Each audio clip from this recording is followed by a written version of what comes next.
ꯆꯥꯎꯈꯠꯂꯕ ꯃꯇꯝꯁꯤꯗ ꯑꯃꯅ ꯑꯃꯗꯒꯤ ꯁꯦꯜ ꯄꯥꯏꯕꯗ ꯃꯥꯡꯖꯤꯜ ꯊꯥꯅꯕ ꯍꯣꯠꯅꯔꯤ꯫ ꯂꯥꯏꯔꯕ ꯏꯃꯨꯡ ꯌꯥꯝꯂꯕꯁꯨ ꯏꯅꯥꯛ ꯈꯨꯟꯕ ꯏꯃꯨꯡꯁꯨ ꯌꯥꯝꯗꯕ ꯅꯠꯇꯦ꯫ ꯋꯥꯟꯗꯔꯂꯦꯟꯒꯤ ꯁꯤꯁꯣꯔ ꯃꯌꯥꯗ ꯂꯩꯕ ꯎꯇꯣꯄꯤꯌꯥ ꯀꯧꯕ ꯗꯤꯁꯇ꯭ꯔꯤꯛꯀꯤ ꯃꯅꯨꯡꯗ ꯂꯩꯕ ꯑꯄꯥꯔꯠꯃꯦꯟ ꯑꯃꯗꯅꯤ꯫ ꯑꯦꯄꯥꯔꯠꯃꯦꯟꯗꯨ ꯐ꯭ꯂꯣꯔ 3 ꯈꯛ ꯂꯩ, ꯄꯥꯛꯄꯗꯤ ꯑꯁꯨꯛꯀꯤ ꯃꯇꯤꯛ ꯄꯥꯛꯏ꯫ ꯑꯍꯤꯡ ꯆꯕꯨꯛꯀꯤ ꯄꯨꯡ 1 ꯇꯥꯔꯛꯄ ꯃꯇꯝꯗꯅꯤ꯫ ꯁꯦꯀꯦꯟ ꯐ꯭ꯂꯣꯔꯒꯤ ꯑꯃꯝꯕ ꯀꯥ ꯑꯃꯗ ꯅꯨꯄꯥ ꯑꯃꯅ ꯃꯍꯥꯛꯀꯤ ꯅꯨꯄꯤꯗ, "ꯃꯦꯂꯤꯁꯥ, ꯅꯪꯅ ꯄꯥꯝꯂꯤꯁꯤ ꯁꯤ ꯅꯠꯇ꯭ꯔꯥ?"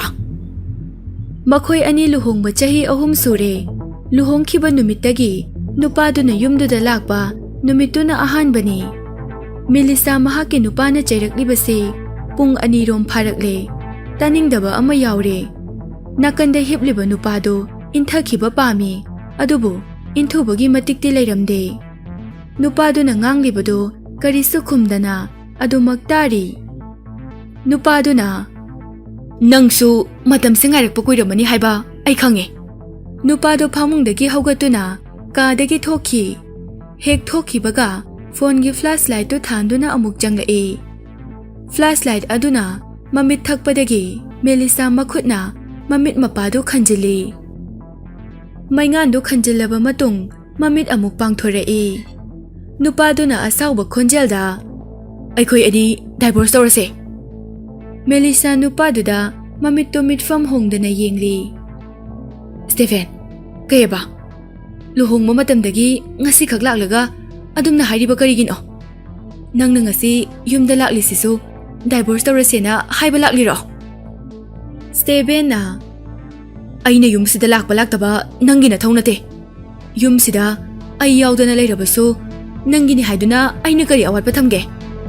ꯅꯪ ꯔꯤꯖꯥꯔꯕ ꯌꯥꯝꯅ ꯑꯣꯏꯕ ꯅꯨꯄꯤ ꯁꯥꯗꯥꯏꯅꯦ?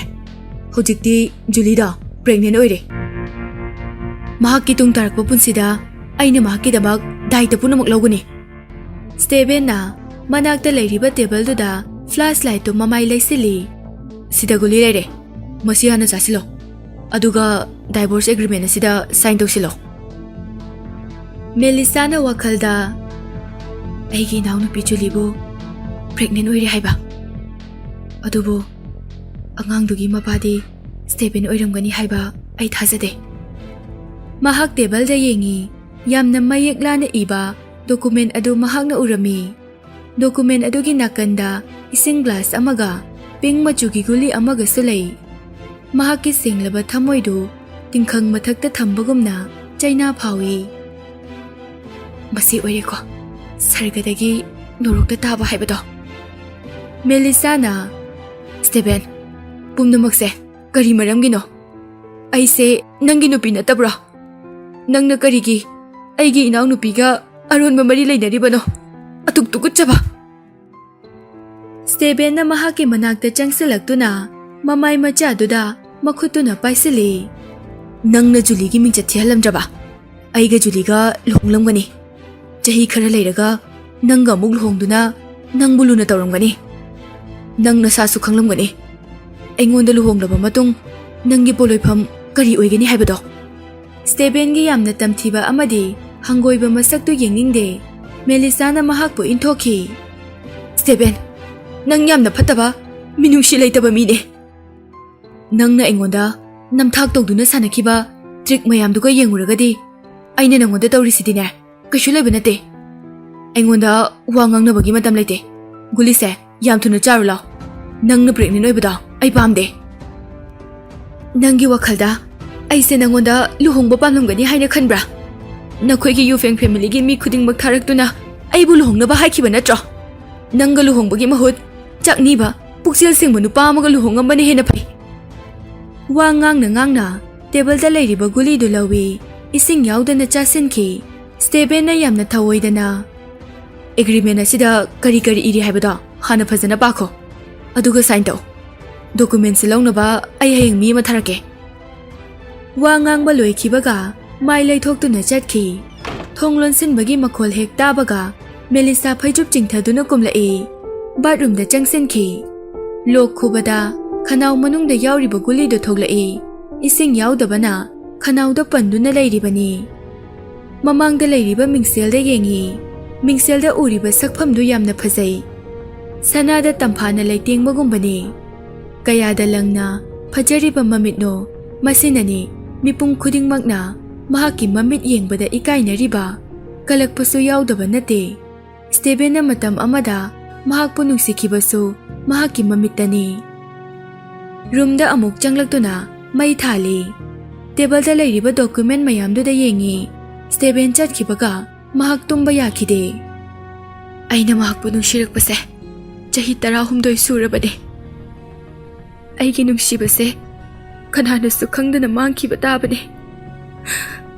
Aina mahakpu school tamningaidagi nungsirakpade.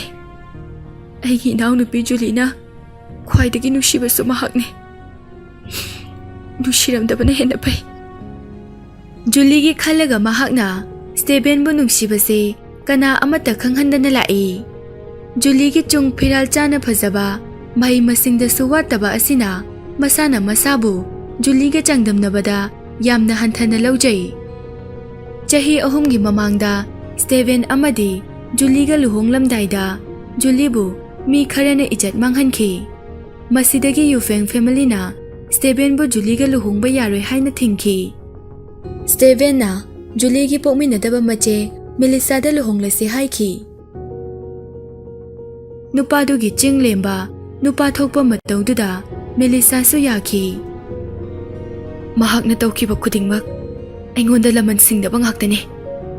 Kanasu khanghandana chahi 10 nungsirakpa amasung luhongladuna chahi 3 lerakpa matamsida aingonda nongmata nungsina yengkidre. Mahaki wakhalda Julibu ijat manghalibada aigi khujil thorangni khanke. Aidi tasengna karimata khangdabane. Mahak kapna divorce to masana yare haina sign tawrami. Yamna ngaklibade Steven na Mellisa da ngasi phawbada nongmata ngangkhiba leite. Adugi sumathakta Mellisa na lainaba achauba apartment ama supi. Paisa oina $10 million supirami. Tasengna hairabada mapuroibaga laiminaba phangdrabaso piriba paisa duna pumnamak compensation oiba yagani. Children Hospital dani Mellisa Hospital da hanagi matawgumna duty lai. Mellisa ngarang khaktani mapuroibaga laiminakhiba. Chahi 3 di apartment aduda mapuroiba yaudana matomta leirakpani. Mangonda di divorce tawba tawdaba chap manai. Mahak gynecology department da laktuna B mode ultrasound room da changlai. Detection device tu masana sizinaduna angang khawdu yengjai. Mamangda thokliba screen da mahaki mabuk manungda follicles mayamna lengbada urami. Madu ubada maithong makalami. Steven, nangna aiga divorce tawrabaso aikhoi anigi ichadi aina soitana taibang mangphongna hangani. Nangna khangluidaba mafam amada chatuna aina ichase pokani. Nangna ngarang purakpu guliduso aina chakhide. Mellisa room dudagi thoklaklaga mahaki office room da lai. Mahaki room gi mamangda yamna familiar oiba phajaba nupi ama phone wari saraga leibadu ui. Matamdo winter oirabasu Julie masagi phajaba makhongdo unaba atenba skirt ama seli. Mahak phone wari sana makhut khudombina mahaki phajaraba masamdo yesinbi sanarami. Mellisa amadi Julie asengba pokminaba machin manaw nate mapa pulabaso mamadi tongali. Makhoi ani step sister ni. Mellisa na nupi ahangi machani, Julina atombigi machani. Mellisa manak yaurakpaga Julina phone du yamna thuna thamki. Mellisa, mafam sida ai pregnant file semba lakpane. Steven na nangi nanakta chatlo haibagi lakpane. Nakhoi gi hospital sida ai deliver su tawgani ye. Julie wa ngangna masagi mabukta pai. Mellisa, nangshu aigi ichase nungsiramgani. Kalakbaga phawbra. Mellisa na mina takini haina yamna pakhali. Mamaidu koilai laiduna yengi. Mahakna Julie bu room manungda pusili aduga thongdo lok tawsili. Julie, nangna hariba wado mina takini haibagi pakhatpa phawdabra. Steven do aigi puroibane. Nang aigi isasu khara yengo. Napalna yomlaba Julie noktuna lei. Mellisa mahakki sitta phamduna Julie da yengi. Julie, nangna noklido ikai pham thoktabra. Mahak hana nangga nungsinaraamlabasu hojikti mado aigi nupa oirabane. Julie na Mellisa, nang matau karamna Stephen da luhongki haibado kauraba. Mangonda luhongnabasu punsi supa nangbu mahakki nupi oigani haina khanbra. Haima, aidi akawa masu leiriye. Ngarangi divorce certificate to sign tawkraba. Julie, nangnu mafamsida laklisi adu haigena lakpa oire. Congratulations. Nangi pandamda phanglabanina nang pelaba natra. Divorce tusu aina yare haina sign tawkrabane. Hojikti Stephen do nangi oire. Ngasidagi nangi laman amata engonda tontreko. Kanano amana mapangi thongdu thilaklami. Dr. Mellisa, VIP room to the leba patient ama yam serious hore. Director na nangbu yam na tuna la ohay howe. Hoy hoy, ay laage. Mellisa yam na tuna hogalak tu na. Ay hoje tabak yam chile. Nangi pregnant file do. Atopa clinic amada chalo. Mellisa mahak na yum dagi lakpa dalilak pa ko tulaw thui. Doctor gi angaw ba ko tulisili. Julina. Nangi wakalda. Ay se mapam masida pregnant file sembalak pani haina leiri. Stephen na aibu America da puduna angang se pokani haye. Mellisa saubudi yamna sauningi. Mahaka onsin aduna ngangnabagi matamdi leite. Mellisa hek chatkibaga Julie gi phone da ring ama lae. Phone tawrakliba contact name du ubaga room du thonglon sili. Phone paikhatuna aina nangoda call tawrakanu haiba natra. Hojikti aikhoi ani gi chama phanglani e. Maya mangdadi Stephen na mapa sahangani. Kari mata wagano. Aina nangonda paisa mayam ama pigani. Aikhoi ani gi chasina makhoi family gi amata ngairaba tungi yumbirel oibado nang pamdabra. Mellisa VIP room da leiriba patient do operation tawba loiraba matung mapanda thoglai. Ahing tumdabagi wabana mayumda hanba pami. Pung kaya tare khangningbagi pocket ta humjinduna mobile phone do thi. Mahaki phone do yauramde tahawraba haina khalui. Aidi ikawu kawine. Ngasai aina yumdagi lilakpa kotuda hapkibane. Aduda yauramani. Mahaki office room da changlai. Julie di leiramdre. Mahakna phone do metlaga yengbada sound record tawraga leirami. As, aise kaya da seksindriba doctor no. Surgery tawramdaidaga sumaina kawradi aidi kari oine. Ngasai Mellisa na B-mode ultrasound room da changlamdaida mahaki uterus da yauba follicles mayamduna lengbado makhol taningki. Maduda mahakna record tawki. Kaubadagi record tu muthatkidre. Makhoi anina sanakiba waridu record thadoktuna amuk tari. Mahak chatkraba matung Julina atopa nupaga wari sanabadusu loina tarami. Mahak hatu na apartment da halai. Sign tawkraba divorce agreement do Stephen na puramladra haina pakhali. Table da document do lengdana adumak leirami. Document mayam paiduna mahaki research room da pusinki. Record tu tarubadagi Julina poka dawriba angang do Stephen gi natte haiba khangi. Stephen, nang se kaya da pangliba nupano. Nang di khanglamgani.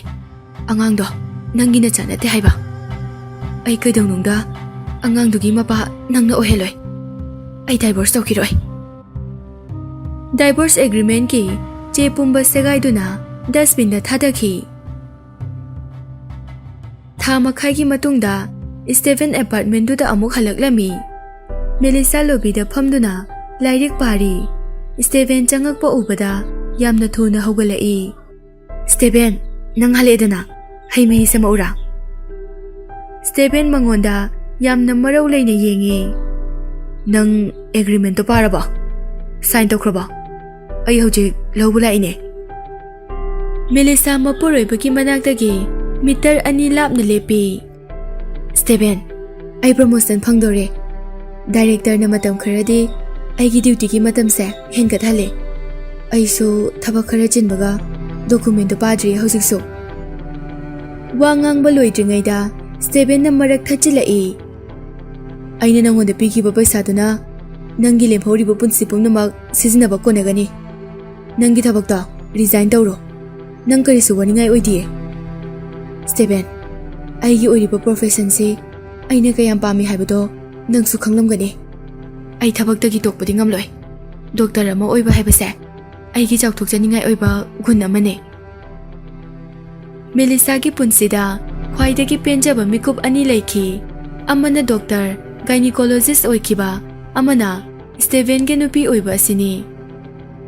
Ai nongonda ahenba 5 million amaga pirage. Hojingmak atopa district amada chatuna nangi apamba hospital amada thabak tawro.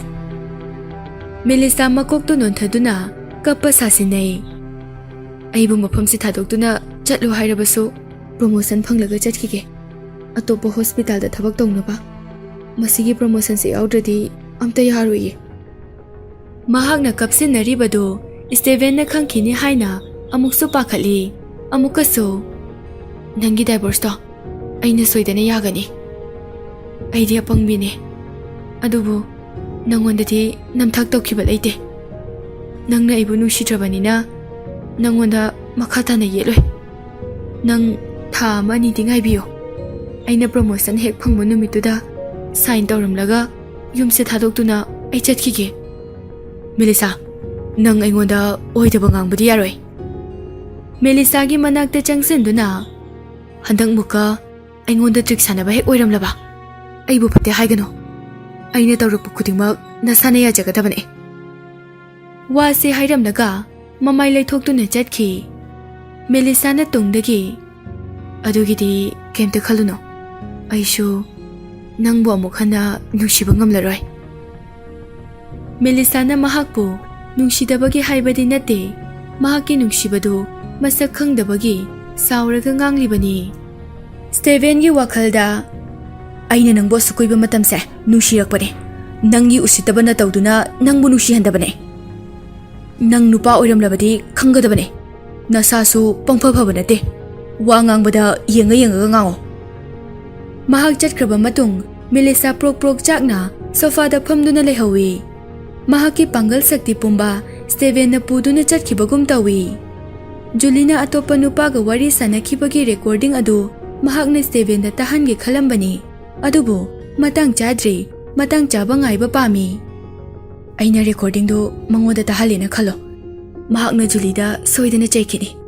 Julisu apang munupidi natabanina angangdo mangan kiba thoklabadi kamdauba. Angang poktrabadi Juligi asengma masakto aina khangba ngamloi. Aduna angang se taibangpalda lakpa ai ngai khini. Recording asisu video natabanina mi atopana Juligi khonjal sahanba suman khini. Angang sina tasengna Steven gi macha oiramlabadi ai kaisu hainingai leite. Divorce tawba tabane. Karigumba oiramdrabadi ai mahakpu makhatana nungsikhigani. Tha amagi matung Mellisa mahaki office duty tawrambadagi hawgalaktuna filter dagi ising haige tawringai makoktu yamna kana ngaurami. Makhutta pairiba glass tu makhada takiduna kaire. Masado vomiting tawningi jingnaba khara laibadagi pregnant test tawrami. Pregnant test tikta red bar anidu ubada matam kuina ngairakpa mahaki manglando mangphaunarami. Harauba henmanbana phone do laukhoktuna Steven da call tawi. Itha thajadana call do yamna thuna receive tawrai. Steven na hello fauba haidabida nang sign tawraba. Momo noknaba maithongdu sat hongi. Noktabadi yade haibagi matagum noktuna Steven ai nangonda yamna nungaiba paw ama haigena tawrakpane. Nang hore nungdang sangadra. Sangadi Quingping restaurant da amta unase. Wajau da ngangpa Steven ni karisu na chungdana. Hojek aikhoy ani unabagi mathau tade. Sign tawba loirakanda aingonda phone tawro. Launaba ai mi tharake. Mellisa wakhalda ai pregnant oi haibase. Mahakna khangladi mahakna ibu soidana nungsirakani. Aina unase haise divorce ki maramda wari sanabaine. Horen thengnadaba yadabane. Karigumba nangna laktaba thoklabadi document singdo aina loina mai thadokani. Asi hairamlaga Mellisa call tu thuna thamki. Mellisa mahakna ngangkhibadu khaluraga masa matomda amuksu kiba phawrei. Numituna ahanbani mahakna Stevenda khon kanna ngangba ngamliba.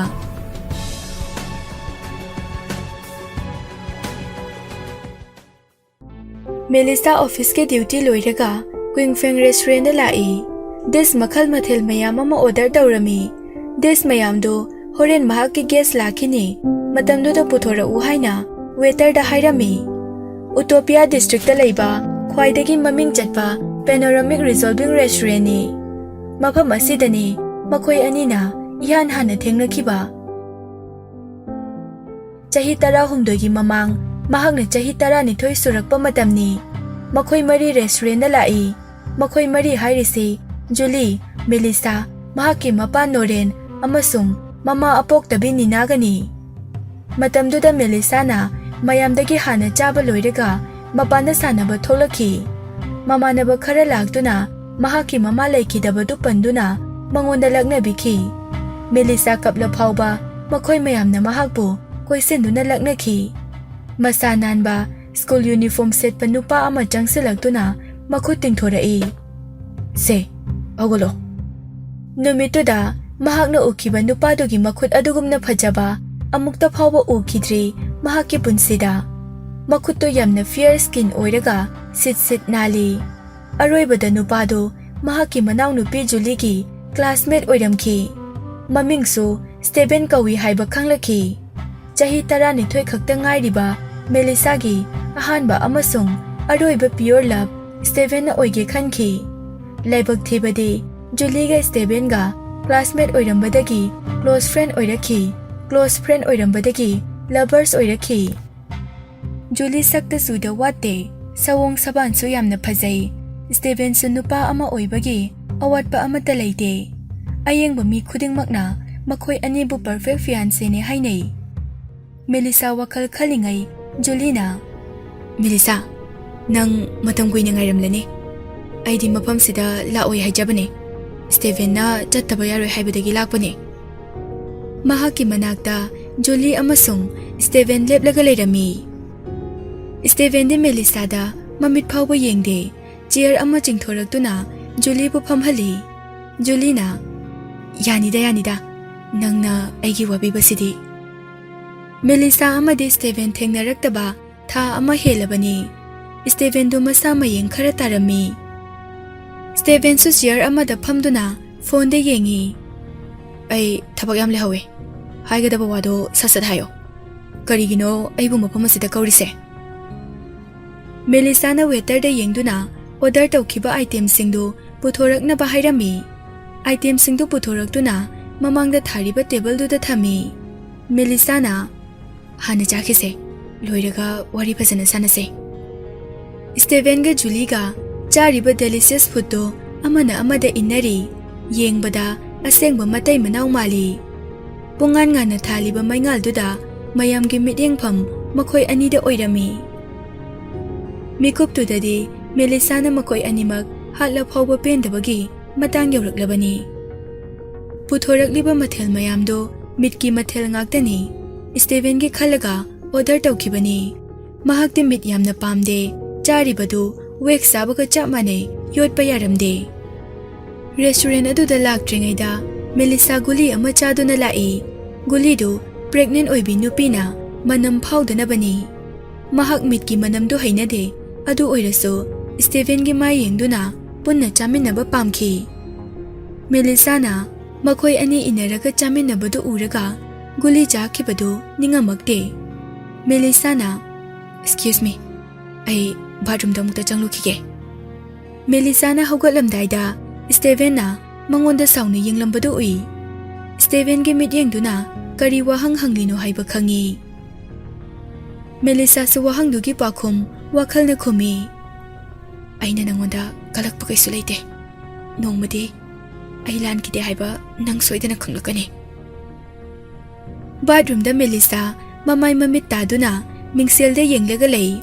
Onthorakpada Julie so nakanda leptuna mingsel yenglaga ahappa padu semi. Mellisa na Julie pregnant oiradi heavy makeup tawgono. Maduna poglakadaba angangduda kaisu phaba oiroi. Mellisa, sangsarse nangini haina khanbra. Nangna aingonda takpagi kari mathau lei. Julie yamna usitana noi. Julie ga onsinaba pamdabadagi Mellisa na hoi adudi nangna thokpa tawro. Hairaga Julie gi nakanda thaidoklaga chatki. Julie na mahaki pambomda yanduna Mellisa, wari inta sanakise. Ai nangga wari sananingai kaisu leite. Julie na pairakliba makhutto lauthoi khara chatpa haubaga matungda posak ama thadabagi makhol tarami. Mellisa mamai laithoraktringai Julie yamna thuna Ima, ai sire. Mellisa su yenglai. Julie makhada phamduna mahaki mabukta pairaga kaplami. Mellisa na mahaki mamitto ubada tawsinnaba mali. Julie na Mellisa, nang naibu nuksida haiba ai khange. Adubu aibo sumna intubadi nang sulangani. Aise pregnant oirabani. Angang sigi mapana Steven ne. Mellisa su chensin duna yengi bleeding tawbugi mami su tai. Mahakna wangange tawbuga manakta nupa ama chensilaktuna Julie bu mahakna kolaga puthokhi. Mellisa gi nakong mayada nang yam tawbu ngam nupi ne. Nang hore nungai ne. Mellisa thokliba thokdokse karino khangde hospital manungdani. Mellisa dress to hongtoktuna Julie gi anaba yengnaba emergency room da lai. Room dugi mamangda Steven leplaga Julie bu ngairi. Mellisa bu room duda changba yaroi haina mahakna thingi. Mellisa, nang manungda changlaga aigi cha se hatke hariro. Mapam se hospital ne. Aibu wayam na ngangbata hangano. Steven na nganglakpa wahi khuding Mellisa gi thamoida hu puba ngangtani. Nang wayam na ngangande haiba aisu khange. Sima su khangbiyo. Aisu miyam na sakhangnaraba gynecologist doctor amane. Hiram masidadi aisu khara makaidi khangjare. Steven na atapa khonjalda nangna Julie bu hek wahalaba sokhalaba nangi punsida so sibadagi hena akanba chaitheng soidana phanghangani. Mellisa magun leina noi. Hojik aina lairiba mahisina Julie da aina phataba ma tawbada nangna kari su khangba ngamloi.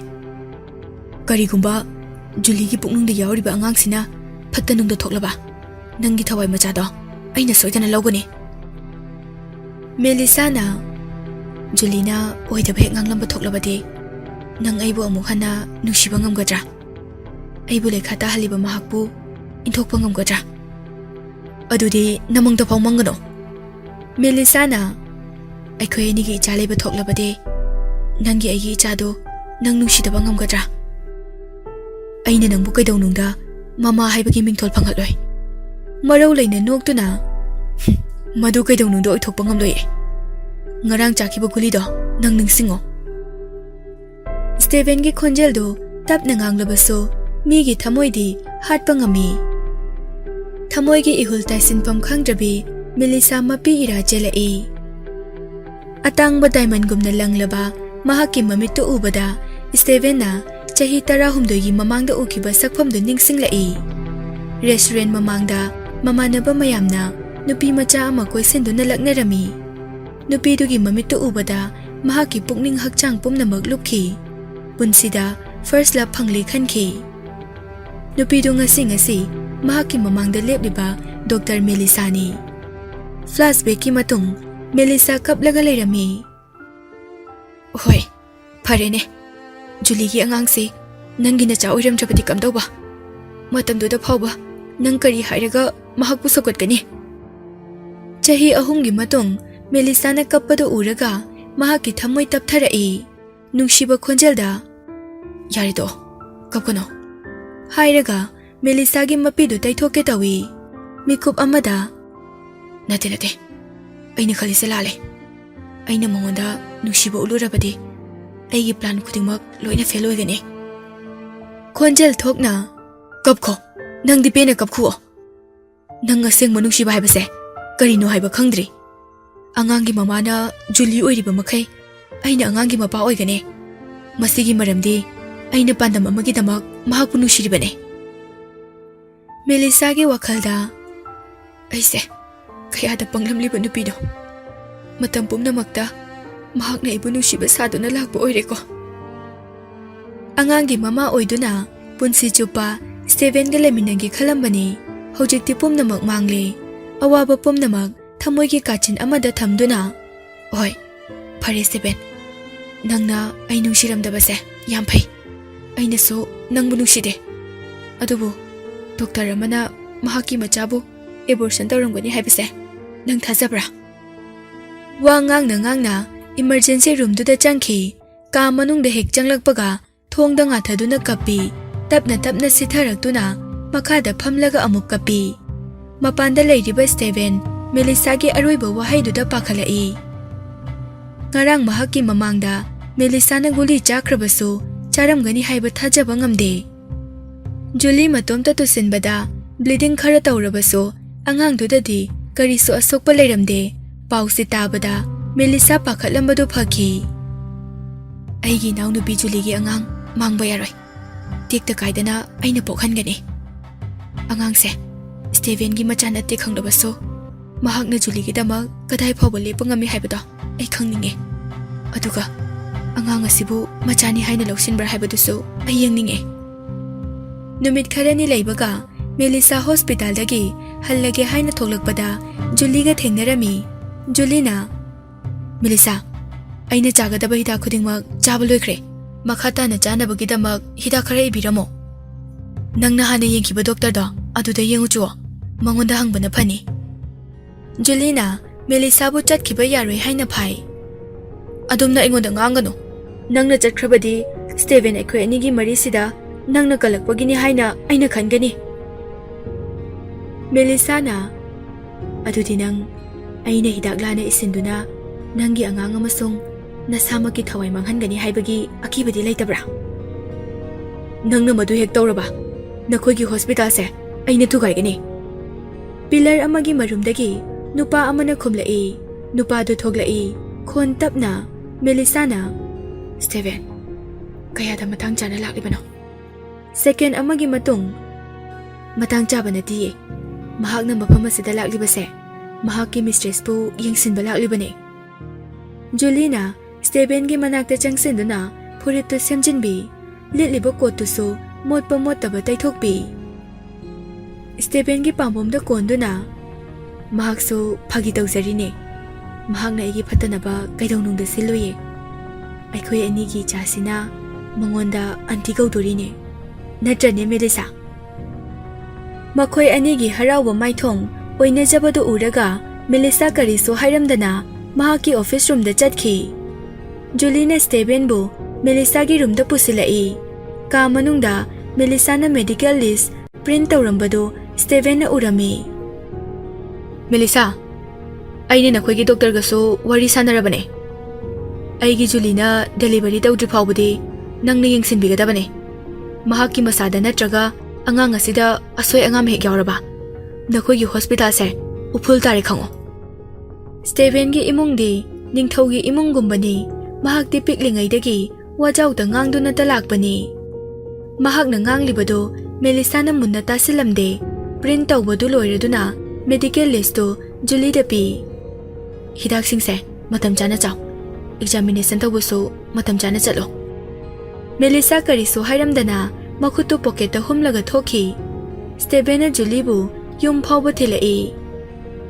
Julie gari dagi thoklai gari manung dagi Julie fazana potharo ko Julie su mangonda complaint tawbugi mathawna dilaite Julina hoi ai su khange aikhoi ani gi icha se kaisu tawruye Mellisa na pirak pahidak se si khaktani aina chaduise Mellisa gi mingta bada Steven gi sakpham do hongi Steven nangshu matam chana chak to chawko handakti nang mayang yamna taba male hoi hairam laga gari yang na thauraga chatki Julina hu puba lindu na yengbagum Mellisa na pirakpa print tawraba medical list da yengi Mellisa pubang sudabe nang handakti khangnidana aiso chahi ahumdi Steven se nangonda piredana nangna mahaki thamoibu joy tawba ngamde hojikti aina mahakpu lawba khakta natana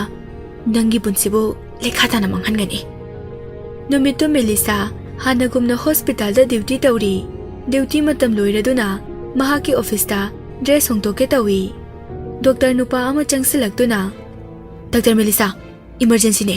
Nangi nanaw nupi Julie do operation room da lehawe. Nang yam thuna amuk ta lao. Mellisa pakhat na, Julie haiba.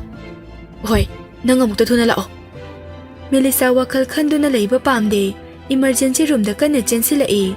Room dugi mamangda Stephen yamna phingna koi chatlaga leirami. Mahaki asauba sakfam du ubada Mellisa yamna kirami. Adubu Julie gi khalaga changlai. Operation room da change tawbaga Stephen na mahak pu urami. Stephen na mahak ki khudang da phaduna. Nangai kho. Mellisa makhutu thadok na bakan na mui. Kaino Stephen, nangna toise kaino. Pairi bu khuse, yam thuna thado. Stephen mamitu arai bida sangdoktuna. Nangna engonda adumaina ngangba yabra. Nangna Julie gi angangbu hatpa karigi na tiklei. Nang makhatana hingba pamdabra. Mellisa kari sukhangjaba natabanina wadu tabada inganga e. Kaino nang nangangi duba? Julie gi angangdo kaidawa yaurage. Nang hojik phawba khangsinadaba sari. Julie gi hida khudingmak nangna ikiba natra. Aina sagalakpa idea khudingmak nangna loina manghalaba. Nang nupi oirambagi aina khut thadabane. Mellisa hojikti gyan loina tare. Julie na abortion gi guli chaduna mahaki machadu manghanbani. Stephen ni Mellisa na pirakiba hidakto lanbagi ni haina leiri. Mellisa na, Stephen, mahak na hidak lana chabagi ne. Engonda tainaba yaroi. Asengba khangdringayda hana maral sijanbase toklase. Wa ngangba loibaga operation room da changki. Stephen thonglonsin kibado yengduna lehawi. Nangna engonda ngangliba amasung uliba na tawdo. Prithibi sida leiba atopa mi mo oiramlabadi ngasai na thawai mangladabane. Mamito tapna oisali amuk pangthorakpada asawba pumnamak phakre. Mellisa, nang Julie gi punsibu kanbiyo. Mahak hingdaba yadabane. Angang dusu. Operation room manungda Mellisa de Julie gi case to thoidokna serious oiramgani khalludabani. Adubo pumnamak tayonarami. Julie na abortion drug to ka hena chasin khibana angang du sibata natana angang khawdusu phibam yamna soklamle. Room du da leiba senior doctor amana patient sigi imung manungi mida sign ama taholo. Patient sigi angang khawse lokthokpa yana leire. Matam kitang thengkibada mahaki punsi ekhoina ganba ngamloi. Nurse nupi amana che amaga kolom ama pairaga chenthora Mellisa na, Miss, aina oina tawrage yani. Senior doctor duna, Mellisa, nangna tawba nungairoi. Patient sigi husband oina taholo. Ha, Julie gi husband haiba. Mayam gi wakhaldasu aigi pureibabu Julie gi ni khallaba ko. Julie na beta taduna leibadu uraga Mellisa makokto puba ngamdre. Makhol hauna kapthokpa su ngamda nurse nupidu chedo pairaga yamna thuna chensilai. Operation hauramdaida, Julie, kaino nangna tawisibo? Hojikti nang angang se poklaroi ko. Mellisa mamaido marks upi mamit anidagi sintharakpa pirang marik tubo leiriba mayamduna loina ui. Operation haurakpaga mahak mathwai chakpa henman khibana operation table dagi maning hantorai. Numituna so ahanbani operation loidringaida lep tawba. Mayamna mahak na kappado uraga doctor amadi nurse ki wakhaldadi manaw nupina tariba dasa aduda nungaitabagi ni haina leinai. Adubu mangondadi punsida achauba lanpam ama maithirabani. Nurse nupi amana mahak na kaplibado themjili kachin amada phamduna isisina operation du yenglaga lei. Julie gi mabukta athauba blade na lenbado urami. Ngaihak leiraga doctor na sizinariba knife amasung instrument mayamdudagi thaktorakpa mangalduna mamittu thakali. Masagi mabukta paiduna, Stephen na aibu nungsidrabasu mahakka amuk hana leiba phangkini khalambane. Adubu phanglaroi. Stephen gi nupi oibagi mingthol amuk hana phanglaroi. Mapanda ngaiduna leiriba Stephen na aingonda kari tawrakani haiba ai khangba ngamde.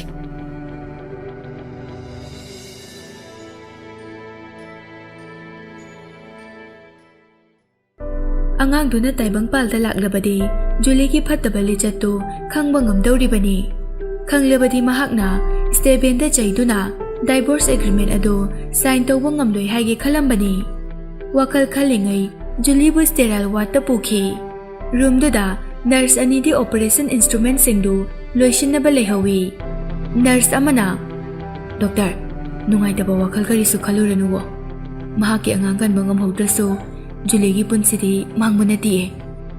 ꯑꯇꯣꯞꯄ nurse ꯑꯃꯅ, "ꯑꯗꯨꯅꯦ, ꯑꯩꯁꯨ ꯃꯍꯥꯛꯅ ꯇꯧꯔꯤꯁꯦ ꯀꯔꯤꯅꯣ ꯍꯥꯏꯕ ꯈꯪꯗꯦ꯫ ꯑꯃꯨꯛꯇꯗ ꯑꯗꯨꯛ ꯌꯥꯝꯕ ꯗ꯭ꯔꯒꯇꯨ ꯆꯥꯁꯤꯜꯂꯤꯗꯨꯕꯣ ꯈꯟꯖꯤꯜꯂꯨꯕꯗ ꯑꯩ ꯇꯨ ꯆꯨꯡꯉꯤ." ꯃꯦꯂꯤꯁꯥ ꯀꯔꯤꯁꯨ ꯍꯥꯏꯗꯅ ꯑꯣꯄꯔꯦꯁꯟ ꯔꯨꯝꯗꯒꯤ ꯊꯣꯛꯈꯤ꯫ ꯃꯍꯥꯛꯀꯤ ꯑꯣꯐꯤꯁ ꯔꯨꯝꯗ ꯂꯥꯛꯇꯨꯅ ꯀꯞꯂꯒ ꯂꯩꯔꯤ꯫ ꯁ꯭ꯇꯦꯕꯦꯟꯅ ꯊꯣꯡꯗꯨ ꯍꯥꯡꯗꯣꯛꯇꯨꯅ ꯆꯪꯂꯛꯏ꯫ ꯃꯦꯂꯤꯁꯥꯗꯤ ꯃꯃꯤꯠꯇꯨ ꯎꯏꯁꯤꯟꯗꯨꯅ ꯇꯨꯃꯤꯟꯅ ꯂꯩ꯫ ꯈꯖꯥꯏ ꯐꯥꯎꯔꯒ ꯁꯤꯟꯊꯔꯛꯄ ꯃꯄꯤꯗꯨꯅ ꯇꯦꯕꯜꯗ ꯂꯩꯔꯤꯕ ꯑꯄꯥꯕ ꯆꯦꯋꯥꯡꯗ ꯇꯥꯕꯒꯤ ꯄꯣꯛꯊꯣꯛꯄꯗꯨ ꯎꯏ꯫ ꯑꯁꯨꯛ ꯀꯨꯏꯕ ꯃꯇꯝꯁꯤ ꯃꯍꯥꯛꯀꯤ ꯊꯃꯣꯏꯗ ꯁ꯭ꯇꯦꯕꯦꯟꯕꯨ ꯑꯔꯪꯕ ꯊꯋꯥꯟꯃꯤꯆꯥꯛꯀꯨꯝꯅ ꯉꯥꯟꯊꯣꯏꯔꯒ ꯂꯥꯛꯄꯅꯤ꯫ ꯃꯍꯥꯛꯀꯤ ꯃꯪꯂꯥꯟ ꯑꯃꯗꯤ ꯇꯥꯏꯕꯪꯗ ꯁ꯭ꯇꯦꯕꯦꯟꯒꯤ ꯁꯛꯐꯝꯗꯨ ꯊꯃꯣꯏꯗ ꯂꯥꯠꯇꯨꯅ ꯂꯥꯛꯄꯅꯤ꯫ ꯁ꯭ꯇꯦꯕꯦꯟꯅ ꯃꯍꯥꯛꯀꯤ ꯃꯥꯡꯗ ꯆꯠꯂꯁꯨ, ꯇꯨꯡꯗ ꯆꯠꯂꯁꯨ, ꯑꯔꯥꯞꯄ ꯃꯐꯝꯗ ꯆꯠꯂꯁꯨ, ꯅꯥꯄꯤ ꯃꯣꯡꯁꯣꯡ ꯃꯔꯛꯇ ꯂꯣꯠꯂꯕꯁꯨ, ꯆꯤꯜꯂꯕ ꯃꯤꯌꯥꯝ ꯃꯔꯛꯇ ꯂꯩꯔꯁꯨ, ꯁ꯭ꯇꯦꯕꯦꯟ ꯂꯩ ꯍꯥꯏꯕꯒꯤ ꯁꯦꯟꯁꯇꯤ ꯃꯇꯝ ꯄꯨꯝꯅꯃꯛꯇ ꯃꯉꯣꯟꯗ ꯐꯥꯎꯏ꯫ ꯃꯃꯤꯠ ꯎꯏꯁꯤꯟꯗꯨꯅ ꯂꯩꯔꯕꯁꯨ ꯃꯅꯥꯛꯇ ꯆꯪꯁꯤꯜꯂꯛꯂꯤꯕ ꯅꯨꯄꯥꯗꯨ ꯁ꯭ꯇꯦꯕꯦꯟꯅꯤ ꯍꯥꯏꯅ ꯂꯥꯏꯅ ꯈꯪꯏ꯫ ꯃꯈꯧꯔꯤꯗꯨꯗ ꯑꯆꯧꯕ ꯃꯈꯨꯠꯇꯨꯅ ꯇꯥꯞ ꯄꯥꯏꯁꯤꯜꯂꯛꯇꯨꯅ, "ꯑꯩꯅ ꯅꯪꯉꯣꯟꯗ ꯍꯥꯏꯗꯕ꯭ꯔꯥ? ꯑꯉꯥꯡꯗꯨꯗ ꯈꯨꯗꯣꯡꯊꯤꯕ ꯍꯦꯛ ꯊꯣꯛꯄꯗ ꯅꯪꯅ ꯗꯥꯏꯇ ꯄꯨꯝꯅꯃꯛ ꯂꯧꯒꯗꯕꯅꯤ ꯍꯥꯏꯅ." ꯈꯧꯔꯤꯗ ꯃꯦꯠꯂꯤꯕꯗꯨ ꯇꯁꯦꯡꯅ ꯍꯥꯠꯂꯒꯦ ꯈꯜꯂꯒ ꯃꯦꯠꯄꯗꯤ ꯅꯠꯇꯦ꯫ ꯃꯦꯂꯤꯁꯥ ꯃꯃꯤꯠ ꯄꯥꯡꯊꯣꯛꯇꯅ ꯑꯗꯨꯃꯛ ꯂꯦꯡꯗꯅ ꯐꯝꯂꯤ꯫ ꯃꯍꯥꯛꯅ ꯍꯥꯠꯄ ꯄꯥꯝꯂꯕꯗꯤ ꯍꯥꯠꯂꯁꯅꯨ ꯍꯥꯏꯅ ꯃꯃꯤꯠ ꯎꯏꯁꯤꯟꯗꯨꯅ ꯂꯩ꯫ ꯌꯥꯝꯅ ꯇꯞꯅ, "ꯑꯩꯕꯨ ꯍꯥꯠꯂꯣ. ꯑꯩꯕꯨ ꯍꯥꯠꯂꯒ ꯅꯪꯒꯤ ꯑꯁꯥꯎꯕꯗꯨ ꯐꯒꯅꯤ ꯍꯥꯏꯔꯕꯗꯤ ꯍꯧꯖꯤꯛꯃꯛ ꯑꯩꯕꯨ ꯍꯥꯠꯂꯣ." ꯃꯃꯤꯠ ꯄꯥꯡꯊꯣꯛꯇꯨꯅ ꯁ꯭ꯇꯦꯕꯦꯟꯗ ꯑꯥꯔꯊ ꯂꯩꯅ ꯌꯦꯡꯉꯤ꯫ "ꯁ꯭ꯇꯦꯕꯦꯟ, ꯅꯪ ꯀꯔꯤ ꯈꯟꯗꯨꯅ ꯂꯩꯔꯤ? ꯑꯩꯕꯨ ꯍꯥꯠꯂꯣ ꯍꯥꯏꯕꯅꯦ꯫ ꯅꯪꯒꯤ ꯅꯈꯨꯠꯇ ꯑꯩꯒꯤ ꯊꯋꯥꯏ ꯃꯥꯡꯕ ꯐꯪꯂꯕ ꯑꯩꯒꯤꯗꯤ ꯂꯥꯏꯕꯛ ꯐꯕꯅꯦ." ꯃꯦꯂꯤꯁꯥ ꯊꯧꯅꯥ ꯂꯩꯅ ꯉꯥꯡꯂꯕꯁꯨ ꯃꯥꯏꯊꯣꯡꯗ ꯑꯀꯤꯕꯒꯤ ꯃꯃꯤꯗꯤ ꯇꯥꯏ꯫ ꯃꯦꯂꯤꯁꯥꯒꯤ ꯃꯃꯤꯠꯇꯨ ꯁ꯭ꯇꯦꯕꯦꯟꯒꯤ ꯋꯤꯛꯅꯦꯁꯅꯤ꯫ ꯅꯍꯥꯟ ꯃꯈꯩꯗꯤ ꯃꯦꯂꯤꯁꯥꯅ ꯀꯞꯁꯤꯟꯅꯕꯅꯤ ꯍꯥꯏꯕ ꯃꯍꯥꯛꯅ ꯈꯪꯏ꯫ ꯉꯁꯤꯗꯤ ꯊꯃꯣꯏꯗꯒꯤ ꯊꯣꯛꯂꯛꯄ ꯄꯤꯔꯥꯡꯗꯨ ꯎꯔꯦ꯫ ꯈꯧꯔꯤ ꯃꯦꯠꯄꯗꯨ ꯂꯦꯞꯄꯤ꯫ ꯋꯥꯈꯜꯗ, "ꯅꯪ ꯉꯁꯤꯗꯤ ꯀꯞꯂꯕꯀꯣ? ꯖꯨꯂꯤꯒꯤ ꯑꯉꯥꯡ ꯁꯤꯕꯗ ꯈ꯭ꯋꯥꯏꯗꯒꯤ ꯍꯔꯥꯎꯒꯗꯕꯗꯤ ꯅꯪꯅꯦ꯫ ꯀꯩꯗꯧꯔꯦ ꯁ꯭ꯇꯦꯕꯦꯟ? ꯑꯩꯕꯨ ꯍꯥꯠꯇ꯭ꯔꯕꯗꯤ? ꯅꯪꯅ ꯆꯤꯡꯅꯗꯨꯅ ꯂꯩꯔꯤꯕ ꯀꯔꯤꯒꯤꯅꯣ? ꯃꯇꯧ ꯀꯔꯝꯅ ꯅꯪꯒꯤ ꯊꯧꯅꯥꯗꯨ ꯃꯥꯡꯈ꯭ꯔꯤꯅꯣ? ꯅꯠꯇ꯭ꯔꯒ ꯑꯩꯕꯨ ꯀꯤꯕꯒꯤꯔꯥ?" ꯃꯍꯥꯛꯀꯤ ꯑꯌꯥꯡꯕ ꯃꯥꯏꯊꯣꯡꯗꯨꯅ ꯁ꯭ꯇꯦꯕꯦꯟꯕꯨ ꯑꯃꯨꯛ ꯁꯥꯎꯍꯜꯂꯤ꯫ "ꯑꯆꯨꯝꯕꯅꯦ, ꯑꯩ ꯅꯪꯕꯨ ꯍꯥꯠꯅꯤꯡꯉꯦ꯫ ꯑꯩ ꯅꯪꯕꯨ ꯍꯤꯡꯍꯟꯗꯨꯅ ꯃꯈꯥ ꯇꯥꯅ ꯋꯥꯍꯟꯈꯤꯅꯤ꯫ ꯑꯩꯒꯤ ꯄ꯭ꯂꯥꯟ ꯑꯃꯗꯤ ꯅꯪꯅ ꯐꯦꯜ ꯑꯣꯏꯍꯟꯕꯅꯦ꯫ ꯅꯪꯒꯤ ꯄꯨꯟꯁꯤꯕꯨ ꯑꯩꯅ ꯅꯣꯔꯣꯛꯇ ꯂꯩꯕꯒꯨꯝꯅ ꯋꯥꯍꯟꯈꯤꯒꯅꯤ."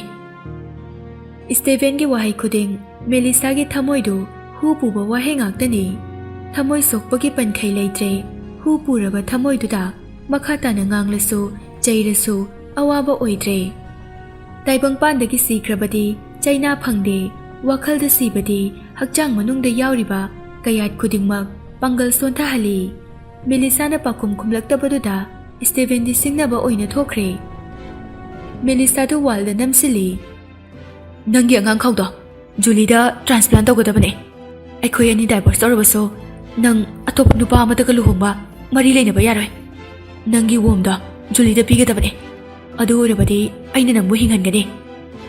ꯃꯦꯂꯤꯁꯥ ꯃꯃꯤꯠꯇꯨ ꯂꯥꯎꯊꯣꯛꯂꯒ ꯑꯔꯩꯕ ꯄꯥꯡꯒꯜ ꯁꯛꯇꯤ ꯁꯤꯖꯤꯟꯅꯗꯨꯅ ꯁ꯭ꯇꯦꯕꯦꯟꯕꯨ ꯏꯟꯊꯣꯛꯏ꯫ ꯃꯁꯥꯗꯨ ꯁ꯭ꯋꯥꯏ ꯂꯥꯎꯕꯅ ꯃꯁꯥꯒꯤ ꯃꯕꯨꯛꯇ ꯄꯥꯏꯔꯒ ꯌꯦꯡꯉꯤ꯫ "ꯁ꯭ꯇꯦꯕꯦꯟ, ꯑꯄꯪꯕ! ꯖꯨꯂꯤꯒꯤ ꯑꯉꯥꯡ ꯁꯤꯈꯤꯕ ꯑꯃꯁꯨꯡ ꯋꯣꯝ ꯂꯧꯊꯣꯛꯈꯤꯕꯒ ꯑꯩꯒ ꯀꯔꯤ ꯃꯔꯤ ꯂꯩꯅꯩ? ꯀꯔꯝꯕ ꯃꯔꯝꯗ ꯌꯨꯝꯐꯝ ꯑꯣꯏꯔꯒ ꯑꯩꯅ ꯑꯩꯒꯤ ꯋꯣꯝ ꯑꯁꯤꯕꯨ ꯖꯨꯂꯤꯗ ꯇ꯭ꯔꯥꯟꯁꯄ꯭ꯂꯥꯟ ꯇꯧꯒꯅꯤ? ꯀꯔꯤꯗ ꯌꯨꯝꯐꯝ ꯑꯣꯏꯔꯒꯅꯣ ꯍꯥꯏꯕ?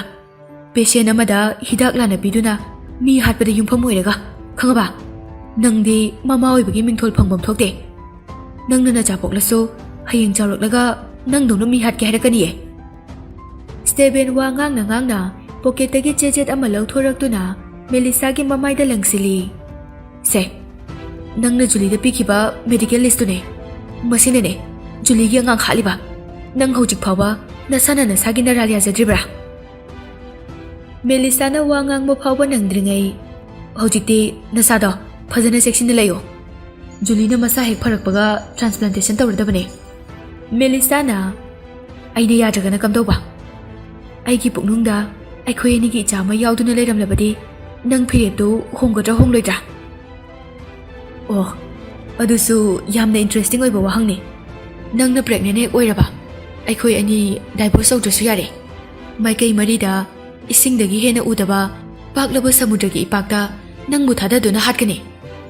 Si hairamlaga Stephen khongkap launa thangduna chatki. Mellisa nupaduda yengduna walda ngathabadagi tapna phamtharai. Pakhatpa henmanbana kappa phawba ngamde. B-mode ultrasound room da lagduna bed ta hipli. Detector duna mabukta namduna nakanda thokliba screen duda yengi. Screen aduda apikpa tadpole manba uba phangi. Kayada nungsirabano mahaki matawdo tungda mapung phaba angang oirakadawribani. Mellisa gi ahanba macha oidawribani. Mahakna nungsijaba nupadugi machana mahaki puknungda nawyomduna leiribani. Tha animuk leiradi nupara nupira khangba ngamlani. Prithibigi mafam ama hektada aina igi cha pokpagi right le. Angangse kanana sumanghan mangamloi.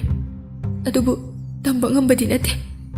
Mamana nang nungsirabasu phatraba makhoigi makhuttagi mamana nang bukan mangamgadaba madi.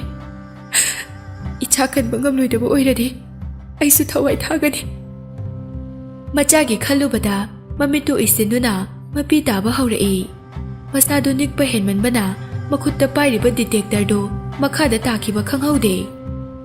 Numit kharanigi matung Mellisa mahaki mapamda lai. Mahakna laklido Julie ga unaba lakpa nate. Imungduda hana thamlamba pochai khara lawba lakpani. Mahaki mapadi matam ayambada thabak chathoi yumda leigande. Julie amasung mama ninagadi yumda lei. Julie operation loikibagi phabata ngairi. Mellisa na mahakna leiramba room duda changduna pugadaba pochai singdo pack tawrami hapa loiraga suitcase chinglaga thoklai. Julie gi room mapa phawraga thoklakpada room manungda marai yetnabagi makhol tarami. Tariba khonjel do Julie amasung Nina gi khonjel ni. Nina macha Julie da yenglaga nangna angang do pamdrasu angang do hatkhraga loire. Nangna angang khaw adubu manghanbagi kari mathau tage. Nangse mapok asida mama haibagi mingthol kaunaba kanasu leiraroye. Ima aina nangoda kayara khana haikraba natro. Aina punama yagani khalaga tawkhrabane. Masida nangna ahiyapa saduna poktak pisilakano. Hoi phare ai ngangnaroye. Nupi ama oina poklaga nasthagi na cha phawba hatpa ngamba natro. Tungda thoklakpa daita khudingmak nangna loina pugadabane. Ima ai mama oiba phangloi haina kanana hairino. Stephen na Mellisa da haina duna mahaki womda aingonda transplant tawni haiye. Amukasa Julie na aigi pukta yauramba angangdudi Stephen gi angang sunate. Aduna aina pokpo pamlaktre. Pumnumagasigi mathakta abortion tawriduso Mellisa na hidak lana pisilakpagini haijaline. Masi oiradi mahaki angang khawduso lawba yaredana. Stephen da buluhonglabadi angangdudi soidrabane. Masine nung amana uchek ahum hatpa haibado. Machagi wahaidu tabada Nina yamna harawi. Adubu Mellisa na yarakadrane. Mahakna yaba yadaba chapmane. Mahakna Stephen bu yamna nungsibane. Aduna Stephen na transplant tawdaba yaroi haina taksilaklabadi mahakna yadaba ngamloi. Aigi thamoina kiribadi madugi nupido apangba minate. Kari chalak amuk sanarakani haiba ngamde. Julie na Ima kaisu khaluno. Mahakna tawrakpa karamba trikta mai pakpa yaukhrage. Masabu wanaba sinjabaga chapmanaki. Asi hairaga makhol hongna noi. Julie na ngangbudo taraga Mellisa na mahakpu apaiba nungna suduna hatpa pami. Aibu nukside haibagidamak nasagi na chabu hatpa ngambi. Kayada binungsi leitriba nupino. Floor da phamthaduna mabukto pairaga kapi. Aigi angangsisu tha ahum hele. Khamba nanghaudana vomiting tawrei. Makholdo tabada ka manungdagi Julie ga Nina ga chenthorei. ꯃꯦꯂꯤꯁꯥ ꯎꯕꯗ ꯉꯥꯡꯅꯈꯤꯕ ꯋꯥꯔꯤ ꯃꯌꯥꯝꯗꯣ ꯇꯥꯔꯝꯒꯗ꯭ꯔꯥ ꯍꯥꯏꯅ ꯄꯥꯈꯠꯂꯤ꯫ ꯃꯦꯂꯤꯁꯥ, ꯅꯪꯗꯤ ꯁꯤꯗ ꯀꯩꯗꯧꯕ ꯂꯥꯛꯏꯕ? ꯑꯩꯒꯤ ꯀꯥ ꯃꯃꯥꯡꯁꯤꯗ ꯀꯔꯤꯒꯤ ꯂꯦꯞꯄꯒ ꯂꯩꯔꯤꯅꯣ? ꯅꯤꯅꯥꯅ ꯍꯧꯖꯤꯛ ꯑꯩꯈꯣꯏꯅ ꯁꯥꯟꯅꯔꯤꯕ ꯋꯥꯔꯤꯗꯨ ꯂꯨꯈ꯭ꯔꯥꯕꯤ ꯑꯁꯤꯅ ꯂꯣꯏꯅ ꯇꯥꯔꯝꯂꯅꯤ꯫ ꯅꯤꯅꯥꯅ ꯃꯦꯂꯤꯁꯥꯒꯤ ꯃꯈꯨꯠꯇꯒꯤ ꯁꯨꯠꯀꯦꯁꯇꯨ ꯃꯨꯜꯂꯤ꯫ ꯃꯍꯥꯛꯀꯤ ꯃꯇꯧꯗꯨ ꯃꯦꯂꯤꯁꯥꯅ ꯌꯨꯝꯗꯨꯗꯒꯤ ꯀꯔꯤ ꯍꯨꯔꯥꯟꯈꯤꯕꯅꯣ ꯌꯦꯡꯕꯒ ꯆꯞ ꯃꯥꯟꯅꯩ꯫ ꯑꯗꯨꯕꯨ ꯌꯥꯎꯔꯝꯂꯤꯕ ꯃꯌꯥꯝꯗꯣ ꯐꯨꯔꯤꯠ ꯐꯤꯔꯣꯜ ꯅꯠꯇꯦ, ꯁꯅꯥ ꯂꯨꯄꯥꯁꯨ ꯅꯠꯇꯦ, ꯆꯦꯖꯦꯠ ꯈꯔꯈꯛ ꯑꯣꯏꯔꯝꯃꯤ꯫ ꯃꯇꯝ ꯀꯨꯏꯅ ꯊꯝꯂꯛꯄꯒꯤ ꯃꯆꯨꯁꯨ ꯁꯤꯊꯔꯦ꯫ ꯆꯦꯅꯥ ꯈꯨꯗꯤꯡꯗ ꯏꯔꯤꯕ ꯁ꯭ꯀ꯭ꯔꯤꯞ ꯈꯨꯗꯤꯡꯃꯛ ꯍꯦꯟꯔꯥꯏꯇꯤꯡ ꯑꯣꯏꯔꯝꯃꯤ꯫ ꯆꯤꯊꯤ ꯃꯌꯥꯝꯗꯣ ꯃꯦꯂꯤꯁꯥꯅ ꯑꯉꯥꯡ ꯑꯣꯏꯔꯤꯉꯩꯗ ꯁ꯭ꯇꯦꯕꯦꯟꯗ ꯄꯤꯒꯦ ꯈꯜꯂꯒ ꯏꯈꯤꯕ ꯉꯥꯛꯇꯅꯤ꯫ ꯃꯦꯂꯤꯁꯥꯅ ꯆꯤꯊꯤ ꯃꯌꯥꯝꯗꯣ ꯑꯃꯃꯝꯇ ꯈꯨꯟꯖꯤꯜꯂꯤ꯫ ꯈꯨꯟꯖꯤꯟꯕ ꯂꯣꯏꯔꯒ ꯇꯞꯅ ꯍꯧꯒꯠꯂꯛꯏ꯫ ꯖꯨꯂꯤꯗ ꯌꯦꯡꯗꯨꯅ, ꯑꯩꯁꯨ ꯃꯇꯥꯡ ꯆꯥꯗꯅ ꯂꯥꯛꯄꯗꯒꯤ ꯅꯈꯣꯏꯅ ꯁꯥꯟꯅꯔꯤꯕ ꯋꯥꯔꯤꯁꯤꯡꯗꯣ ꯂꯣꯏꯅ ꯇꯥꯍꯧꯔꯦ꯫ ꯖꯨꯂꯤ, ꯑꯉꯥꯡ ꯑꯣꯏꯔꯤꯉꯩ ꯃꯇꯝꯗꯨꯒ ꯌꯥꯝꯅ ꯃꯥꯟꯅꯗ꯭ꯔꯦ꯫ ꯅꯪ ꯍꯧꯖꯤꯛꯇꯤ ꯃꯤꯅꯨꯡꯁꯤ ꯑꯃꯠꯇ ꯂꯩꯇ꯭ꯔꯤꯕ ꯀꯔꯤꯒꯤꯅꯣ? ꯅꯪꯅ ꯇꯧꯔꯤꯕꯗꯣ ꯅꯁꯥꯃꯛꯀꯤ ꯄꯨꯟꯁꯤꯕꯨ ꯍꯥꯠꯄꯒ ꯆꯞ ꯃꯥꯟꯅꯩ꯫ ꯖꯨꯂꯤꯒꯤ ꯃꯃꯥꯡꯗ ꯈꯣꯡꯀꯥꯞ ꯑꯃ ꯆꯪꯁꯤꯜꯂꯛꯇꯨꯅ, ꯃꯁꯤ ꯄꯨꯝꯅꯃꯛꯁꯦ ꯅꯪꯅ ꯂꯣꯏꯅ ꯊꯣꯛꯍꯟꯕꯅꯦ꯫ ꯅꯪꯅ ꯑꯩꯒꯤ ꯁ꯭ꯇꯦꯕꯦꯟꯕꯨ ꯍꯨꯔꯥꯟꯈꯤꯕ ꯅꯠꯇ꯭ꯔꯥ? ꯑꯩꯅ ꯃꯍꯥꯛꯄꯨ ꯍꯥꯏ ꯁ꯭ꯀꯨꯜ ꯇꯝꯂꯤꯉꯩꯗꯒꯤ ꯄꯥꯝꯃꯛꯑꯦ ꯍꯥꯏꯕꯁꯦ ꯅꯪꯁꯨ ꯈꯪꯂꯤꯕ ꯅꯠꯇ꯭ꯔꯥ? ꯅꯪꯅ ꯅꯃꯥꯏꯗꯨ ꯏꯀꯥꯏꯕ ꯈꯪꯗꯕ ꯃꯈꯩ ꯅꯪꯒꯤ ꯑꯣꯏꯅꯕ ꯍꯣꯠꯅꯈꯤꯕ ꯅꯠꯇ꯭ꯔꯥ? ꯍꯧꯖꯤꯛꯇꯤ ꯅꯪꯁꯨ ꯄꯔꯥ ꯑꯃ ꯇꯝꯕꯤꯒꯦ ꯈꯟꯕꯒꯤꯅꯦ ꯑꯩꯅ ꯇꯧꯔꯤꯁꯦ꯫ ꯑꯩꯒꯤ ꯅꯨꯄꯥꯕꯨ ꯅꯪꯅ ꯃꯨꯟꯈꯤꯕꯒꯤ ꯀꯔꯤ ꯐꯣꯜ ꯐꯪꯒꯅꯤ ꯍꯥꯏꯕ ꯅꯪ ꯈꯪꯂꯛꯀꯅꯤ꯫ ꯃꯦꯂꯤꯁꯥꯅ, ꯑꯗꯨꯕꯨ ꯅꯪꯉꯣꯟꯗ ꯊꯣꯛꯈꯤꯕ ꯊꯧꯗꯣꯛꯇꯨꯒꯤ ꯃꯃꯥꯡꯗ ꯃꯍꯥꯛꯅ ꯑꯩꯉꯣꯟꯗ ꯅꯣꯡꯃꯇ ꯅꯨꯡꯁꯤꯅ ꯌꯦꯡꯈꯤꯗ꯭ꯔꯤ꯫ ꯑꯗꯨ ꯀꯔꯤꯒꯤꯅꯣ ꯈꯪꯉꯕ? You were such a little bitch. ꯅꯪꯁꯦ ꯃꯍꯥꯛꯅ ꯑꯉꯥꯎꯕꯤꯅꯤ ꯍꯥꯏꯅꯁꯨ ꯈꯟꯕꯅꯦ꯫ ꯅꯪꯗꯤ ꯂꯩꯁꯥꯕꯤꯒꯤ ꯃꯆꯥꯅꯦ꯫ ꯑꯗꯨꯅ ꯃꯍꯥꯛꯅꯗꯤ ꯅꯪꯕꯨ ꯀꯗꯥꯏꯗꯒꯤ ꯅꯨꯡꯁꯤꯅꯤꯒꯦ? ꯃꯦꯂꯤꯁꯥ ꯃꯈꯣꯜ ꯍꯧꯅ, ꯑꯩ ꯂꯩꯁꯥꯕꯤꯒꯤ ꯃꯆꯥ ꯅꯠꯇꯦ꯫ ꯑꯩꯒꯤ ꯏꯃꯥ ꯕꯕꯥ ꯃꯁꯥ ꯃꯁꯥ ꯌꯥꯅꯔꯒ ꯂꯨꯍꯣꯡꯗꯨꯅ ꯑꯩꯕꯨ ꯁꯪꯁꯥꯔ ꯑꯁꯤꯗ ꯃꯤꯀꯞ ꯊꯣꯛꯍꯟꯈꯤꯕꯅꯦ꯫ ꯂꯥꯏꯕꯛ ꯊꯤꯕꯗꯒꯤ ꯏꯃꯥꯒꯤ ꯃꯁꯛꯇꯤ ꯎꯕ ꯐꯪꯍꯧꯗ꯭ꯔꯦ꯫ ꯑꯩꯒꯤ ꯏꯃꯥꯕꯨ ꯂꯝꯆꯠ ꯅꯥꯏꯗꯕꯤꯅꯤ ꯈꯟꯒꯅꯨ꯫ ꯃꯦꯂꯤꯁꯥ ꯃꯍꯥꯛꯀꯤ ꯃꯤꯡꯆꯠ ꯊꯤꯅꯕ ꯉꯥꯡꯂꯛꯄ ꯆꯩꯔꯛꯄ ꯀꯌꯥ ꯈꯥꯡꯗꯨꯅ ꯂꯩꯕ ꯉꯝꯃꯤ꯫ ꯃꯃꯥꯕꯨ ꯄꯟꯗꯨꯅ ꯆꯩꯔꯛꯄꯗꯤ ꯂꯦꯝꯅ ꯊꯥꯔꯣꯏ ꯈꯜꯂꯤ꯫ ꯅꯤꯅꯥꯅ, ꯃꯦꯂꯤꯁꯥ, ꯂꯝꯆꯠ ꯅꯥꯏꯗꯕꯤ, ꯁꯤꯔꯨꯝ ꯅꯥꯔꯨꯝ ꯇꯧꯕꯤ, ꯑꯩꯒꯤ ꯏꯆꯥ ꯖꯨꯂꯤꯁꯦ ꯍꯣꯁꯄꯤꯇꯥꯜꯗꯒꯤ ꯉꯍꯥꯟ ꯈꯛꯇ ꯗꯤꯁꯆꯥꯔꯖ ꯇꯧꯔꯛꯄꯗ ꯉꯥꯏꯔꯤꯕꯅꯦ꯫ ꯀꯔꯤꯒꯤꯅꯣ ꯅꯪꯅ ꯃꯉꯣꯟꯗ ꯀꯟꯅ ꯂꯥꯎꯔꯤꯗꯤ? ꯅꯤꯅꯥꯅ ꯌꯥꯝꯅ ꯄꯦꯟꯗꯅ ꯃꯆꯥꯒꯤ ꯃꯃꯥꯡ ꯊꯥꯅ ꯂꯦꯞꯇꯨꯅ ꯃꯦꯂꯤꯁꯥꯗ ꯆꯩꯔꯝꯃꯤ꯫ ꯃꯦꯂꯤꯁꯥꯁꯨ ꯅꯤꯅꯥꯅ ꯍꯥꯏꯔꯤꯗꯨ ꯊꯣꯏꯅ ꯅꯥꯆꯨꯡꯗꯦ꯫ ꯖꯨꯂꯤꯗ ꯑꯣꯟꯁꯤꯟꯗꯨꯅ, ꯍꯥꯏꯌꯣ, ꯑꯩꯒꯤ ꯋꯥꯍꯪꯒꯤ ꯄꯥꯎꯈꯨꯝ꯫ ꯅꯪꯕꯨ ꯏꯖꯠ ꯃꯥꯡꯍꯟꯈ꯭ꯔꯕ ꯃꯇꯨꯡ ꯑꯩꯕꯨ ꯁ꯭ꯇꯦꯕꯦꯟꯗ ꯂꯨꯍꯣꯡꯅꯕ ꯁꯤꯜꯂꯤꯁꯦ ꯅꯪꯅꯔꯥ? ꯖꯨꯂꯤ ꯌꯥꯝꯅ ꯎꯁꯤꯠꯇꯅ ꯅꯣꯛꯂꯒ, ꯅꯪꯁꯨ ꯑꯄꯪꯕ ꯅꯨꯄꯤꯗꯤ ꯅꯠꯇꯦꯅ꯫ ꯃꯍꯥꯛꯅ ꯅꯪꯕꯨ ꯅꯨꯡꯁꯤꯗꯦ ꯍꯥꯏꯕꯁꯦ ꯑꯩꯁꯨ ꯈꯪꯉꯤ꯫ ꯃꯍꯥꯛꯀꯤ ꯃꯃꯤꯠꯇꯗꯤ ꯅꯪꯁꯦ ꯑꯄꯤꯛꯄ ꯇꯨꯃꯤꯠꯀꯥꯡꯒꯨꯝꯅ ꯈꯜꯂꯤꯕꯅꯦ꯫ ꯏꯃꯨꯡꯒꯤ ꯏꯖꯠꯀꯤ ꯈꯜꯂꯒ ꯃꯍꯥꯛꯅ ꯅꯪꯕꯨ ꯂꯨꯍꯣꯡꯈꯤꯕꯅꯦ, ꯅꯨꯡꯁꯤꯕꯒꯤ ꯂꯨꯍꯣꯡꯈꯤꯕ ꯅꯠꯇꯦ꯫ ꯖꯨꯂꯤ ꯃꯄꯥꯟ ꯊꯣꯡꯗ ꯅꯣꯛꯂꯕꯁꯨ ꯃꯅꯨꯡꯗꯗꯤ ꯃꯩꯒꯨꯝꯅ ꯆꯥꯛꯇꯨꯅ ꯁꯥꯎꯔꯤꯕꯅꯤ꯫ ꯈꯨꯇꯨꯝ ꯇꯥꯁꯤꯟꯗꯨꯅ ꯈꯥꯡꯂꯤ꯫ ꯃꯦꯂꯤꯁꯥ ꯃꯄꯨꯛꯅꯤꯡꯗ ꯑꯁꯥꯎꯕꯗꯨ ꯐꯥꯊꯗꯨꯅ, ꯑꯩ ꯂꯣꯏꯅ ꯈꯪꯉꯦ꯫ ꯅꯪ ꯅꯨꯡꯉꯥꯏꯅ ꯄꯥꯟꯕ ꯑꯣꯏꯌꯣ꯫ ꯆꯤꯊꯤ ꯈꯔ ꯈꯨꯟꯕ ꯋꯥꯠꯍꯧꯔꯤꯕꯗꯨ ꯀꯨꯟꯊꯗꯨꯅ ꯑꯃꯨꯛ ꯈꯨꯜꯂꯤ꯫ ꯇꯥꯔꯛꯂꯤꯕ ꯄꯤꯔꯥꯡꯗꯨꯅ ꯆꯤꯊꯤꯗꯨꯗ ꯑꯃꯃꯝꯇ ꯑꯣꯏꯅ ꯇꯥꯔꯤ꯫ ꯅꯥꯄꯜꯅ ꯌꯣꯝꯂꯕ ꯃꯃꯥ ꯃꯆꯥꯗꯤ ꯃꯃꯥꯏꯗꯨ ꯁꯨꯒꯠꯇꯨꯅ ꯃꯦꯂꯤꯁꯥꯗ ꯌꯦꯡꯂꯤ꯫ ꯃꯦꯂꯤꯁꯥ ꯌꯦꯡꯉꯝꯕꯗꯒꯤ ꯂꯩꯊꯣꯛꯂꯒ ꯆꯠꯈꯤꯒꯦ ꯇꯧꯏ꯫ ꯁꯨꯃꯥꯡꯗ ꯀꯥꯔ ꯑꯃ ꯊꯧꯖꯤꯜꯂꯛꯄꯒꯤ ꯃꯈꯣꯜ ꯇꯥꯏ꯫ ꯒꯥꯔꯤꯗꯨ ꯀꯅꯥꯒꯤꯅꯣ ꯍꯥꯏꯕꯁꯤ ꯃꯈꯣꯜꯗꯨꯗ ꯈꯪꯕ ꯉꯝꯃꯤ꯫ ꯅꯤꯅꯥ ꯌꯥꯝ ꯊꯨꯅ ꯀꯥ ꯃꯅꯨꯡꯗ ꯆꯦꯟꯁꯤꯟꯈꯤ꯫ ꯃꯦꯂꯤꯁꯥꯁꯨ ꯆꯤꯊꯤꯗꯨ ꯈꯨꯟꯕ ꯂꯣꯏꯔꯒ ꯁ꯭ꯇꯦꯌꯔ ꯀꯨꯝꯊꯕ ꯍꯧꯔꯛꯏ꯫ ꯀꯥ ꯃꯅꯨꯡꯗꯒꯤ ꯅꯤꯅꯥꯅ ꯀꯞꯄꯒꯤ ꯃꯈꯣꯜ ꯇꯥꯔꯛꯂꯝꯃꯤ꯫ ꯖꯨꯂꯤꯁꯨ ꯌꯥꯝꯅ ꯄꯥꯈꯠꯅ, ꯏꯃꯥ, ꯀꯩꯗꯧꯔꯒꯦ?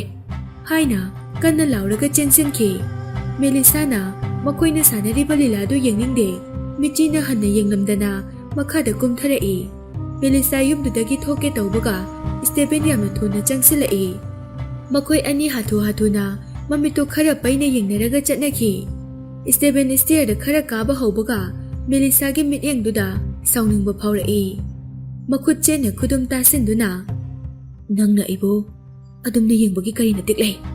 ꯉꯁꯤꯗꯤ ꯅꯪ ꯄꯔꯥ ꯑꯃ ꯇꯝꯂꯒꯦ ꯈꯜꯂꯒ ꯊꯥꯡꯂꯤꯕ ꯈꯣꯡꯊꯥꯡꯗꯨ ꯂꯦꯞꯄꯤ꯫ ꯁ꯭ꯇꯦꯌꯔ ꯃꯊꯛꯇꯒꯤ Julie kaptuna chenthara'i. Mellisa, mi hatpi. Nang negi chabu hatkre. Aigi mabusu hatke tarumliba karigino. Imanadi nangbu macadawna luna tawjabane. Nangna mahaku yegnabani khaliba karigino. Julie do Stephen la'i haiba hanana khanglabani. Khangdaba saduna ngaksinei. Stephen, help me. Nangshu matang chana lakba yamna phai. Aikhoi mado thina sokhore. Mellisa na mahaku thangna thilibane. Isu yamna thokhore. Aigi ima sibana halani amukta kanbiyo.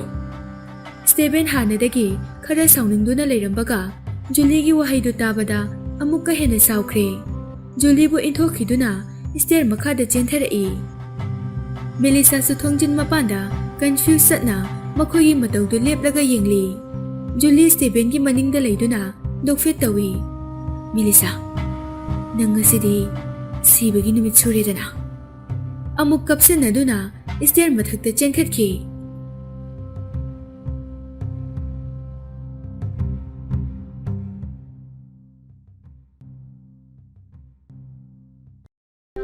Stephen Mellisa gi manak yaudringai Julie na mathakdagi. Stephen, ima se kainu matawkhre. Nang amukta lao sibana halani ye. Stephen Mellisa da haifet yenglamlaga stair mathakta amuk chenkhatki. Mellisa su yenglaga adum leiri. Stephen na Ninabu kolaka puthokpira'i. Nina gi khauridagi tarakpa I mayamduna Stephen gi angauba kot ki pambom mapada loina tairami. Stephen gi makhut namana Mellisa su chingduna. Nang jakhiba yaroi. Nang su hospital da lakadabane. Mellisa su matung inaduna hospital da la'i. Stephen ga Julie ga di Ninabu emergency room da pusinnaba chensinki. Mellisa di yauroi haina mahaki office ki room da staff khara lawba changla'i. Pochai loisinna. Ai mafam asida makhatana leiraroi. Aigi punsine hingliba makai aingonda iral sijinba leplaroi haiba ai khangi. Mahakna di khangi Nina gi khauridagi I khara thoklabasu serious oiba natte soklibadu main artery da natte haibasu khangi. Julie na mipum khudingda Mellisa na thangna thinbani haina loina tamli. Kana amatanadi Mellisa na adumna tawramgani haibadi thajade.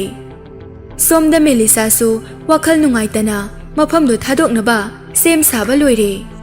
Matam thengkrabadi police puraktuna mahakpu phaba lakadaba mali. Case thengnarabadi ai lande haiba laina khangani.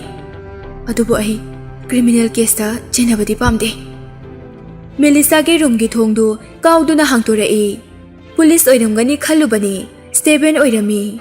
Mahakki pack tawkraba operation instrument yawba bag tu Stephen na pairaga makhada thadai. Mayamdudagi surgical knife ama khunkatuna Mellisa da mamit khana yengi. Sigi surgical knife se nangira.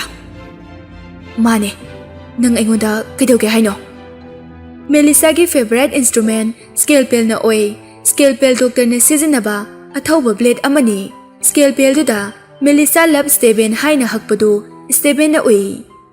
Makhada leiriba instrument mayamdudasu asumna loina tharami. Mellisa di chahi 13 gi mamangdagi mahaki school gi bag notebook ki chena khuding lairik bag cover khudingda nickname asi idaba leite. Mellisa su ahakpa nickname du da yengi. Stephen su scalpel du kanna paibana makhutuni I. Scalpel du da munna yengi. Maya mathak makha chiktuna. Nang sengna hayo. Julie gi mamabu nangna karigi khawrida thangna thilibano. Stephen su scalpel du da kanna paibana makhutuni I. Scalpel du da munna yengi. Maya mathak makha chiktuna. Nang sengna hayo. Julie gi mamabu nangna karigi khawrida thangna thilibano. Mellisa na nangna hairise adugi scalpel duna aina Julie gi mamagi khawrida lelini hainingira. Julie Stephen gi mamangda changsilaktuna mamittu sangdoklaga. Mellisa, nangna du gamda phatrisi karigino. Nangna ibu kalaklabadi aibu nusidabada karisu kaide. Aigi cha amasong imabu hatpa pamliba karigino. Nang aikhoibu loina hatpa pamba natra. Aikhoibu su halo. Aibu su halo hujingmak. Wangang ba loibaga Stephen dagi scalpel du puli. Mahakna hek paibaga Mellisa na yamna thuna khut tingthokduna Julie dagi amuk muli. Mellisa na Julie, nangdi aigi khutta sibu phawbada wardi oide. Aina pairiba scalpel se midi lairadana but lai phawba hatpa ngame. Senglaba aigi kulai sina nangi amadi namani nagi idi sokhaloi. Scalpel du Steven na pairubagi I khara tairai. Mellisa mamai laithoktuna cotton swab khara lauthoktuna alcohol da lupi. Khutna khasiktang thenglubada sokadaba scalpel da tairiba blood stain do cotton duna tapna taithokli. Steven na Julie ki makhut paiduna maninglomda hanthahali. Yamna gentle oina. Nang swaida layo. Mahakna nangonda kaithorakani haiba khangba ngamde. Mellisa da yengduna. Mellisa, nang blade jamthoklibadu evidence manghanaba hotnarira. Mellisa sauningba amadi usittabagi minok noklaga yamna aggressive oina. Ha. Aina thobo oiramlabadi ichamchamna sokhalaga toknamgani khanbra. Khauri manungda thinduna big artery da thilamgani. Adusu sigi khulai machasina hatkani khanbra. Thangsang ama pairaga halambasu yai. Wangangba loibaga cotton swab tuna chamba loire. Tapna hogalaktuna makhutna scalpel do chetna paiduna Steven da yengi. Mellisa gi mamitto ngangsang nganglaga hana amukta yenglaktriba mit yengni. Julie gi angang amadi mamada aina phattaba kari stokidi hairadi nangai bu thajaba ngamgadra. Nangna tawdi haibagi praman piba ngamgadra nang. Steven, wahai khudingi evidence sangadra. Aikhoi ani gi maraktadi evidence thamoina khangpham thoe. Mitna nana pumnamak takadaba natiye. Aina hangliba wahangi pakhum thamoidagi khumbiyo. Nangdi Julie insinbada nongmata evidence sangkhibra. Nangdi khanglamloi Julie nakhoi ani luhonglamdaida. Mellisa na karigumba khara haidorakani khangbadagi. Mellisa haina Steven gi maningdagi Julie kanna laurai. Julie yamna thuna haina khibado kawgano. Nangna hek haidoraba. Aiga mamagana nangbu lemnadi to oi. Steven mamaido half turn tamak leiduna Julie ki wafamduda nokfet tawjai. Mellisa khonjel hauna. Nakhoina aingonda kaidawba ngamdoino. Haidokpa pamdrabadi aingonda lankre haina haijo. Hojingma hairu lawo. Steven na Mellisa nangna mafam asida wajam ngangduna sinama sembagi kari raidai. Mamangda khara laktuna Mellisa gi makhuttagi scalpel do lawge tawi. Mellisa so maning hanthaduna makhutu maningda loli. Aina aroibagi amuka na hairi. Nang aina haiba mata thajaba ngamlaroidra. Nangbu khwaidagi nuksijaba nupido nangna su nuksipam thoktabra. Steven arumba khonjelda tapthakho Mellisa. Nangna phattaba ek ama hek torpada nasana daita loina lawgadabane. Nangi womda Julie de hek transplant torba. Police na nangbu pahaloi. Makata na nangbu support tawgani. Julie gi machinda mahakbu support tawgani haiba. Mellisa noktuna nang paisa yamna paire haina nupi amagi wombo laina phangkani khaliba. Nang aigi khakta pamliba karigino. Nangna natra aiga khakta luhongani haikibado. Aina nangoda propose tawro haiduna force tawkibasu laite. Aduga karigino nasagi nupibu thina tawriba. Mellisa machin baldo kanne siksinduna makhol hauna kapkadabagi ngairabani. Steven na maramde nanga Juliga mapa manaba mama manadaba half siblings ne. Nangi womduna mangoda khwaidagi chanaba oigani. Adunane aina nangi khakta pamlise. Steven saurasu Mellisa dagi scalpel do munnaba tanja ngairi. Mellisa sauningbana makhol thokna kappa hawraklabani. Masana masabu control tawba ngamsilaktre. Mellisa gi ngasigi tonganba matawdu uraga Steven su mipairai. Ngasidi Steven su mahakki thamoidu tapthau haina matomta themjinjarai. Steven masadagi maru oiba lan amadi manglagani khangi. Mellisa makoktu nomduna pakhum pibada mapidu sutarai. Aigi angang khausina ichanjadani haiba natro. Pare nang lahoro ko adudi. Makutta pairiba scalpel do nungsit mugyang na haigatlaga mabukta thilli. Steven mamitto laukthokduna chensili. Mellisa hairaga scalpel do lawge tawi. Melisana scalpel mabukdagi lawthoi asokpa mafamdo makhut amana paisili makhut amana scalpel paiduna masagi khawri utong mapada thami chaksilakano nang hek inagda changsilaklaba nangi namangda ai soidana sigani mahaki achetpa khonjel duda Stephen khongkap ama mangda thanglaga changsinba ngamde leplaga lei matam pumbada Mellisa da minungsi laitana yengkiba mamittu hojik tininga maktabagi mityang oirai makhut ani du chetna paisinduna wang chawba wajaw ngangba nupado nikpa horai Mellisa scalpel du makhada thamo unexpected sindu ubada Julie sumaya kaduna makhutna meli sindu tamthiba oibana akiba nungaitaba phaurami second kharagi matung maithongda apenba amaga loinana lips corner do sangtorai nangdi sikibasina khwaidagi pharabane nang sikradi aigi khutagi Stephen bu mungadaba kanasu leiroi Melisana mabukta paisiliba makhuttugi khutsa maraktagi I mayam chentharakduna floor da tarai yamna thuna office manungduda athaba igi manamna walauna namai Mellisa mapangal araibi sizinaduna chumna lepnaba hotnari thamoi pena noktuna Stephen aine thelisi kaidanu nang khanglaba natra sida leire aigi angang ko sinatra nangna pamlido Stephen masadu lengduna changsin bahurai Mellisa yamna thuna maningda hanthaduna khawrida scalpel do hitang thengduna I thokhali nang changsilakano aina hairisa taw Julie na maningdagi Stephen bu khami Stephen maki manakta changsiluno natrabadi nangbu sumahakna soknaba tawrakani ye Stephen Julie bu araibi thaduna nakanda inthuki get out Stephen ki thajadaba mawongduda Julie pungak ngakre Stephen da munne yenglaga lei Mellisa ngasaidagi kappadu khangduna leirakpani khamba ngamdabadagi makhol hauna kablai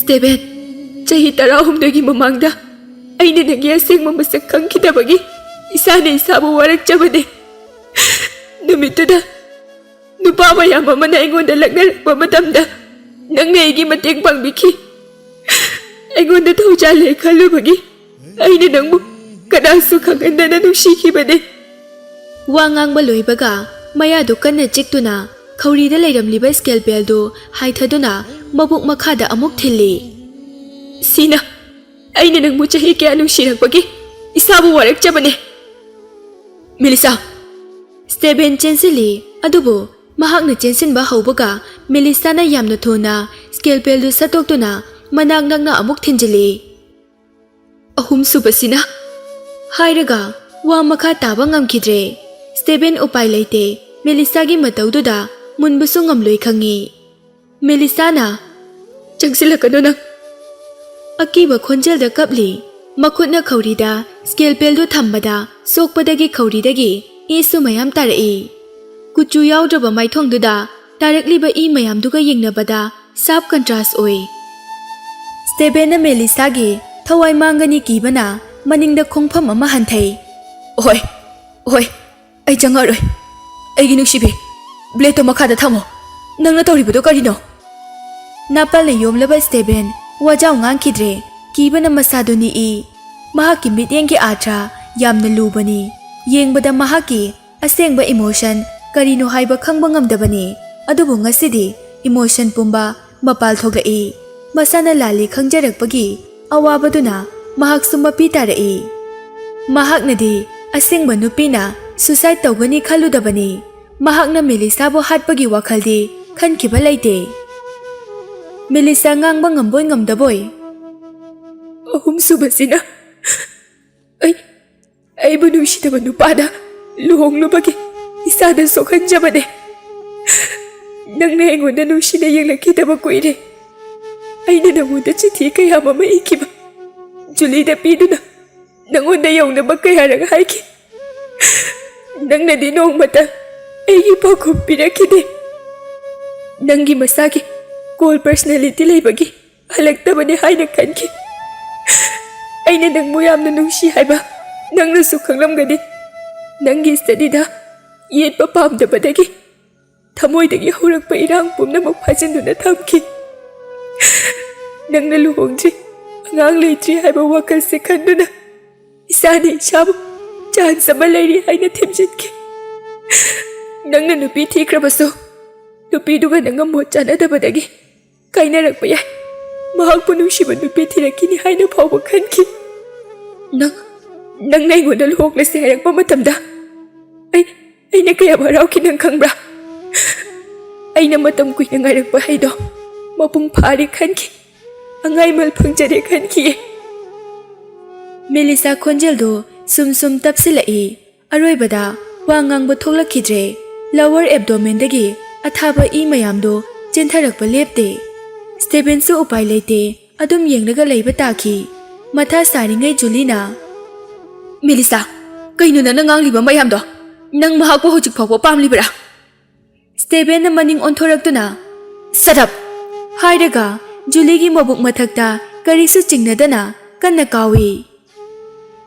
Kauriba makhongduda Stephen gi masam matondagi makhonggi khujin maton phawbada yawba energy pumnamak yawraga kawbani.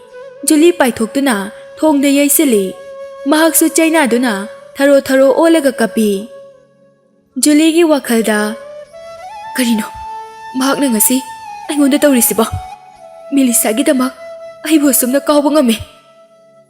Mellisa su chaina duna makhoi anigi ektu phawba yenglamde mayada niktuna. Stephen aina ngasi phawbada kanada akaiba tawkiba leite sokan kibasu leite. Aidi isada wahanjaba khaktane. Ngangba hek loibaga makhutta pairiba scalpel do Stephen da langi.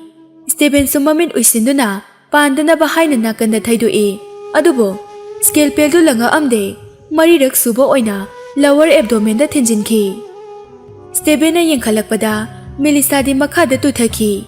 Masada yauriba aroiba sakti duna scalpel dudi mapuktagi sato ami. Mellisa! Stephen makol hauna lau khonglaga kapi chensilaktuna Mellisa bu mahaki pambumda konsili. Makhutta pairiba scalpel du paidona langthoki. Stephen na wang chawbaga Mellisa na khara babaga angang macha konsinbaga chap manai.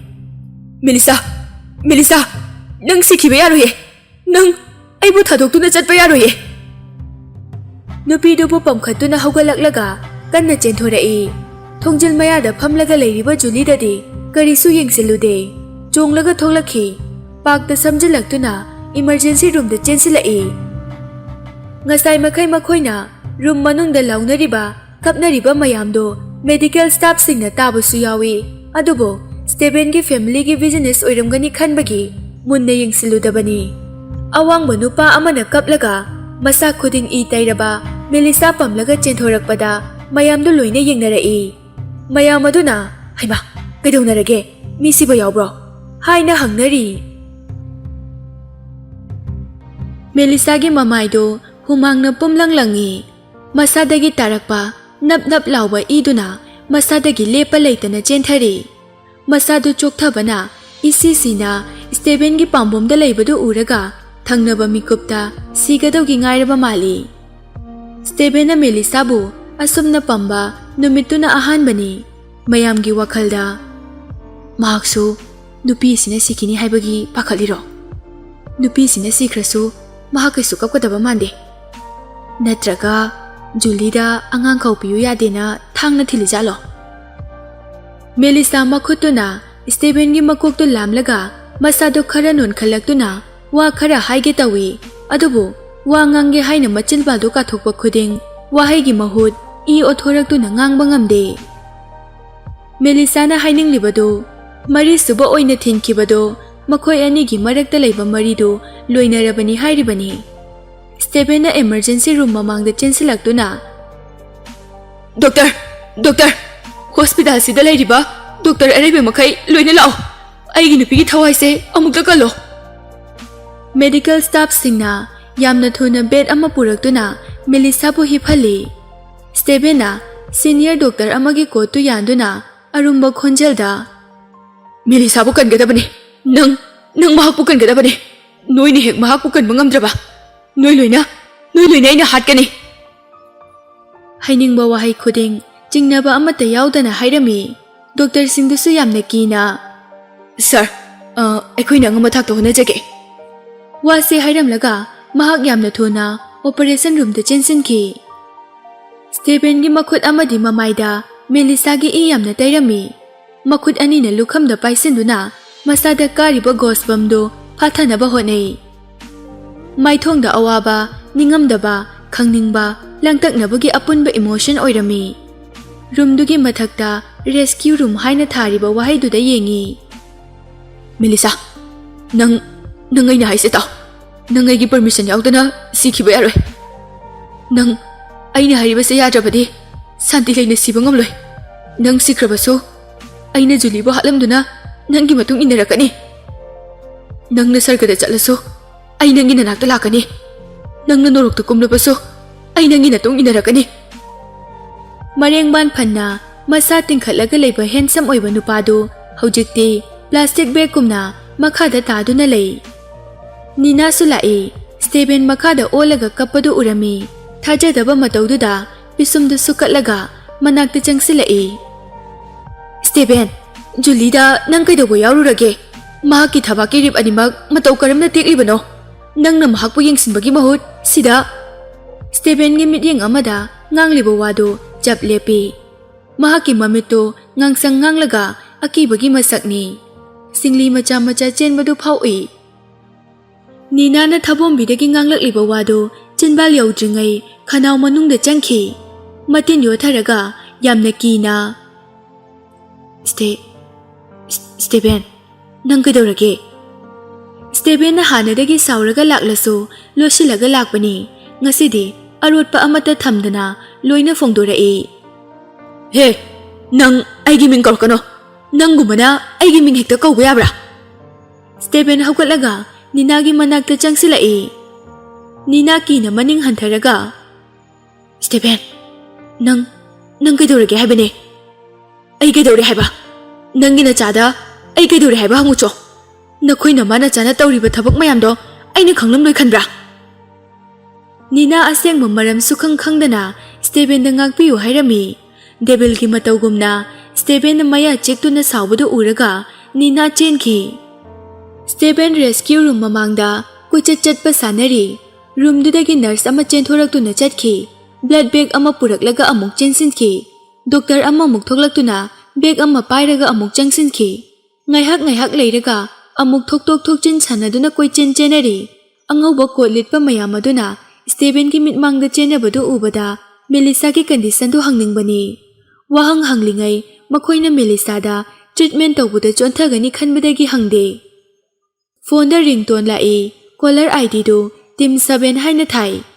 Phone da yengduna red button to inkhatli.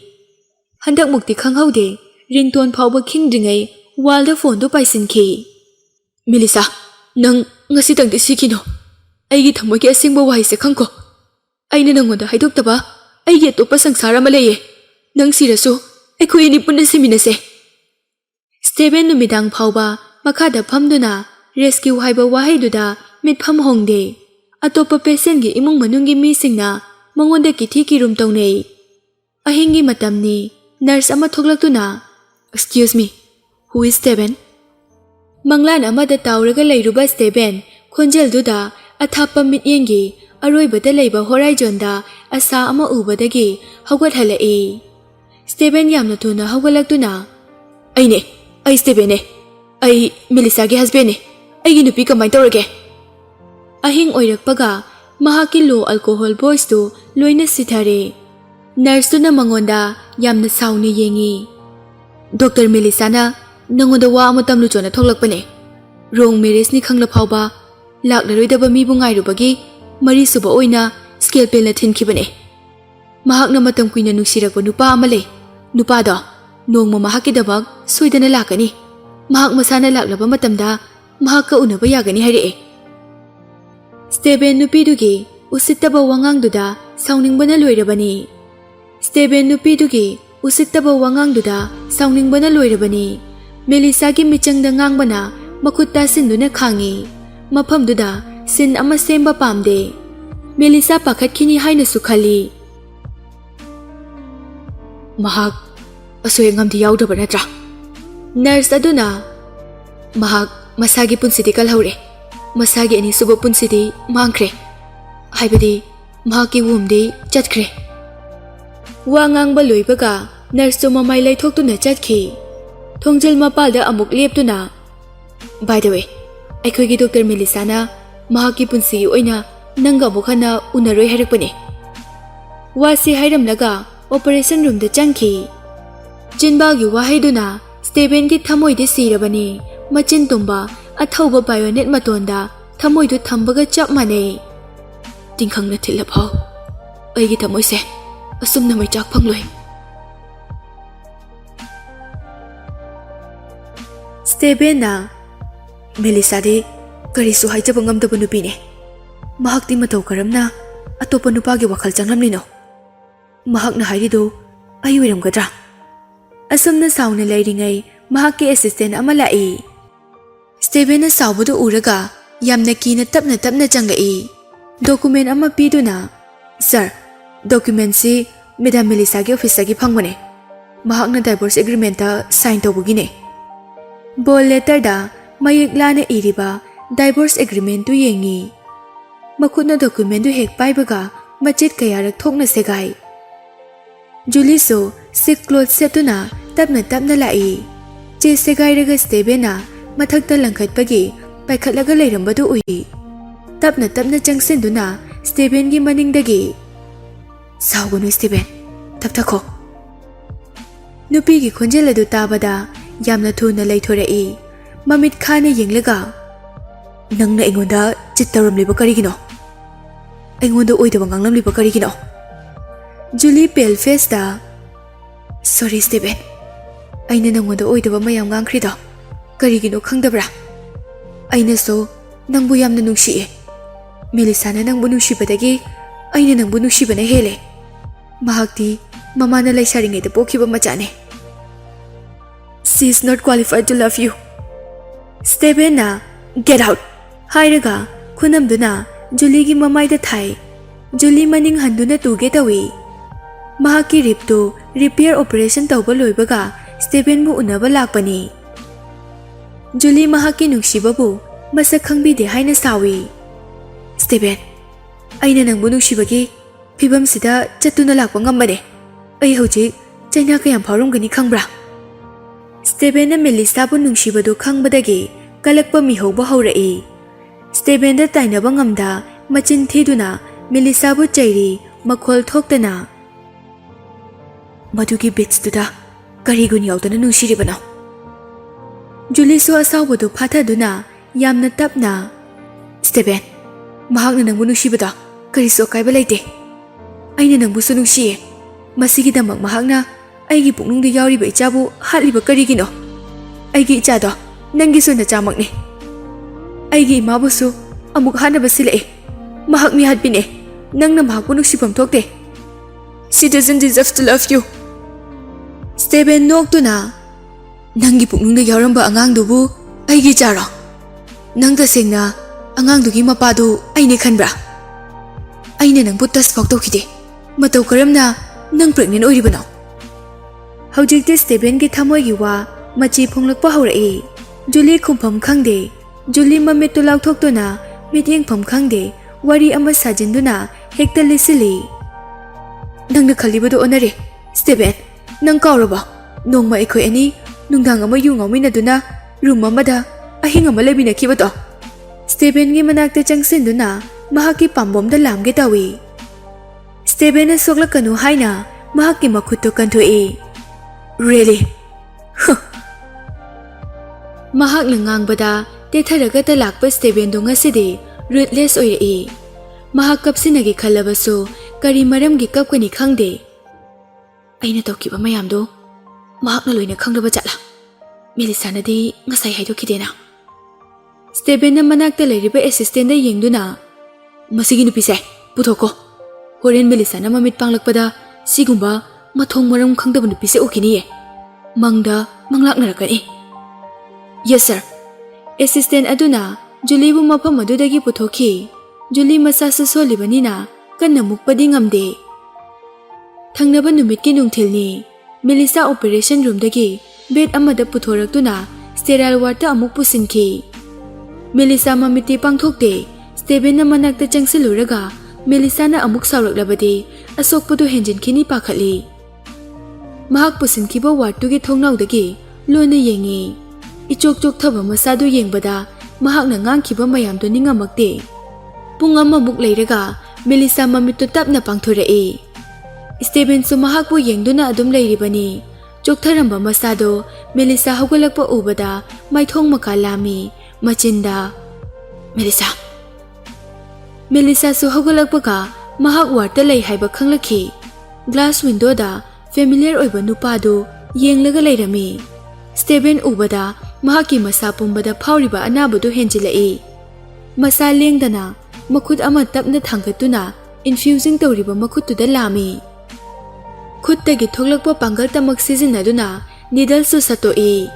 Mahaki ektu khara violent oibana needles to phariba medical tape phawba lokthokhaude. Needles su satokpaga needles su na thilamba mafamdudagi e thoklai.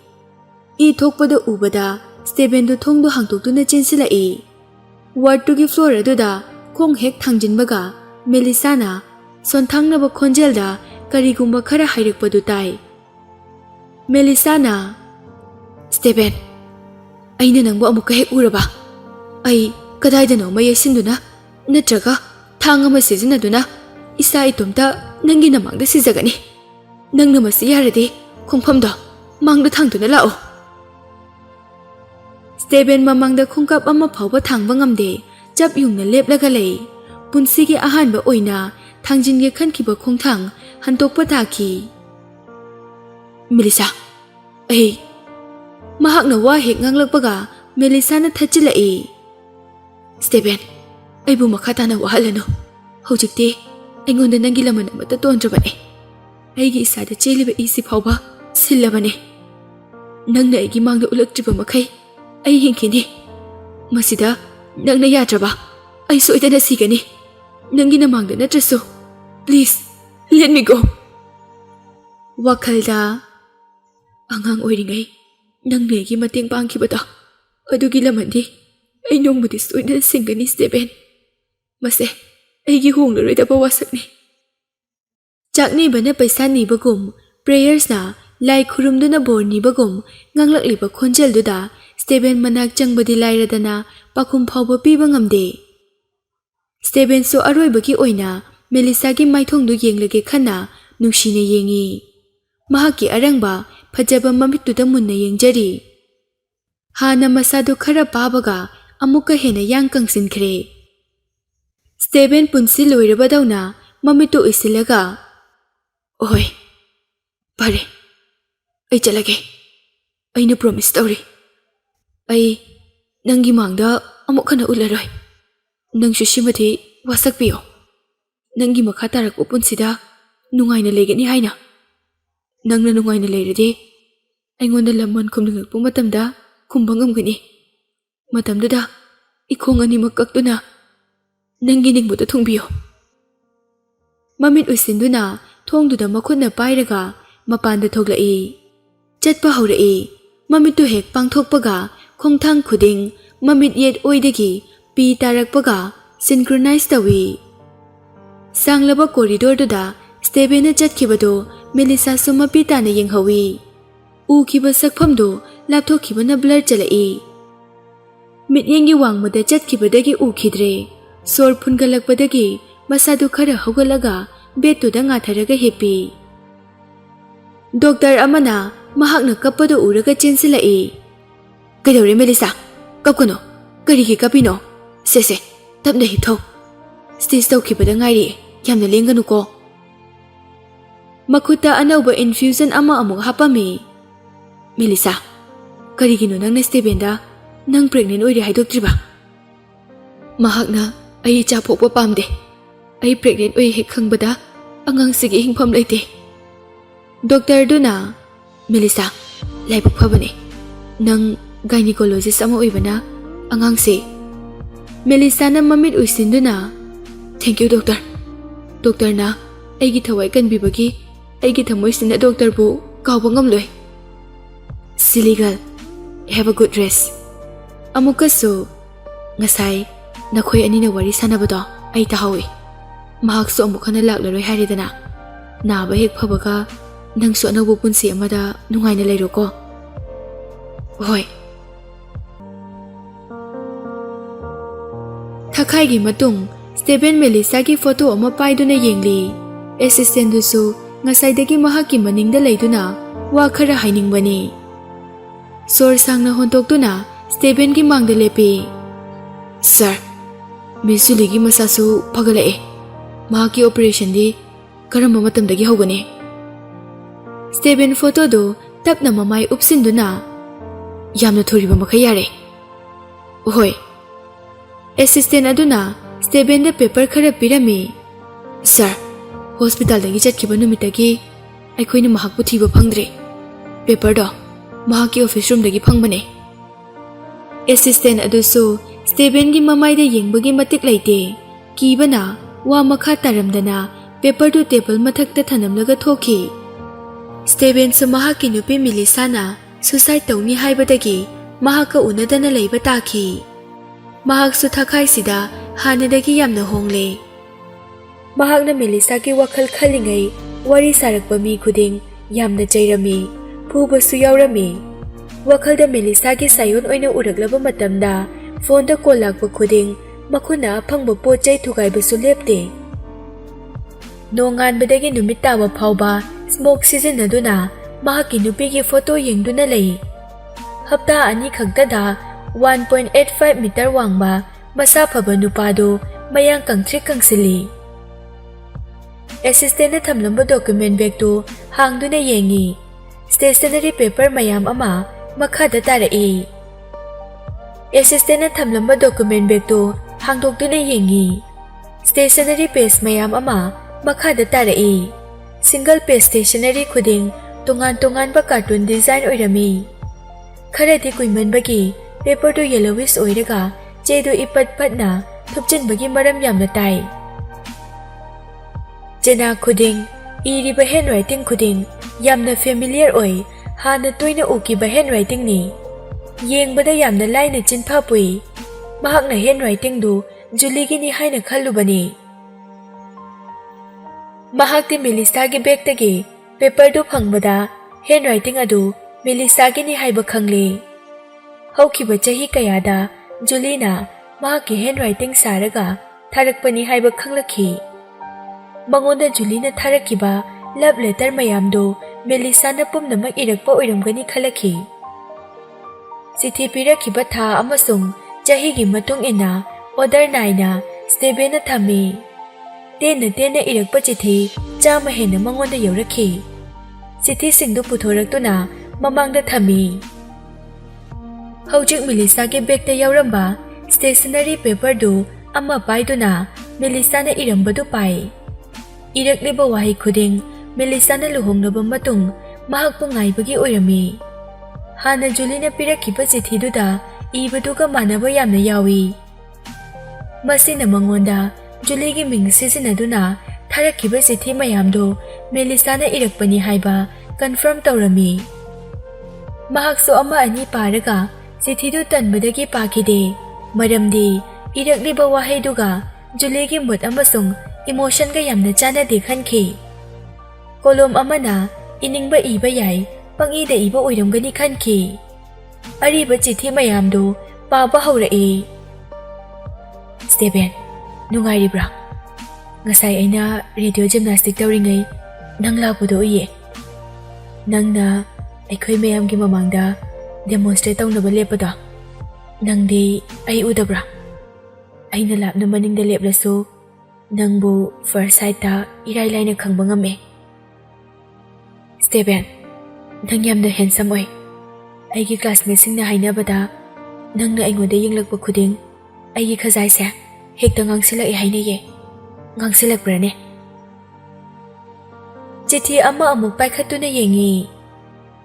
"Stephen, aigi sister na haibada aigumba little girl amada ꯅꯪꯅ ꯀꯩꯁꯨ ꯄꯥꯝꯕꯤꯔꯣꯏ ꯍꯥꯏ ꯃꯍꯥꯛꯅ ꯍꯥꯏꯕꯗꯣ ꯑꯩꯉꯣꯟꯗꯗꯤ ꯀꯩꯁꯨ ꯊꯣꯏꯗꯣꯛꯇꯦ ꯑꯩꯗꯤ ꯅꯪꯕꯨ ꯄꯥꯝꯃꯤ ꯄꯥꯝꯁꯨ ꯄꯥꯝꯈꯤꯅꯤ ꯑꯩꯅ ꯅꯪꯕꯨ ꯄꯥꯝꯂꯦ ꯍꯥꯏꯅ ꯑꯩꯒꯤ ꯅꯨꯡꯁꯤꯕꯕꯨ ꯅꯪꯒꯤ ꯄ꯭ꯂꯦꯖꯔꯅꯤ ꯍꯥꯏꯅꯗꯤ ꯂꯧꯕꯤꯒꯅꯨ ꯅꯪꯅ ꯑꯩꯕꯨ ꯄꯥꯝꯗ꯭ꯔꯁꯨ ꯌꯦꯡꯅꯤꯡꯗ꯭ꯔꯁꯨ ꯑꯩꯅ ꯅꯪꯕꯨꯗꯤ ꯂꯥꯞꯅ ꯑꯗꯨꯝ ꯌꯦꯡꯖꯒꯦ ꯁ꯭ꯇꯦꯚꯦꯟ ꯅꯪꯅ ꯉꯁꯥꯏ ꯁ꯭ꯀꯨꯜꯒꯤ ꯐ꯭ꯂꯦꯛ ꯆꯤꯡꯈꯠꯄꯗ ꯂꯤꯠꯄ ꯐꯨꯔꯤꯠꯇꯣ ꯌꯥꯝ ꯃꯑꯣꯡ ꯇꯥꯏ ꯆꯤꯊꯤꯁꯤꯡꯗꯨ ꯑꯃꯃꯝꯇ ꯂꯣꯏꯅ ꯄꯥꯔꯤ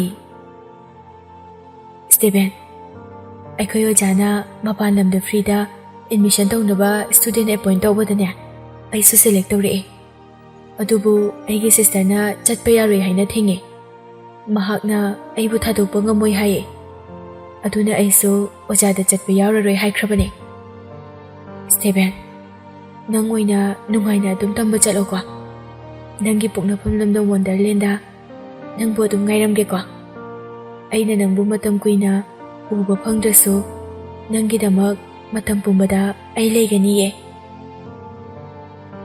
ꯁ꯭ꯇꯦꯚꯦꯟ ꯑꯩꯒꯤ ꯁꯤꯁꯇꯔꯅ ꯍꯥꯏꯕꯗ ꯅꯪ ꯃꯦꯗꯤꯀꯦꯜ ꯇꯝꯕ ꯌꯥꯝꯅ ꯄꯥꯝꯃꯦ ꯍꯥꯏꯌꯦ ꯃꯁꯤ ꯇꯁꯦꯡꯅ ꯀꯣꯟꯁꯥꯏꯗꯦꯟꯁꯅꯦ ꯑꯩꯁꯨ ꯃꯦꯗꯤꯀꯦꯜ ꯂꯥꯏꯟꯁꯦ ꯌꯥꯝ ꯄꯥꯝꯃꯦ ꯑꯩꯅ ꯅꯪꯒ ꯄꯨꯟꯅ ꯐꯣꯔꯦꯟꯗ ꯁ꯭ꯇꯗꯤ ꯇꯧꯃꯤꯟꯅꯕ ꯐꯪꯗ꯭ꯔꯁꯨ ꯑꯩꯈꯣꯏ ꯑꯅꯤ ꯄ꯭ꯔꯣꯐꯦꯁꯟ ꯃꯥꯟꯅꯕꯅ ꯇꯨꯡꯗ ꯑꯃꯨꯛ ꯊꯦꯡꯅꯔꯛꯀꯅꯤꯀꯣ ꯃꯇꯝꯗꯨꯗ ꯑꯩꯈꯣꯏ ꯑꯅꯤ ꯀooperation ꯇꯧꯅꯁꯦ ꯑꯩꯁꯨ ꯈꯪꯉꯦ ꯅꯪ ꯌꯥꯝꯅ ꯁꯥꯎꯒꯜꯂꯤ ꯌꯥꯝ ꯐꯤꯡꯉꯦ ꯍꯥꯏꯕ ꯑꯗꯨꯕꯨ ꯑꯩꯒꯤ ꯁꯤꯁꯇꯔꯅ ꯍꯥꯏꯕꯗ ꯑꯩꯒꯤ ꯂꯚ ꯂꯦꯇꯔꯒꯤ ꯔꯤꯄ꯭ꯂꯥꯏ ꯄꯤꯔꯛꯇ꯭ꯔꯁꯨ ꯑꯩꯒꯤ ꯆꯤꯊꯤꯁꯦ ꯄꯥꯕꯗ ꯅꯪ ꯁꯥꯎꯗꯦ ꯍꯥꯏꯌꯦ ꯁꯤꯁꯇꯔꯅ ꯑꯩꯕꯨ ꯃꯈꯥ ꯇꯥꯅ ꯂꯦꯇꯔ ꯏꯅꯕ ꯊꯧꯅꯥ ꯀꯌꯥ ꯄꯤꯕꯤ ꯑꯩꯒꯤ ꯆꯤꯊꯤ ꯄꯥꯕꯒꯤ ꯃꯇꯝ ꯂꯩꯇ꯭ꯔꯁꯨ ꯑꯗꯨꯝ ꯍꯥꯏꯔꯛꯎꯀꯣ ꯑꯩ ꯃꯈꯥ ꯇꯥꯅ ꯑꯃꯨꯛ ꯍꯟꯅ ꯊꯥꯔꯛꯑꯣꯏꯒꯦ ꯁ꯭ꯇꯦꯚꯦꯟ ꯑꯍꯤꯡ ꯈꯨꯗꯤꯡ ꯅꯪꯒꯤ ꯋꯥꯈꯜ ꯈꯟꯒꯅꯨ ꯌꯥꯗꯦ ꯅꯪꯕꯨ ꯀꯥꯎꯊꯣꯛꯅꯕ ꯑꯩ ꯆꯤꯟꯗ ꯃꯟꯇ꯭ꯔ ꯀꯌꯥ ꯑꯃ ꯁꯣꯜꯂꯦ ꯑꯗꯨꯕꯨ ꯃꯟꯇ꯭ꯔ ꯈꯨꯗꯤꯡ ꯅꯪꯒꯤ ꯅꯨꯡꯁꯤꯕꯗ ꯃꯌꯥꯛ ꯂꯣꯏꯅ ꯆꯝꯈ꯭ꯔꯦ ꯃꯔꯝꯗꯤ ꯑꯩꯅ ꯆꯤꯟꯗ ꯁꯣꯜꯂꯤꯕ ꯃꯈꯩ ꯅꯪꯕꯨ ꯅꯨꯡꯁꯤꯕ ꯁꯨꯝ ꯍꯦꯜꯂꯛꯑꯦ ꯁ꯭ꯇꯦꯚꯦꯟ ꯑꯩ ꯅꯪꯕꯨ ꯀꯥꯎꯕ ꯉꯝꯂꯣꯏ ꯅꯪꯁꯨ ꯑꯩꯕꯨ ꯀꯥꯎꯕꯤꯒꯅꯨꯀꯣ ꯑꯃꯨꯛꯇꯗꯤ ꯍꯥꯏꯕꯤꯌꯨ ꯑꯩꯅ ꯅꯪꯕꯨ ꯅꯨꯃꯤꯠ ꯈꯨꯗꯤꯡꯒꯤ ꯃꯇꯧ ꯀꯔꯝꯅ ꯃꯤꯁ ꯇꯧꯔꯣꯏ ꯍꯥꯏꯕ ꯆꯤꯊꯤꯁꯤ ꯄꯤꯔꯛꯄꯗꯒꯤ ꯃꯇꯝ ꯀꯨꯏꯅ ꯆꯤꯊꯤ ꯂꯥꯛꯄ ꯂꯦꯞꯈꯤ ꯆꯍꯤ ꯑꯃꯃꯨꯛ ꯂꯩꯔꯒ ꯑꯃꯨꯛ ꯂꯥꯛꯄ ꯍꯧꯔꯛꯈꯤ ꯁ꯭ꯇꯦꯚꯦꯟ I'm so sorry ꯑꯩꯒꯤ ꯁꯤꯁꯇꯔꯒꯤ ꯅꯤꯡꯕꯗꯤ ꯀꯥꯏꯍꯟꯕ ꯄꯥꯝꯗꯦ ꯃꯇꯝꯁꯦ ꯑꯃꯨꯛ ꯍꯜꯂꯛꯄ ꯌꯥꯔꯗꯤ ꯑꯩ ꯅꯪꯕꯨ ꯅꯨꯡꯁꯤ ꯍꯥꯏꯕ ꯐꯣꯡꯗꯣꯛꯂꯝꯂꯣꯏ ꯑꯩꯒꯤ ꯁꯤꯁꯇꯔꯅ ꯍꯧꯖꯤꯛ ꯋꯥꯔꯤꯕꯁꯦ ꯌꯥꯝ ꯅꯨꯡꯉꯥꯏꯇꯦ ꯃꯍꯥꯛꯀꯤ ꯃꯍꯨꯠ ꯑꯩꯅ ꯑꯣꯏꯅ ꯋꯥꯕꯅ ꯐꯩ ꯃꯍꯥꯛꯅꯁꯨ ꯅꯪꯕꯨ ꯅꯨꯡꯁꯤꯔꯝꯂꯦ ꯅꯈꯣꯏ ꯑꯅꯤ ꯂꯨꯍꯣꯡꯂꯒ ꯅꯨꯡꯉꯥꯏꯅ ꯄꯥꯜꯂꯨꯀꯣ ꯆꯤꯊꯤ 50 ꯍꯦꯟꯅ ꯂꯦꯞꯄ ꯂꯩꯇꯅ ꯄꯥꯔꯤ ꯑꯦꯁꯤꯁꯇꯦꯟꯠꯅ ꯄꯤꯔꯝꯕ ꯕꯦꯛꯇ ꯌꯥꯎꯕ ꯗꯣꯀꯨꯃꯦꯟꯠ ꯑꯗꯨ ꯑꯃꯨꯛ ꯗꯦꯠꯀ ꯑꯣꯔꯗꯔ ꯅꯥꯏꯅ ꯄꯥꯕ ꯍꯧꯔꯛꯏ ꯁ꯭ꯇꯦꯚꯦꯟ ꯉꯁꯤꯗꯤ ꯑꯩꯈꯣꯏ ꯑꯅꯤꯒꯤ ꯂꯨꯍꯣꯡꯕ ꯅꯨꯃꯤꯠꯅꯤꯀꯣ ꯃꯪꯗ ꯊꯣꯛꯀꯅꯤ ꯐꯥꯎ ꯈꯜꯂꯨꯗꯕ ꯃꯤꯀꯨꯞꯇ ꯉꯁꯤꯗꯤ ꯇꯥꯏꯕꯪꯗ ꯃꯤꯠꯃꯥꯡꯗ ꯊꯣꯛꯂꯦ ꯀꯩꯒꯤꯅꯣ ꯈꯪꯗꯦ ꯅꯪꯅ ꯑꯩꯕꯨ ꯏꯈꯪ ꯈꯪꯍꯧꯗꯅ ꯂꯨꯍꯣꯡꯁꯦ ꯍꯥꯏꯔꯛꯂꯤꯕ ꯑꯗꯨꯕꯨ ꯑꯩ ꯅꯪꯗꯤ ꯌꯥꯝꯅ ꯀꯤꯖꯩꯌꯦ ꯑꯩꯒꯤ ꯁꯤꯁꯇꯔꯅ ꯅꯪꯕꯨ ꯇ꯭ꯔꯤꯠ ꯇꯧꯕ ꯑꯗꯨꯒꯨꯝꯅ ꯑꯩꯅ ꯇꯧꯕ ꯉꯝꯗ꯭ꯔꯕꯗꯤ ꯑꯩꯕꯨ ꯐꯨꯕꯤꯒꯅꯨꯀꯣ ꯑꯩꯅ ꯅꯪꯒꯤ ꯏꯖꯠ ꯁꯣꯛꯀꯗꯕ ꯊꯕꯛ ꯑꯃꯠꯇ ꯇꯧꯔꯣꯏꯌꯦ ꯃꯇꯝꯁꯦ ꯌꯥꯝ ꯊꯦꯡꯂꯦ ꯅꯪ ꯍꯧꯖꯤꯛꯐꯥꯎ ꯏꯅꯥꯛꯇ ꯆꯪꯂꯛꯇ꯭ꯔꯤꯕ ꯀꯔꯤꯒꯤꯅꯣ ꯁ꯭ꯇꯦꯚꯦꯟ ꯉꯁꯤ ꯑꯩꯈꯣꯏ ꯑꯅꯤ ꯂꯨꯍꯣꯡꯂꯕ ꯃꯇꯨꯡ ꯅꯤꯅꯤ ꯁꯨꯕ ꯅꯨꯃꯤꯠꯅꯤ ꯌꯨꯝꯁꯤꯗ ꯑꯩ ꯂꯦꯡꯗꯅ ꯅꯪꯕꯨ ꯉꯥꯏꯗꯨꯅ ꯂꯩꯈꯤꯅꯤꯌꯦ ꯅꯪꯕꯨ ꯀꯥꯏꯗ ꯂꯩꯒꯦ ꯁ꯭ꯇꯦꯚꯦꯟ ꯂꯨꯍꯣꯡꯂꯕ ꯃꯇꯨꯡ ꯉꯁꯤꯁꯦ 99 ꯁꯨꯕ ꯅꯨꯃꯤꯠꯅꯤ ꯑꯔꯣꯏꯕꯗ ꯅꯪ ꯍꯟꯗꯤ ꯍꯜꯂꯛꯏꯗꯅ ꯑꯍꯤꯡꯗ ꯂꯥꯛꯄꯅ ꯑꯩꯅ ꯅꯪꯕꯨ ꯃꯌꯦꯛ ꯁꯦꯡꯅ ꯐꯥꯎꯕ ꯎꯍꯧꯗꯦ ꯍꯧꯖꯤꯛꯇꯤ ꯅꯪꯒꯤ ꯐꯦꯚꯣꯔꯥꯏꯠ ꯐꯨꯗ ꯀꯔꯤꯅꯣ ꯍꯥꯏꯕ ꯈꯪꯗꯦ ꯊꯣꯡꯕ ꯊꯥꯛꯄꯁꯨ ꯂꯣꯏꯅ ꯍꯩꯔꯦ ꯑꯃꯨꯛꯇꯪꯗꯤ ꯍꯜꯂꯛꯈꯣꯀꯣ ꯑꯩꯅ ꯊꯣꯡꯕ ꯍꯦꯟꯁꯥꯡꯁꯦ ꯅꯪ ꯆꯥꯅꯤꯡꯗꯕ꯭ꯔꯥ ꯁ꯭ꯇꯦꯚꯦꯟ ꯅꯪ ꯑꯃꯨꯛꯇꯒ ꯍꯜꯂꯛꯈꯣ ꯌꯨꯝꯁꯤꯗ ꯑꯩ ꯏꯇꯣꯝꯇ ꯂꯩꯕꯁꯦ ꯌꯥꯝ ꯂꯣꯟꯂꯤ ꯑꯣꯏ ꯅꯪꯒꯤ ꯗꯥꯏꯚꯣꯔꯁ ꯑꯦꯒ꯭ꯔꯤꯃꯦꯟꯠꯇꯣ ꯑꯩ ꯀꯩꯗꯧꯅꯨꯡꯗ ꯁꯥꯏꯟ ꯇꯧꯕ ꯉꯝꯂꯣꯏꯌꯦ ꯄꯦꯖ ꯑꯃꯗꯒꯤ ꯄꯦꯖ ꯑꯃꯗ ꯄꯥꯕꯗ ꯃꯄꯤꯗꯨ ꯈꯖꯥꯏꯗ ꯇꯞꯅ ꯇꯞꯅ ꯁꯤꯟꯊꯔꯛꯏ Mahakna memory layrakpadagi mapi tana kappa anidagi hena sudri. Mellisa bu mahakna pamlaga purakpada kappaduna ahanbani. Makha tana chithidu paba ngamdre. Chithiduda iriba wahai ama hek parubada thamoida thok launa pali. Stationary mayamduda yengbada kapna haugalai. Secret ama chamduna thongnong mayada leptuna makhada yengtharai.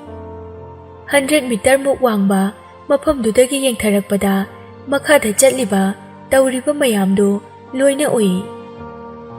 Thawdoktuna mahakna chahi 18 surakpada satra kharana nupi amada koisalaga laknabadu ningsinglai. Nupidugi athawbu mamitu ubada Steven ki pukningdu chingsinki. Mahakna di nupidu Juligi macheni haiba khanglami. Mahaki ice spear du jagat sida leiba dust amata namot hanba tawba ngamloi. Mahaki clear oiba ice du lanjadaba tawba ngamjadaba yamna mali. Tharakliba chithi mayamdu Julina pirakpani khanbadagi mahakna parabasu thamoida emotion amata phawkhide. Chithi mayamdugi wahai khudingdagi Mellisa ki mamita ikup ama yengbana hena mamalei khanki. Maram aduna mahakna tharakhiba chithi mayamdu amata pakidabani. Mellisa ki mamitu pena yengi khalakpada mitki mapuna minungsi leitana paana hekta khumjinki. Mahakpu Julina sanarambadu khaluraga sauningbana loirabani. Mahakna Mellisa bu ukiba mafam khuding ningsinglai. Juliga nuksinaba khara hankibana Mellisa bu nuksirabaso thamoida lotuna thamki. Mahakna Julibuso tasengna thamoida nuksibadi nate pandam ama leibigidamag mabu nuksibani. Kari maramgi nuksiriba? International Medical College ta free admission tawbagi Mellisa bu select tawkibaduso Steven ki family ki matengna panghankibani. Mellisa ka mahaka punna study tawminaba mahak so pami. Mellisa na ojada mahak chatlaroi haibadu Steven na khanghawi. Maramdudi ngasi khak letter pabadagi khanglakhi. Steven thongnawduda yenglaga adum leiri. Phone gi ring ama lai. Ringtone duna mahaki sagatlamba wakhal pumnamak manghankhi. Masana masabu aise kayada pangkrabano haina ninda soli. Phone do kakthatke hek tawbaga caller ID do kaising haina thai. Kaising Steven gi mapani. Mellisa gi mapaw khara pirakpa yai khanna receive tawi. Hek paikhalakpaga kaising na Steven hojikti Mellisa su wum yaudre hairabanina angang yauraroi. Aikhoigi family line makha tana chathaba ngamlaroi. Mahakka divorce tawro aduga atopa nupi ama thiro. Steven yamna acha leina. Aina pama nupi amaga amuk luhongkhine. Mahaktudi Julie ne. Julie haiba. Steven nang hojik phau nupi do kawba ngamdribaw. Mahak nupa kaya ka leminaramgani haiba nang masing thiba ngamgadra. Nangna mahakka luhonglaga aigi amadi imungi ijatpu mangalagi hairo. Aina Juliga luhongse haibada noi amatana ayet papirakpa yaroi. Nakhoi amatana aigi mayokta hek lairaklaba. Ai khudakta mafam ase thatoktuna atopa mafamda sterilization operation tawrugani. Sterilization operation haibase permanent oina reproduction lepnaba operation amani. Kaisingna loudspeaker thabana Steven na hairakliba wafamdu makhoigi family members khudingmakna tarami. Steven operation tawba chatta chatkraba dauna yamna wanarami. Kaising upai leite mahakna chairasu arembada tani haiba khangi. Mahakna tawba yaba hairadi Steven da call tawduna luhongba yare haidawba mangaire. Makhoigi family line do Steven khaktana makha chathahanba ngamgadawribani. Tawningbata tawba ngamba machado kananasu themba yaroi khangi. Kaisingna family gi mi singda yengduna aikhoi mahakna haiba yaba tabani. Mahakna luhongningba nupi luhongbada ꯑꯩꯈꯣꯏꯅ ꯊꯤꯡꯕ ꯉꯝꯂꯣꯏ꯫ ꯑꯁꯦꯡꯕ ꯃꯔꯤꯅ ꯑꯉꯥꯡ ꯅꯨꯄꯥ ꯑꯃ ꯌꯥꯎꯔꯗꯤ ꯑꯩꯈꯣꯏꯒꯤꯗꯤ ꯌꯥꯔꯦ꯫ ꯃꯈꯣꯏꯅꯗꯤ ꯖꯨꯂꯤꯁꯨ ꯋꯨꯝ ꯌꯥꯎꯗ꯭ꯔꯦ ꯍꯥꯏꯕ ꯈꯪꯗꯦ꯫ ꯊꯥꯈꯥꯏꯒꯤ ꯃꯇꯨꯡꯅꯤ ꯄꯪꯆꯥꯎ ꯆꯥꯎꯗꯅ ꯁ꯭ꯇꯦꯚꯦꯟꯒ ꯖꯨꯂꯤꯒ ꯂꯨꯍꯣꯡꯂꯝꯃꯤ꯫ ꯖꯨꯂꯤ ꯑꯃꯁꯨꯡ ꯃꯦꯂꯤꯁꯥꯒꯤ ꯃꯄꯥ ꯅꯣꯔꯦꯟꯁꯨ ꯃꯆꯥ ꯂꯨꯍꯣꯡꯒꯅꯤ ꯄꯥꯎ ꯇꯥꯕꯗꯒꯤ ꯕꯤꯖꯤꯅꯦꯁ ꯇ꯭ꯔꯤꯞꯇꯒꯤ ꯍꯜꯂꯛꯏ꯫ ꯅꯣꯔꯦꯟ ꯑꯃꯁꯨꯡ ꯅꯤꯅꯥ ꯃꯈꯣꯏ ꯑꯅꯤꯒꯤ ꯑꯇꯥꯡꯕ ꯃꯆꯥꯅꯨꯄꯤꯗꯨ ꯁ꯭ꯇꯦꯚꯦꯟꯗ ꯂꯨꯍꯣꯡꯕꯗꯨ ꯎꯔꯒ ꯍꯔꯥꯎꯕꯅ ꯃꯌꯥꯗꯨ ꯑꯃꯨꯛ ꯐꯥꯎꯕ ꯎꯝꯁꯤꯟꯗꯦ꯫ ꯂꯩꯔꯤꯕ ꯃꯌꯥꯝꯗꯨꯗ ꯖꯨꯂꯤ ꯈꯛꯇꯅꯤ ꯍꯔꯥꯎꯗꯕ꯫ ꯃꯍꯥꯛꯇꯤ ꯏꯀꯤ ꯀꯤꯅ ꯁ꯭ꯇꯦꯚꯦꯟꯅ ꯀꯔꯤ ꯇꯧꯔꯛꯀꯅꯤ ꯈꯜꯂꯤ꯫ ꯂꯨꯍꯣꯡꯕ ꯂꯣꯏꯔꯒ ꯃꯇꯝ ꯀꯨꯏꯅ ꯖꯨꯂꯤ ꯁ꯭ꯇꯦꯚꯦꯟꯕꯨ ꯆꯪꯉꯛꯄ ꯉꯥꯏꯔꯤ꯫ ꯃꯍꯥꯛꯅ ꯂꯩꯔꯤꯕꯗꯨ ꯍꯥꯟꯅ ꯃꯦꯂꯤꯁꯥꯅ ꯂꯩꯔꯝꯕ ꯐ꯭ꯂꯣꯔ 3 ꯂꯩꯕ ꯑꯦꯄꯥꯔꯠꯃꯦꯟꯠ ꯑꯗꯨꯗꯅꯤ꯫ ꯔꯨꯝꯗꯤ ꯇꯣꯉꯥꯟꯅ ꯊꯝꯃꯤ꯫ ꯑꯊꯦꯡꯕ ꯑꯍꯤꯡ ꯃꯤꯆꯤꯛ ꯃꯤꯔꯥꯎꯈꯣꯜ ꯇꯥꯗꯕ ꯃꯇꯝꯗ ꯁ꯭ꯇꯦꯚꯦꯟ ꯌꯨ ꯑꯔꯩꯕꯤꯗ ꯉꯥꯎꯔꯒ ꯆꯪꯂꯛꯏ꯫ ꯖꯨꯂꯤ ꯀꯤꯔꯁꯨ ꯀꯤꯅ ꯍꯧꯒꯠꯂꯛꯇꯨꯅ ꯁ꯭ꯇꯦꯚꯦꯟꯒꯤ ꯃꯅꯥꯛꯇ ꯆꯪꯁꯤꯜꯂꯛꯏ꯫ ꯈꯪꯍꯧꯗꯦ ꯁ꯭ꯇꯦꯚꯦꯟꯒꯤ ꯃꯅꯤꯡꯗꯒꯤ ꯃꯁꯥ ꯐꯕ ꯐꯦꯁ ꯃꯥꯛꯁ ꯎꯞꯄ ꯅꯨꯄꯥ 4 ꯊꯣꯛꯂꯛꯇꯨꯅ ꯖꯨꯂꯤꯒꯤ ꯃꯅꯥꯛꯇ ꯂꯦꯞꯄꯤ꯫ ꯖꯨꯂꯤ ꯀꯔꯤꯁꯨ ꯀꯤꯗꯕ ꯁꯥꯗꯨꯅ "ꯁ꯭ꯇꯦꯚꯦꯟ, ꯀꯩꯅꯣ ꯅꯪꯅ ꯇꯧꯔꯤꯁꯤꯕꯣ? ꯑꯩꯕꯨ ꯑꯃꯨꯛ ꯁꯥꯟꯅꯔꯅꯨ ꯃꯈꯥ ꯇꯥꯅ꯫ ꯉꯁꯤꯗꯤ ꯑꯩꯈꯣꯏ ꯑꯅꯤꯒꯤ ꯌꯨꯝꯕꯥꯟꯃꯤꯟꯅꯕꯒꯤ ꯅꯨꯃꯤꯠꯅꯦ." ꯁ꯭ꯇꯦꯚꯦꯟ ꯌꯨ ꯉꯥꯎꯅ "ꯖꯨꯂꯤ, ꯅꯪ ꯑꯉꯥꯡꯈꯛ ꯌꯥꯎꯗꯦ ꯍꯥꯏꯕ ꯅꯠꯇ꯭ꯔꯣ? ꯋꯨꯝ ꯌꯥꯎꯗ꯭ꯔꯗꯤ ꯑꯍꯥꯡꯕ ꯃꯥꯂꯪꯗ ꯅꯨꯡꯁꯤꯕꯒ ꯆꯞ ꯃꯥꯟꯅꯩ꯫ ꯅꯪꯒ ꯆꯥꯟꯅꯒꯗꯕ ꯋꯨꯝ ꯑꯃ ꯐꯪꯂꯦ꯫ ꯍꯧꯖꯤꯛꯃꯛ ꯍꯣꯁꯄꯤꯇꯥꯜꯗ ꯆꯠꯇꯨꯅ ꯇ꯭ꯔꯥꯟꯁꯄ꯭ꯂꯥꯟꯇꯦꯁꯟ ꯍꯥꯟꯅ ꯇꯧꯔꯨꯁꯦ." ꯖꯨꯂꯤ ꯄꯥꯈꯠꯅ "ꯅꯠꯇꯦ ꯁ꯭ꯇꯦꯚꯦꯟ, ꯅꯪ ꯑꯗꯨꯃꯥꯏꯅ ꯍꯥꯏꯒꯅꯨ꯫ ꯑꯩꯈꯣꯏ ꯑꯅꯤ ꯂꯨꯍꯣꯡꯗ꯭ꯔꯤꯉꯩ ꯑꯉꯥꯡ ꯌꯣꯛꯁꯦ ꯍꯥꯏꯅꯕꯗ ꯌꯥꯅꯈꯤꯕ ꯅꯠꯇ꯭ꯔꯥ?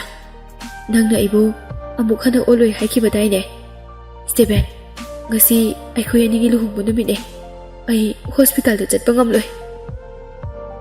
ꯋꯥ ꯉꯥꯡꯕ ꯐꯥꯎꯕ ꯂꯣꯏꯗ꯭ꯔꯤꯉꯩ ꯁ꯭ꯇꯦꯚꯦꯟꯅ ꯃꯈꯨꯠ ꯊꯥꯡꯒꯠꯇꯨꯅ ꯏꯪꯒꯤꯠ ꯇꯧꯔꯝꯃꯤ꯫ ꯕꯣꯗꯤꯒꯥꯔꯗ 4ꯗꯨꯅ ꯖꯨꯂꯤꯕꯨ ꯅꯝꯐꯨꯗ ꯔꯨꯝꯗꯨꯗꯒꯤ ꯄꯨꯊꯣꯛꯈꯤ꯫ ꯍꯣꯁꯄꯤꯇꯥꯜ ꯌꯧꯔꯛꯂꯕ ꯃꯇꯨꯡꯗꯁꯨ ꯖꯨꯂꯤ ꯃꯍꯥꯛꯀꯤ ꯑꯔꯩꯕꯤ ꯄꯥꯡꯒꯜ ꯁꯤꯖꯤꯟꯅꯗꯨꯅ ꯑꯣꯄꯔꯦꯁꯟ ꯇꯧꯗꯅꯕ ꯀꯟꯅ ꯃꯨꯛꯏ꯫ ꯑꯣꯄꯔꯦꯁꯟ ꯇꯦꯕꯜꯗ ꯅꯝꯐꯨꯗ ꯃꯈꯨꯠ ꯃꯈꯣꯡꯗꯨ ꯀꯤꯁꯤꯟꯗꯨꯅ ꯊꯝꯃꯤ꯫ ꯍꯥꯟꯅ ꯁꯦꯝ ꯁꯥꯔꯒ ꯊꯝꯂꯝꯕ ꯅꯨꯄꯤ ꯑꯃꯒꯤ ꯋꯨꯝ ꯂꯧꯊꯣꯛꯇꯨꯅ ꯇ꯭ꯔꯥꯟꯁꯄ꯭ꯂꯥꯟꯠ ꯇꯧꯔꯝꯃꯤ꯫ ꯍꯣꯁꯄꯤꯇꯥꯜꯗ ꯃꯇꯝ ꯈꯔ ꯂꯩꯔꯤꯉꯩ ꯅꯣꯡꯃꯇ ꯃꯍꯥꯛꯀꯤ ꯃꯅꯥꯛꯇ ꯁ꯭ꯇꯦꯚꯦꯟ ꯂꯥꯛꯈꯤꯗꯦ꯫ ꯅꯤꯅꯥꯅ ꯃꯆꯥꯕꯨ ꯁꯦꯟꯅꯗꯨꯅ ꯂꯩ꯫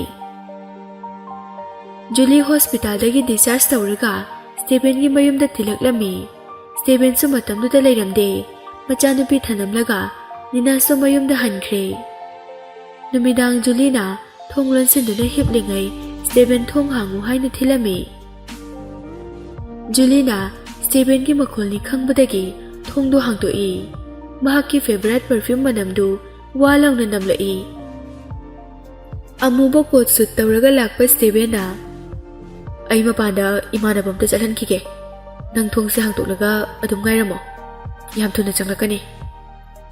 ꯑꯁꯤ ꯍꯥꯏꯔꯝꯂꯒ ꯁ꯭ꯇꯦꯚꯦꯟ ꯃꯄꯥꯟꯗ ꯊꯣꯛꯈꯤ꯫ ꯖꯨꯂꯤꯒꯤ ꯋꯥꯈꯜꯗ "ꯍꯧꯖꯤꯛꯇꯤ ꯃꯍꯥꯛꯅ ꯑꯩꯕꯨ ꯅꯨꯡꯁꯤꯔꯛꯄ ꯃꯥꯜꯂꯦ꯫ ꯑꯩꯅ ꯃꯇꯝ ꯀꯨꯏꯅ ꯆꯥꯏꯅꯗ꯭ꯔꯕ ꯄꯔꯐ꯭ꯌꯨꯝ ꯐꯥꯎꯕ ꯃꯍꯥꯛꯅ ꯉꯁꯤ ꯑꯩꯒꯤꯅꯤ ꯈꯜꯂꯒ ꯆꯥꯏꯔꯛꯑꯦ." ꯖꯨꯂꯤꯁꯨ ꯁ꯭ꯇꯦꯚꯦꯟ ꯂꯥꯛꯀꯅꯤ ꯍꯥꯏꯅ ꯐꯤꯖꯣꯜ ꯆꯦꯛꯁꯤꯟꯗꯅ ꯍꯔꯥꯎꯅ ꯉꯥꯏꯖꯔꯤ꯫ ꯃꯩꯗꯨ ꯁ꯭ꯇꯦꯚꯦꯟꯅ ꯀꯠ ꯑꯣꯐ ꯇꯧꯕꯗꯒꯤ ꯃꯨꯠꯈꯤ꯫ ꯖꯨꯂꯤꯅ "ꯍꯩꯃꯥ, ꯃꯩꯁꯨ ꯃꯨꯠꯈ꯭ꯔꯦꯅꯦ꯫ ꯁꯤꯅ ꯍꯦꯛ ꯐꯔꯦ." ꯔꯨꯝꯗꯨꯗ ꯋꯥꯡ ꯆꯥꯎꯕ ꯅꯨꯄꯥ ꯑꯃ ꯆꯪꯂꯛꯄꯗꯨ ꯎꯏ꯫ ꯄꯔꯐ꯭ꯌꯨꯝ ꯃꯅꯝꯗꯨꯗ ꯁ꯭ꯇꯦꯚꯦꯟꯅꯤ ꯍꯥꯏꯕ ꯈꯪꯂꯝꯃꯤ꯫ ꯖꯨꯂꯤꯒꯤ ꯃꯅꯥꯛꯇ ꯂꯦꯞꯄ ꯂꯩꯇꯅ ꯆꯪꯁꯤꯜꯂꯛꯇꯨꯅ ꯐꯝꯃꯤ꯫ ꯅꯨꯄꯥꯗꯣ ꯋꯥ ꯑꯃꯠꯇ ꯍꯥꯏꯔꯝꯗꯅ ꯃꯍꯥꯛꯀꯤ ꯅꯤꯡꯕ ꯊꯨꯡꯂꯒ ꯀꯥꯗꯨꯗꯒꯤ ꯑꯗꯨꯃꯛ ꯆꯠꯈꯤ꯫ ꯖꯨꯂꯤꯁꯨ ꯃꯔꯦꯡ ꯃꯥꯟꯐꯟꯅ ꯅꯨꯄꯥꯗꯨꯗ ꯌꯦꯡꯂꯒ ꯂꯩꯍꯧꯏ꯫ ꯃꯩ ꯃꯨꯠꯄꯅ ꯃꯁꯛ ꯎꯗ꯭ꯔꯕꯁꯨ ꯑꯔꯥꯞꯄꯗꯒꯤ ꯂꯥꯛꯄ ꯃꯩꯉꯥꯜꯗꯨꯅ ꯃꯨꯁꯤ ꯃꯨꯁꯤꯗꯤ ꯎꯍꯧꯏ꯫ ꯖꯨꯂꯤꯁꯨ ꯅꯨꯄꯥꯗꯨꯒꯤ ꯔꯨꯠꯅꯦꯁ ꯑꯣꯏꯕ ꯑꯦꯛꯇꯨꯗ ꯈꯔ ꯁꯥꯎꯅꯤꯡꯂꯕꯁꯨ ꯋꯥꯈꯜꯗꯗꯤ ꯑꯁꯨꯝꯅ ꯈꯜꯂꯤ, "ꯑꯩꯒꯤ ꯁꯛꯁꯤꯗ ꯉꯥꯎꯗꯕ ꯀꯅꯥꯕꯨ ꯂꯩꯒꯅꯤ? ꯃꯍꯥꯛꯅ ꯐꯅ ꯌꯥꯝꯅ ꯁꯥꯎꯔꯕꯁꯨ ꯑꯩꯕꯨ ꯀꯩꯗꯧꯅꯨꯡꯗ ꯊꯩꯗꯣꯛꯄ ꯉꯝꯂꯣꯏ." ꯃꯈꯣꯜ ꯊꯣꯛꯅ ꯅꯣꯛꯂꯒ ꯑꯃꯝꯕꯗꯨꯗ ꯋꯥꯈꯜ ꯅꯨꯡꯉꯥꯏꯅ ꯌꯥꯇꯥꯈꯤ꯫ ꯃꯇꯝꯁꯨ ꯈꯥꯝꯕ ꯌꯥꯗꯦ, ꯈꯔ ꯍꯧꯈꯤ꯫ ꯁ꯭ꯇꯦꯚꯦꯟ ꯃꯍꯥꯛꯀꯤ ꯑꯦꯁꯤꯁꯇꯦꯟꯠꯁꯤꯡꯗꯨꯅ ꯉꯥꯡꯕꯗꯨ ꯇꯥꯔꯒ ꯌꯥꯝꯅ ꯁꯥꯎꯅ ꯃꯈꯣꯏ ꯃꯌꯥꯝꯗꯣ ꯇꯦꯕꯜꯗ ꯃꯃꯥꯏꯗꯣ ꯅꯝꯁꯤꯜꯂꯤ꯫ "A bunch of rubbish! ꯅꯨꯄꯤ ꯑꯃꯈꯛ ꯊꯤꯕꯗ ꯊꯥ ꯀꯌꯥ ꯁꯨꯔꯒꯦ ꯅꯈꯣꯏꯅ ꯆꯪꯂꯛꯏꯁꯦ? ꯅꯈꯣꯏ ꯍꯧꯖꯤꯛ ꯐꯥꯎꯕ ꯃꯍꯥꯛꯀꯤ ꯃꯔꯝꯗ ꯀꯔꯤꯁꯨ ꯈꯪꯕ ꯉꯝꯗꯦ? ꯃꯍꯥꯛꯄꯨ ꯃꯅꯤꯟ ꯑꯣꯜꯂꯒ ꯃꯥꯡꯕ ꯌꯥꯕ ꯃꯤꯔꯣ?" ꯑꯦꯁꯤꯁꯇꯦꯟ ꯑꯗꯨ ꯌꯥꯝꯅ ꯀꯤꯅ, "I'm sorry sir, ꯃꯁꯤ ꯑꯩꯈꯣꯏꯒꯤ ꯑꯁꯣꯏꯕꯅꯦ. ꯑꯗꯨꯕꯨ ꯃꯦꯗꯥꯝ ꯃꯦꯂꯤꯁꯥꯅ ꯄꯥꯏꯈꯤꯕ ꯄꯥꯁꯄꯣꯔꯠꯇꯨꯅ ꯆꯠꯄ ꯌꯥꯕ ꯃꯐꯝ ꯈꯨꯗꯤꯡ ꯂꯣꯏꯅ ꯊꯤꯔꯦ. ꯀꯪꯐꯥꯜꯗꯁꯨ, ꯏꯁꯤꯡꯗꯁꯨ, ꯃꯊꯛꯇꯁꯨ, ꯑꯦꯅꯤ ꯇ꯭ꯔꯥꯟꯁꯄꯣꯔꯇꯦꯁꯟ ꯃꯤꯟꯁ ꯈꯨꯗꯤꯡꯃꯛ ꯊꯤꯗꯕ ꯑꯃꯠꯇ ꯌꯥꯎꯗ꯭ꯔꯦ. ꯃꯍꯥꯛ ꯆꯠꯈꯤ, ꯎꯈꯤ ꯍꯥꯏꯕꯒꯤ ꯔꯦꯀꯣꯔꯗ ꯑꯃꯠꯇ ꯐꯪꯗꯦ." ꯁ꯭ꯇꯦꯕꯦꯟꯅ, "ꯐꯪꯗꯦ ꯍꯥꯏꯅ ꯅꯈꯣꯏꯅ ꯂꯩꯊꯣꯛꯄꯗꯤ ꯌꯥꯔꯣꯏꯌꯦ. ꯃꯈꯥ ꯇꯥꯅ ꯊꯤꯒꯗꯕꯅꯦ. ꯂꯝ ꯑꯁꯤꯗ ꯀꯣꯏꯁꯤꯜꯂꯤꯕ ꯁꯃꯨꯗ꯭ꯔꯒꯤ ꯏꯁꯤꯡꯁꯤꯡꯁꯦ ꯂꯣꯏꯅꯃꯛ ꯀꯪꯍꯜꯂꯕꯁꯨ, ꯂꯩꯔꯤꯕ ꯆꯤꯡ ꯃꯌꯥꯝꯁꯦ ꯂꯣꯏꯅ ꯊꯨꯒꯥꯏꯔꯕꯁꯨ, ꯅꯈꯣꯏꯅ ꯃꯦꯂꯤꯁꯥꯕꯨ ꯐꯪꯅꯕ ꯊꯤꯒꯗꯕꯅꯦ." ꯋꯥꯁꯤ ꯍꯥꯏꯔꯒ ꯑꯥꯏꯔꯟ ꯇꯦꯕꯜꯗꯨꯗ ꯃꯈꯨꯠꯇꯨꯅ ꯑꯔꯣꯏꯕꯤ ꯊꯥꯔꯒ ꯊꯤꯜꯂꯤ. ꯁꯔꯨ ꯇꯦꯛꯄꯒꯤ ꯃꯈꯣꯜ ꯐꯥꯎꯕ ꯇꯥꯏ. ꯑꯦꯁꯤꯁꯇꯦꯟꯠꯁꯤꯡꯗꯨ ꯑꯣꯔꯗꯔ ꯐꯪꯂꯕ ꯃꯇꯨꯡ ꯆꯠꯈ꯭ꯔꯦ. ꯃꯍꯥꯛꯇꯤ ꯃꯃꯤꯠꯇꯨ ꯎꯏꯁꯤꯟꯗꯨꯅ ꯑꯗꯨꯃꯛ ꯐꯝꯂꯒ ꯂꯩꯍꯧꯔꯤ. "ꯃꯦꯂꯤꯁꯥ, ꯅꯪꯕꯨ ꯀꯥꯏꯗ ꯂꯩꯒꯦ? ꯀꯔꯤꯒꯤꯅꯣ ꯅꯪꯅ ꯆꯠꯈꯤꯕꯒꯤ ꯈꯣꯡꯒꯨꯜꯂꯤꯅꯕ ꯀ꯭ꯂꯨ ꯑꯃꯠꯇ ꯑꯩꯒꯤ ꯏꯐꯝꯗ ꯊꯝꯃꯝꯗ꯭ꯔꯤꯕ? ꯑꯩꯒꯤ ꯑꯣꯏꯅꯗꯤ ꯅꯪꯉꯣꯟꯗ ꯂꯃꯟ ꯁꯤꯡꯕ ꯂꯣꯏꯔꯦ. ꯅꯪ ꯑꯃꯨꯛꯇꯒ ꯍꯜꯂꯛꯂꯕꯗꯤ ꯃꯈꯥ ꯇꯥꯅ ꯅꯪꯕꯨ ꯋꯥꯍꯜꯂꯔꯣꯏꯌꯦ. ꯖꯨꯂꯤꯗꯗꯤ ꯂꯃꯟ ꯈꯨꯝꯒꯗꯕ ꯌꯥꯝꯅ ꯋꯥꯠꯂꯤ. Please, come back my queen." ꯖꯄꯥꯟꯗꯅꯤ. ꯃꯦꯂꯤꯁꯥ ꯋꯤꯜꯆꯤꯌꯔ ꯑꯃꯗ ꯆꯦꯔꯤ ꯇ꯭ꯔꯤꯁꯀꯤ ꯃꯈꯥꯗ ꯋꯥꯏꯠ ꯁ꯭ꯋꯦꯇꯔ ꯂꯤꯠꯇꯨꯅ ꯐꯝꯂꯤ. ꯋꯥꯈꯜ ꯑꯦꯝꯇꯤꯅꯦꯁ ꯑꯣꯏꯗꯨꯅ ꯐꯣꯂꯤꯡ ꯇ꯭ꯔꯤꯁꯇꯨꯗ ꯌꯦꯡꯂꯒ ꯂꯩꯔꯤ. ꯋꯤꯜꯆꯤꯌꯔꯗꯨ ꯇꯞꯅ ꯇꯞꯅ ꯃꯦꯊ꯭ꯌꯨꯗ ꯏꯜꯍꯜꯂꯤ. ꯃꯦꯊ꯭ꯌꯨꯅ ꯆꯤꯔꯣꯜ ꯇꯧꯗꯨꯅ, "ꯃꯦꯂꯤꯁꯥ, ꯑꯩꯗꯤ ꯃꯐꯝ ꯑꯁꯤꯗ ꯂꯥꯛꯇꯨꯅ ꯅꯪꯁꯦ, ꯆꯦꯔꯤ ꯕ꯭ꯂꯣꯖꯨꯝꯁꯦ ꯌꯥꯝ ꯌꯦꯡꯍꯟꯅꯤꯡꯗꯦ. ꯃꯔꯝꯗꯤ ꯑꯩꯁꯨ ꯈꯪꯉꯤ ꯅꯪꯗꯤ ꯐ꯭ꯂꯥꯋꯔꯁ ꯌꯥꯝꯅ ꯄꯥꯝꯃꯦ ꯍꯥꯏꯕ. ꯐ꯭ꯂꯥꯋꯔꯁ ꯄꯥꯝꯕ ꯃꯤꯁꯤꯡꯁꯦ ꯐ꯭ꯂꯥꯋꯔ ꯎꯕ ꯈꯨꯗꯤꯡ ꯃꯈꯣꯏꯒꯤ ꯍꯧꯈꯤꯕ ꯄꯨꯟꯁꯤ ꯋꯥꯔꯤ ꯂꯣꯏꯅ ꯎꯔꯛꯀꯅꯤ. ꯂꯩꯁꯤꯅ ꯈꯨꯏꯕꯁꯤ ꯎꯔꯒ ꯅꯪꯒꯤ ꯅꯨꯡꯉꯥꯏꯇꯕ ꯃꯦꯃꯣꯔꯤꯁꯤꯡꯗꯣ ꯑꯃꯨꯛ ꯅꯧꯍꯧꯅꯅ ꯅꯤꯡꯁꯤꯡꯂꯛꯀꯅꯤꯌꯦ." ꯃꯦꯂꯤꯁꯥ ꯃꯤꯠꯌꯦꯡꯗꯨ ꯇꯞꯅ ꯍꯣꯡꯂꯒ, "ꯑꯩ ꯑꯦꯅꯤꯃꯤ ꯀꯦꯔꯦꯛꯇꯔ ꯂꯤꯟꯗꯥꯌꯨ ꯅꯠꯇꯤꯌꯦ. ꯅꯪꯅ ꯈꯜꯂꯤꯕ ꯑꯗꯨꯒꯨꯝꯅ ꯑꯩ ꯄꯨꯛꯅꯤꯡ ꯁꯣꯟꯊꯅ ꯂꯩꯇꯤꯌꯦ. ꯑꯩꯗꯤ ꯃꯦꯂꯣꯗ꯭ꯔꯃꯥꯇꯤꯛ ꯌꯥꯝꯅ ꯑꯣꯏꯗꯤꯌꯦ. ꯑꯩꯗꯤ ꯏꯆꯝ ꯆꯝꯕ ꯍꯣꯝ ꯁꯤꯛꯅꯦꯁ ꯑꯣꯏꯔꯕ ꯅꯨꯄꯤꯅꯦ. ꯉꯥꯏꯍꯥꯛ ꯁꯨꯝꯊꯣꯛꯅꯤꯡꯕꯒꯤ ꯃꯐꯝ ꯑꯁꯤꯗ ꯂꯥꯛꯄꯅꯦ." ꯃꯦꯂꯤꯁꯥ ꯍꯣꯁꯄꯤꯇꯥꯜꯗꯒꯤ ꯗꯤꯁꯆꯥꯔꯖ ꯇꯧꯔꯛꯄꯒ ꯖꯄꯥꯟꯗ ꯂꯩꯈꯤꯕꯅꯤ. ꯍꯧꯖꯤꯛꯇꯤ ꯃꯇꯝꯁꯨ ꯌꯥꯝꯅ ꯍꯧꯈ꯭ꯔꯦ. ꯃꯍꯥꯛꯀꯤ ꯋꯥꯈꯜꯗ ꯅꯨꯄꯥꯗꯨ ꯎꯗ꯭ꯔꯕꯗꯤ ꯃꯍꯥꯛꯀꯤ ꯑꯋꯥꯕꯗꯨ ꯀꯥꯎꯕ ꯉꯝꯂꯒꯅꯤ ꯈꯜꯂꯒ ꯃꯐꯝ ꯑꯗꯨꯗ ꯂꯥꯛꯈꯤꯕꯅꯤ. ꯑꯗꯨꯕꯨ ꯃꯍꯥꯛ ꯊꯃꯣꯏ ꯀꯟꯕꯤ ꯅꯨꯄꯤꯗꯤ ꯑꯣꯏꯕ ꯉꯝꯗꯦ. ꯆꯥꯝꯕ ꯌꯥꯔꯔꯣꯏꯗꯕ, ꯀꯣꯛꯂꯔꯣꯏꯗꯕ ꯗꯥꯛꯐꯝ ꯈꯔꯗꯤ ꯃꯍꯥꯛꯀꯤ ꯊꯃꯣꯏꯗ ꯇꯥꯗꯨꯅ ꯂꯩꯈ꯭ꯔꯕꯅꯤ. ꯍꯥꯔꯠꯕꯤꯠ ꯈꯨꯗꯤꯡꯒꯤ ꯗꯥꯛꯐꯝꯗꯨ ꯆꯩꯅꯥꯗꯤ ꯑꯗꯨꯝ ꯐꯪꯂꯤ. ꯃꯦꯊ꯭ꯌꯨ ꯃꯦꯂꯤꯁꯥꯒꯤ ꯅꯥꯀꯟꯗ ꯐꯝꯗꯨꯅ, "ꯃꯦꯂꯤꯁꯥ, ꯅꯪꯒꯤ ꯅꯁꯥꯁꯨ ꯄꯨꯡꯐ ꯐꯕꯗ ꯉꯥꯏꯔꯤ.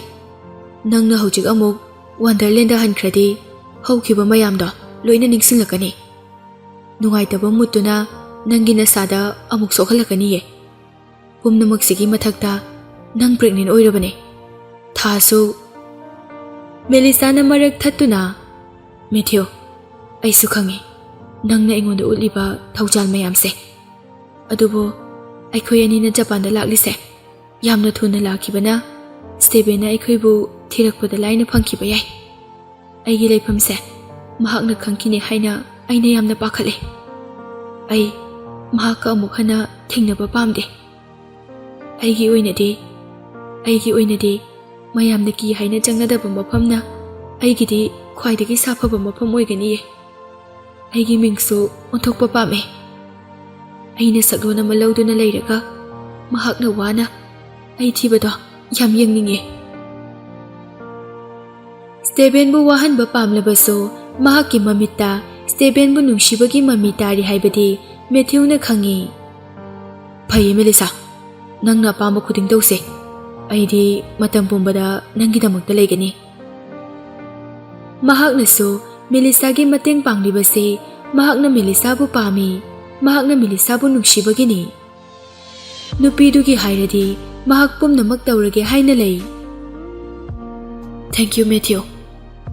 Aroibada Melisa'gi maithongda light smile amadi uba phangi. Tha amagi matungni sonda Julie-su mahakki manglan amadi mangphaunarami. Karamba manglan mahaksu pregnant oirami. Pregnancy testa tu red bar do ubada Julie haraubagi pankhai leiramde. Laibak thibade matamduda Stephen mayumda leiramde. Mahak business trip ama chatki. Mangonda call tawduna haiba pambani. Mahakki sauganbadu khaluraga paudi pikhide. Stephen na mayumda lakpa matamdu phauba ngaiba takhi. Stephen na Melisabu thiba phangkidre. Isorna chanbibadagi Mellisa angang ama yaure. Julie sofa da phamduna leiringai car thaujilakpagi engine makhol tarami. Stephen ge car ni khangbadagi yam harauna masa lumlum launa chenthorei. Stephen su khara wana halakpani. Apartment da tapna changlakpaga Julie na mahakki mamangda chensilakpadu ui. Julie ki thiki rumna Stephen gi mamangda leptuna lei. Stephen wadi ngangda nupiduda mamit khuna yengi. Julie na sleeper ama Stephen gi mamangda thami. Stephen, nang haledana. Nakhongdo saramlani ye. Se, si hana tongsilo. Nangonda nungaiba paw amasu tamgadaba leye. Stephen na sleeper do hapchili. Nungaiba paw haiba. Soidraba nang haido. Nungaitaba paw iramlagana kamdawba. Mane, asengbagi nungaiba pawne. Ikairap tawna. Stephen, I pregnant oire. Stephen surprise karisu oide. Sofa duda tapna phamtharai aduga calendar to puro. Julie chamamnana calendar lauraga Stephen da pi. Stephen na calendar aduda yengduna akhoi ani karamba numitki karamba hingda leiminaki haibada ai kaure. Nang amukta hairakira deto. Julie na swagi date sida oidoine. Julie na calendar adugi leimaidu khara phakatuna aina hospital dagi discharge saukhibada sigi thadane. God bless us. Akhoi ani gi icha ama mangkhrabasu ishorna aibu thaujanbiduna icha amagasu amu pregnant oire. Stephen kanget yetpa haurai. O swagi de sida oidoira. Adubu aina khanbadadi matam sida ai London da business trip ama chale. Nangga leiminakibadu aini haiba soidraba. Wahai oirabasu masada direct blow ama phangbagi China ga chap manana phangi. Kaino Stephen, nangna ngangliduba. Nangna samak aigi mangda leptuna aigi wari sanakhridudi. Nangna tana kana oidoino. Mafam sida atopa mi changbagi matiksu leite. Stephen na business mayam sigi wakhal khalingaida nangga leiminaki haiba phawba kahboiramba yaye. Adudi nangsu aishu thajanaba nangi fetus tu DNA identification tawba tabane. Adu oiradi aigi DNA ga matching tawi tawde do khangnidana. Random bastard amagi angangna aikoi gi kai khumnaraba family asigi sagaidi line oiba yaroi. Julie na yamna pakhatna Stephen gi pambomda paiduna. Stephen, aigi fetus system lakpa tha amamukta ngairiye. DNA testing tawge hairadi hapta mapandi sudaba yaroye. Asoyngam yauradi. Stephen na Julie bu laktana inthoki. Hospital afa yam lei. Nang adugidi kashu waningai oidina. Stephen, angang se nanggi asengba igi angang ne. Ai nangonda luhongnabane. Aina atopa nupaga mathau karamna leiminadoino. Wa ngangna Julie makhol hongna kablai. Angang do repeat angang ado Stephen amasung mahakki machani khalaga hojik pregnant oiriba angang do di mahakna yamna luna laujai. Stephen na usitana noklaga Nang hojikti kiraba. Julie makok to thuna nomduna. Nate. Ai gide. Ai test tawbudo yarege. Nang na chingnaribado. Asengba khangnaba nang na haibado yarege. Angangse nangi ni khanglakpa matamdadi nang na so angang asibu luna tawbigani khale. Mathangi numini Julie operation theater manungda insinki. Attending doctor duna Stephen the advice pirami. Mr. Stephen, hojikti fetus se yamna pikli. Aikoina anesthetic drug sizinarabadi angang asidi kari oigani haiba ngamde. Nang kari khali. Anesthetic drug haibase anaba hanthanaba gyan manghanbada sizinaba drug amani. Stephen na angang kanbana hena maru ai. Please, no anesthetic. Doctor do manungda changki, Stephen su manungda changai. Drug amata kanjum tawdana mabukta lenduna DNA identification tawnaba fetal flap lokthokpadu yengi. Julina makhol hauna upai leitana kappaduna mahakidi apenbadu oi. Stephen na mahakna purakpa mi anida Juligi makhong makhuttu lengdanaba phajilu hairami. Julie humangna punglup-lup kapsukap. Stephen, ai da haijari. Aingonda anesthetic drug sizinabiyo. Ai anesthetic drug amata kanjum tawge. Julie na wariba makai Stephen na mahakpu nungsidaba hele. Wakalda hojikti nang nungaibra. Mellisa na phangkiba chaina do nang su khanglaba. Nang leiramdrabadi mahak na waribada waramloi. Nupiduna kaduda pumnin ninna kappadu uraga Stephen chinbaldi lengdana noi. Nangi parents na aigi mada tawkiba. Nang na Mellisa bu kaphankiba. Nakhoi ki family na aikhoi ki family bu wahankiba mayamdugi laman tapna singlakani ye. Numit humnigi matung Julie phamungda taduna leiri gyandi mangde. Stephen changlakduna mahaki mamaida paternity test result tu langsili. Julie, sira nang na engoda leiba loyalty do. Stephen gi sathiba maithongdu uraga pakhatpa henmanbana masagi anabadu loina kawkhre. Test result aduda nankin haina thabadu uraga Julie ngakna yengkhalae. Impossible. Stephen, identification asi marakta asoiba khara yaromgani ye. Puknungda yariba angangse nangi asengmana chane. Aibu thajabiyo. Julie angangdo Stephen ki angangni haina chapchana thajai. Mamangda pregnant oikibada haijankiba adugumna. Stephen na aduri nang aingonda explain amukta taw. Natradi Julina, this is definitely wrong. Stephen, nang saukino. Ay amuka test tawkini. Ay handakaso nangi damakta khalaga pukse puncture tawba ngamgani. Handakti test tonganba center amata tawse. Nang yai ko. Hojik phangliba result siga manana phanglabadi nang na ingoda tawningba tawbada aina complain amata tawroye. Hoy. Ay nangonda last chance amaga pirage.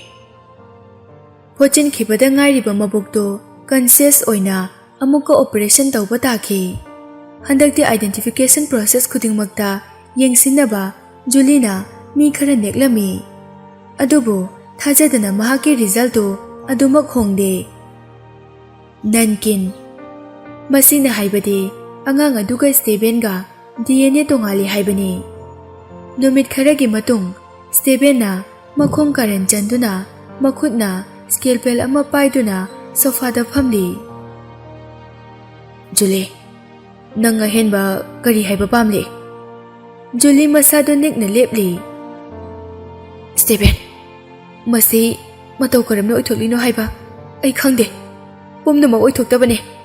Nanga luhungba numita ai nauna womb transplant tawkhibane.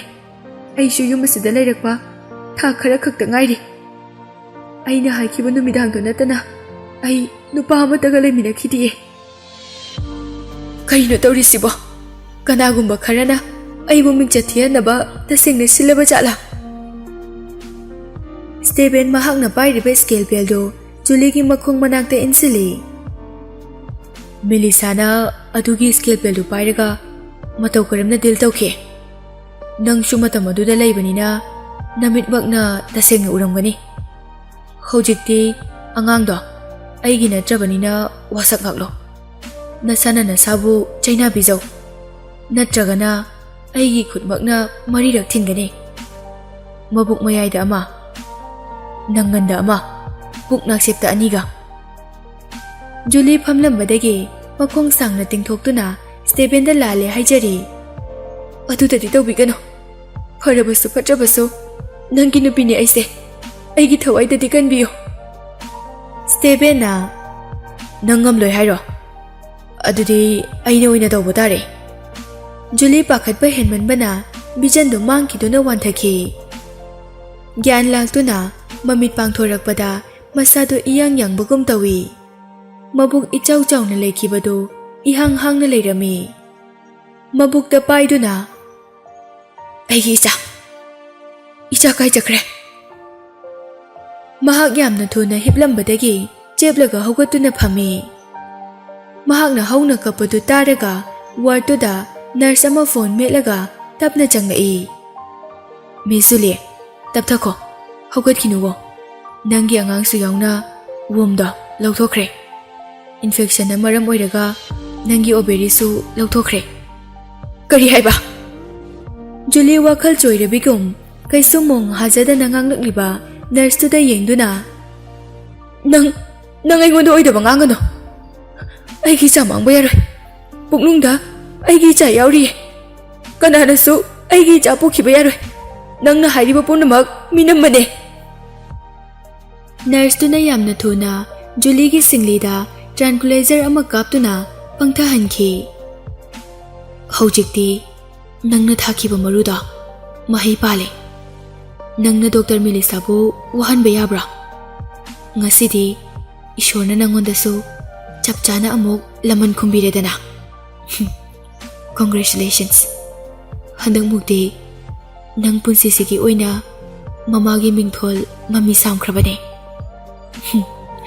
Nangumba nupidi mama haibagi mingthol phangbada matik chadabini.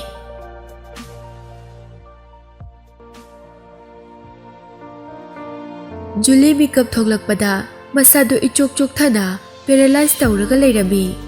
Masada uba taba loina feel tawrabasu haugatpati ngamde. Kappasu lepte hojikti mahak ningamagtaba phaurai. Karinungi aina mahakpu nuksirubano. Ai muk thamoi kanba mi leiramloi khalubane. Adubo aigi mathakta nang leiramle. Nang muk thamoi kanba poisonous oiba mi ani suna jagat asida leiramloi. Matamgi matung ina Julie so anaba pharakpadagi hospital dagi discharge tawrai. Paklaba sumang aduda Stephen gi car leibadu uraga mahak imungda leiramgani khangi. Julie so Stephen ga aroiba wa ama ngangnarage haina sauraga laklabani.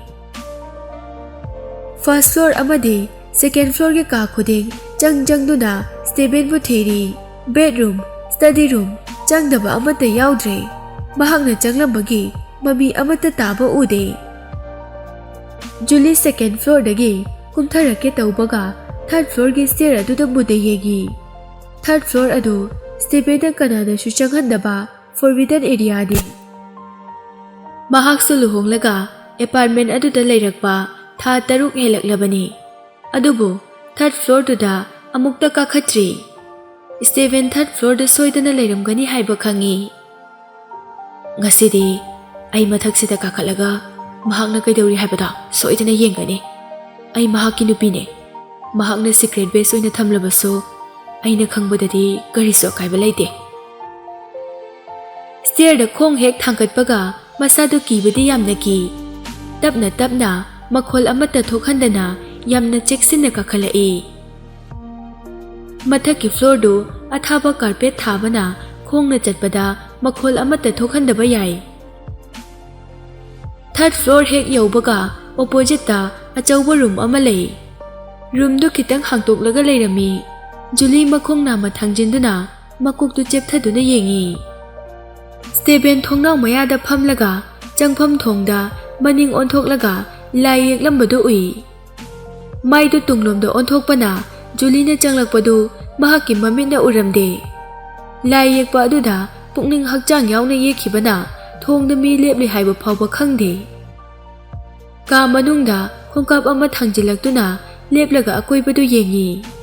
Ka du yengbada masa yamna nanba studio room mali. Paikai marida leiriba waldu ahangba amata yaudana painting tawrami.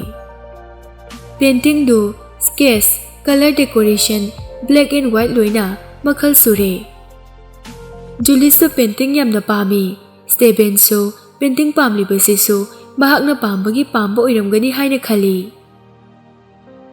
Mahakna mafam aduda chahi tangkhai hena leiraklabasu secret base ni leiriba third floor du mahakki painting studio oiramgani haibadi mahakna thajarude.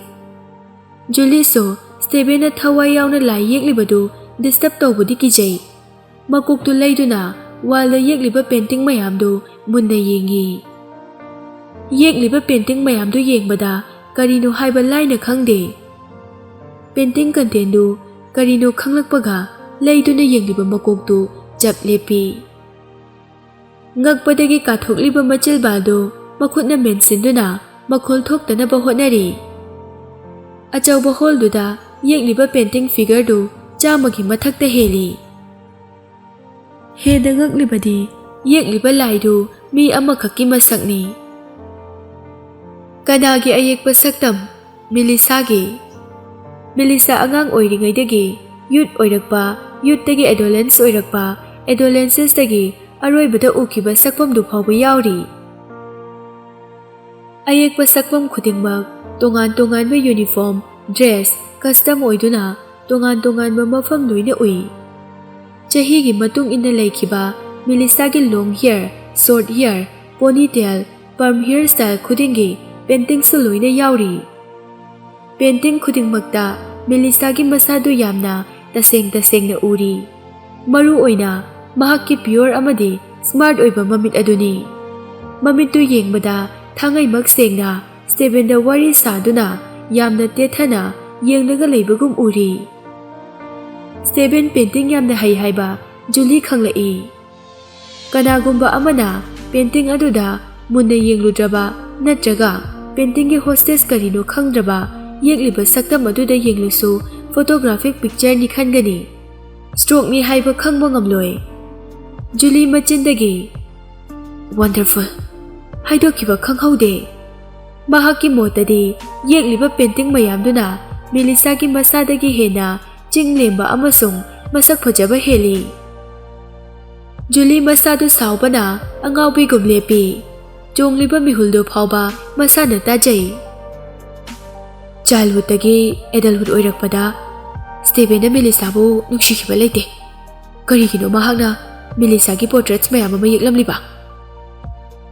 Ayambana portraits mayamdo yamna kuirebagi mamangda yekhibani haiba yengbada khangba ngami. Khara khakti ikui kuidana yeklakpani haiba irai laina khangi. Asumna mahakti angang oiringaidagi ukhiba portraits khudingmak tumina yeklamlaba. Walda yekliba picture do nataba atopa picture su leibra haina mamitu makhada leithaduna yengi. Mana khara nakna basket amada scroll painting pic thana yauraga leiba ui.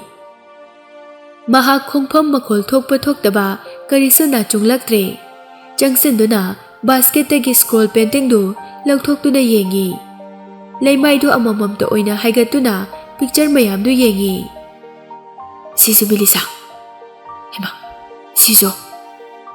Painting scroll du segai daba yamna thuna leimai du phakatlaga yengi. Pumnamak Mellisa, karido dorisiba. Yekliba figure khuding loina phajai. Ayekba mi khudingi pukning chingsingani. Adubu Julie dadi ayekpa sakphamdu saruk lising thokna segai ningi.